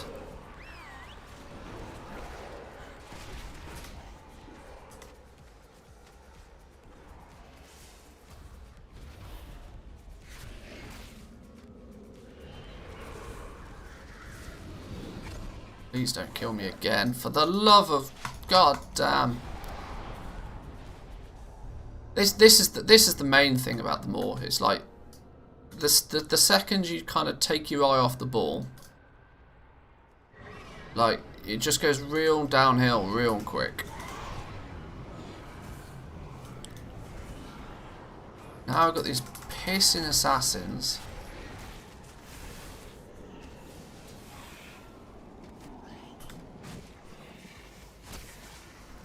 Physical damage is being inflicted every 3 seconds.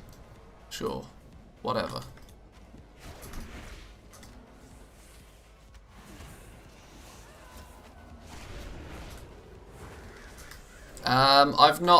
Like I said, I've not actively gone out of my way to check all of the other professions for their rep changes.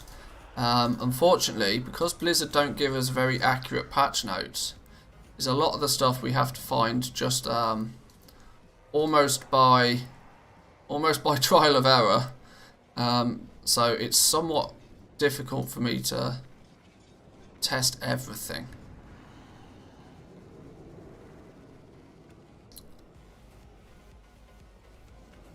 What's the next level of Jailer's Fury? Yeah, we are very much about to find out. Rank 4 winged abductors come and try and claim you, whatever the fuck that means.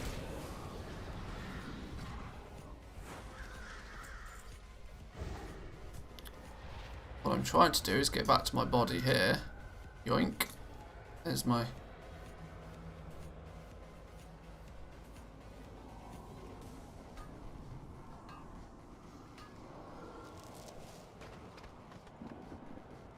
It'd be much more helpful if this jailer bar had a numerical value to it. Because then you could start to work out, well, what is actually increasing this number and what isn't increasing it. Oh, this dude's in a cave somewhere. He's not even up here. No wonder I can't find him.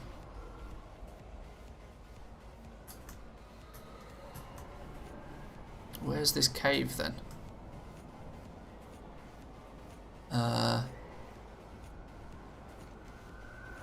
Oh, it's this cave that's all the way over there. Oh, Jesus. Should have looked at the map, shouldn't I?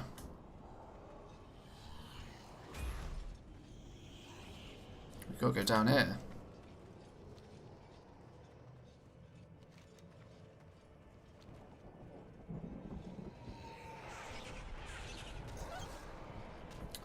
Mining and herbing doesn't increase it.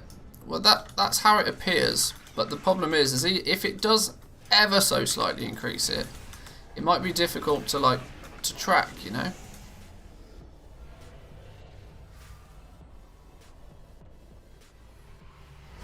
Oh, well that definitely did it. We're now at rank 4. I need a target.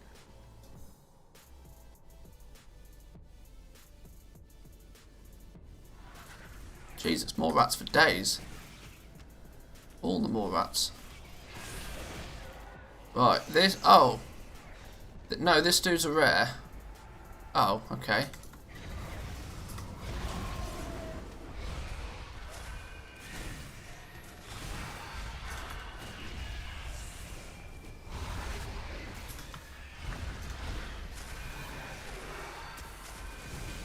I don't know what Squealing Roar is, but I don't like the sound of it. Luckily, a BM Hunter's AoE is pretty off the charts, so... Oh, what? Where did all the rats go? Tide of Vermin. Interesting.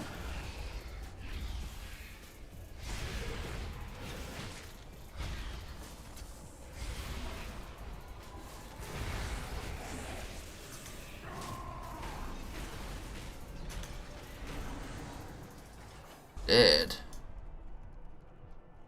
Oh, we killed him. We can't loot him. Okay. There is so much wrong with this zone still. The rats didn't really appear to do much of anything. Yeah, I got that feeling as well. And this dude is meant to be Agonix, which is in a cave, but it's just a rat dude. 10,000 more rats in a suit of armour. Have you seen the tooltip for this dude? 10,000 more rats in a suit of armour. Nice.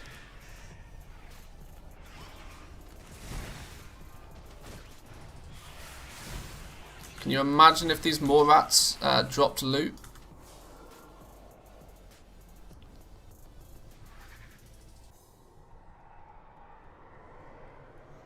Right, well apparently there's some event down here, but can't work out what it is. There's our assassin back again.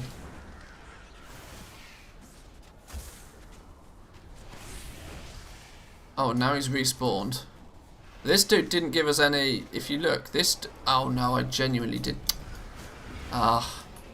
He didn't actually give us any rep. So he felt a bit broken in the first place. So let's just kill him once more, just for consistency of testing.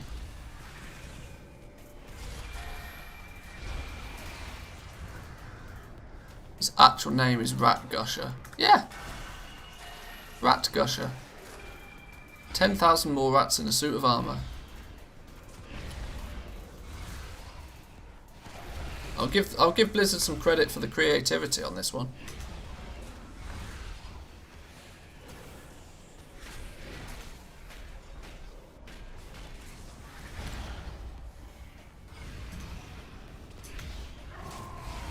Yeah, he doesn't appear to give any rep with Venari or have any loot. Which feels odd.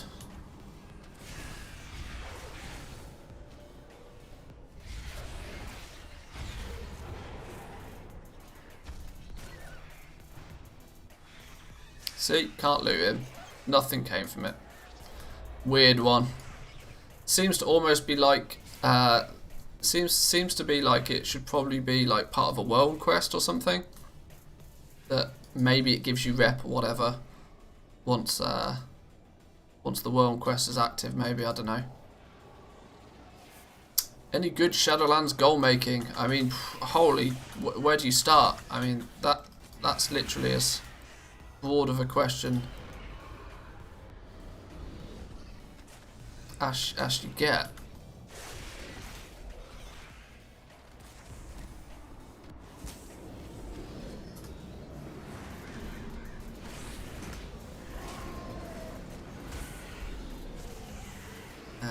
I need my defensive cooldown, my health cooldown to hurry up.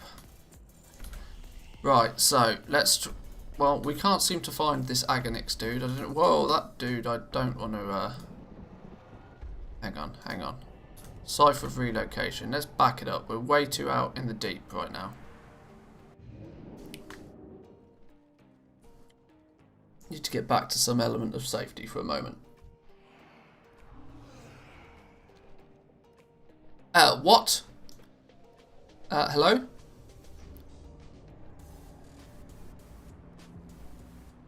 You want to put me down sometime? Winged abductors hunt you from above. I've been yoinked. I've been yoinked and there's nothing I can do about the yoinkage. Is that it? Is that it? Is that game over? We done?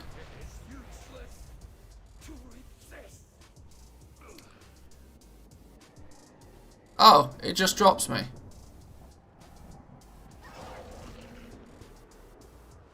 Okay. Well, it didn't pick me up from there. Sure as shit didn't pick me up from there. Well, good luck me getting my body back for that one.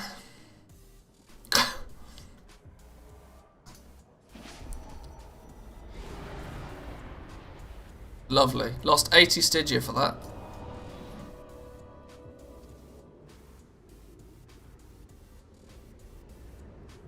I trust you are not What a shit show. Oh, we handed that thing into Venari. Didn't get any rep for it. Handed in a box of torments. return only if you must. Didn't get any rep for it. So they're still totally pointless. There's actually, no, apart from 2 gold and 57 silver and 40 copper, there was absolutely no point in me turning those in. So they're still kind of broken. The moor's just not looking good at all. Even with that cheeky little exploit that we found, we started with 150 rep out of 6,000, and after what comfortably must be a couple of hours of playing, we're still only on 830 rep out of 6,000. And just to give you guys an indication, you need a total of 21,000 rep with Venari to be able to get to Crafter's Mark rank 4, where you are cordial with him. You also need to be cordial with him to pick up the conduits. And then you need to be appreciative even to be able to add sockets to your gear. Hot diggity. This zone it's just not ready. There's no other way to describe it. It's kind of pointless me doing any real like video based content on the moor because it's just not ready. There is obvious things that need changing. This thing is a bit annoying. The fact that it just picked me up when I wasn't even looking.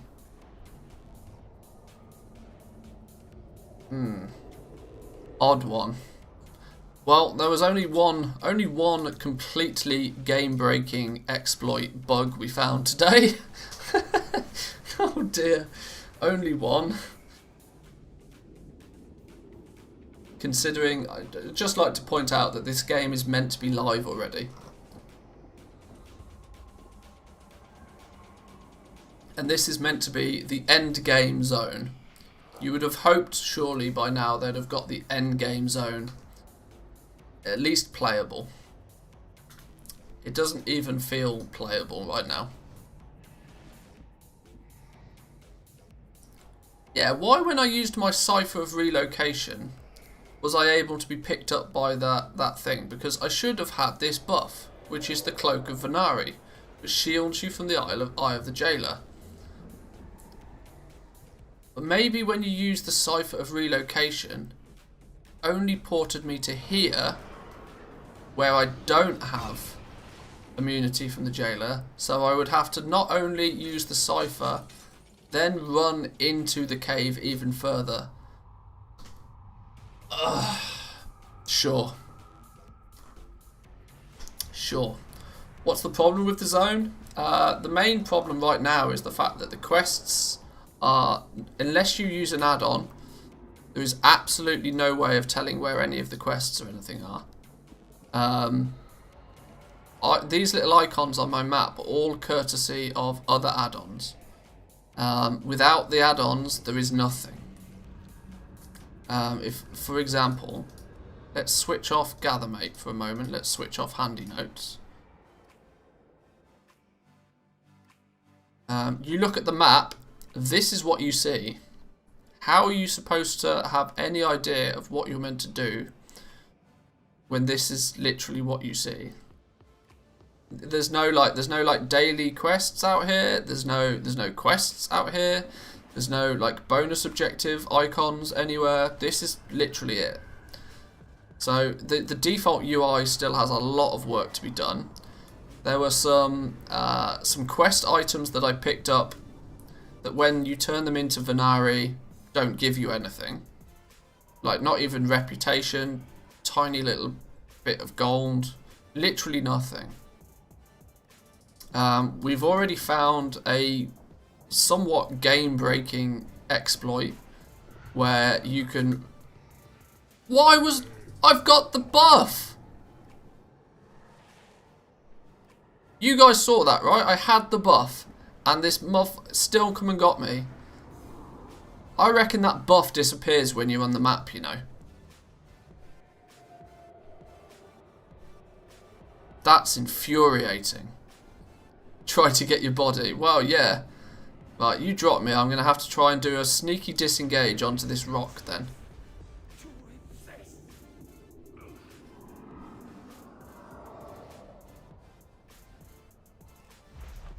No, missed it.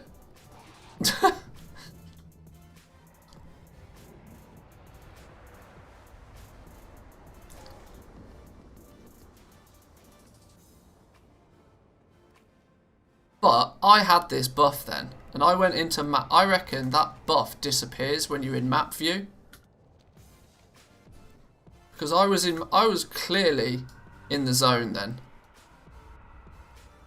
I had this buff when that dude was carrying me up in the air.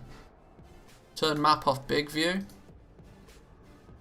It's still it still shows it here.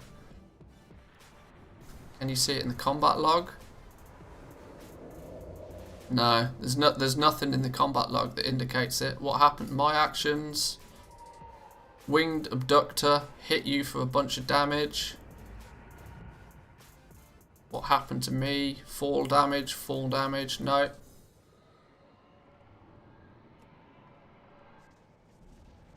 But I clearly was in the zone, and I clearly had this buff, which meant the jailer should not be getting. Only second game-breaking bug of the day.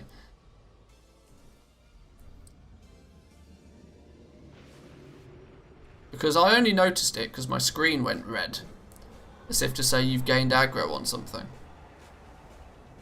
Let's try it again. So, I don't know what the internal cooldown is on these winged abductors. But if we leave the map open, wonder how long it takes us to get the red thing to come. In fact, I reloaded my game as well, didn't I? Because I was turning off add-ons. We've got the buff. To note, we have the buff. Let's leave the map view on for a minute or two, then see what happens.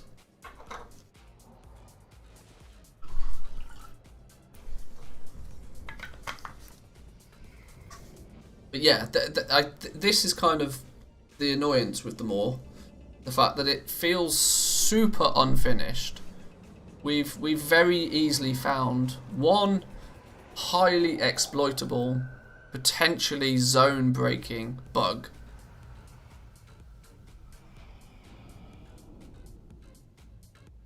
And we found it without even trying to look for it.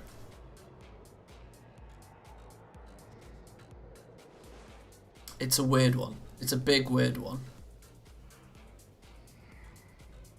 Right, well, obviously now that we're trying to test it. But here's an abductor dude, look. Fuck are you doing here? If I'm in aggro range, is that... This is one of... What? Why is this dude just chilling here? This is one of the winged abductors.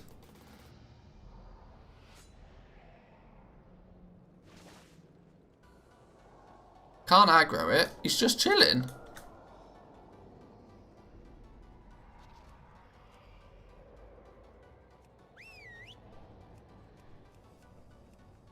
I can't even... It says I'm not in line of sight.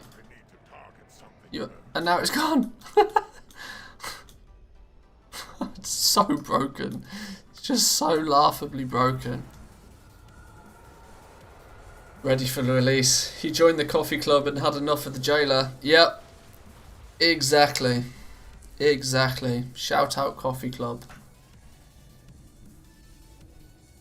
Right, well guys, I think I'm going to leave it there for today's stream. We streamed for a bit longer because we got caught up in them all. I'm going to leave it there for today. I still want to get a video out about the legendary changes. That's my plan for today anyway, so I'm going to go work on that for a little bit. Big shout out to everybody that watched the stream today. We had a huge spike of viewers earlier, which was nice to see. And a whole bunch of you have done the solid of clicking that like button, so I appreciate that very much. Quick 30-second sellout mode. If you want to join the morning coffee club, support me directly, give yourself a cool little icon next to your name in chat, make you stand out that little bit, then please feel free. I do my utmost to offer all of my content to you guys for free, so there's no bonuses or perks hidden behind paywalls with this channel. If I know it, you can ask it and I'll give you an answer. Even if I don't know the answer, I'll do my best to find out for you. Now, tomorrow is going to be Tuesday. We'll be back at somewhat normal time tomorrow. So if you're not subscribed, hit the subscribe button at the very least. Tick the little notification bell and you'll know exactly when the live stream goes live. You may see the stream element bot occasionally telling you to go follow me on Twitter. That's highly advisable, simply on the basis that even if you don't have the notification bell ticked on YouTube, if you follow me on Twitter, I tweet out just before I go live every day as well. So you can come and catch me live. The most interactive way to watch the stream is obviously live, so there's a few options there for you. But guys, I'm going to go get some food. I'm going to work on a video. Big shout out to everybody that joined in today. Thank you very much. And guys, I'll see you guys tomorrow. Peace.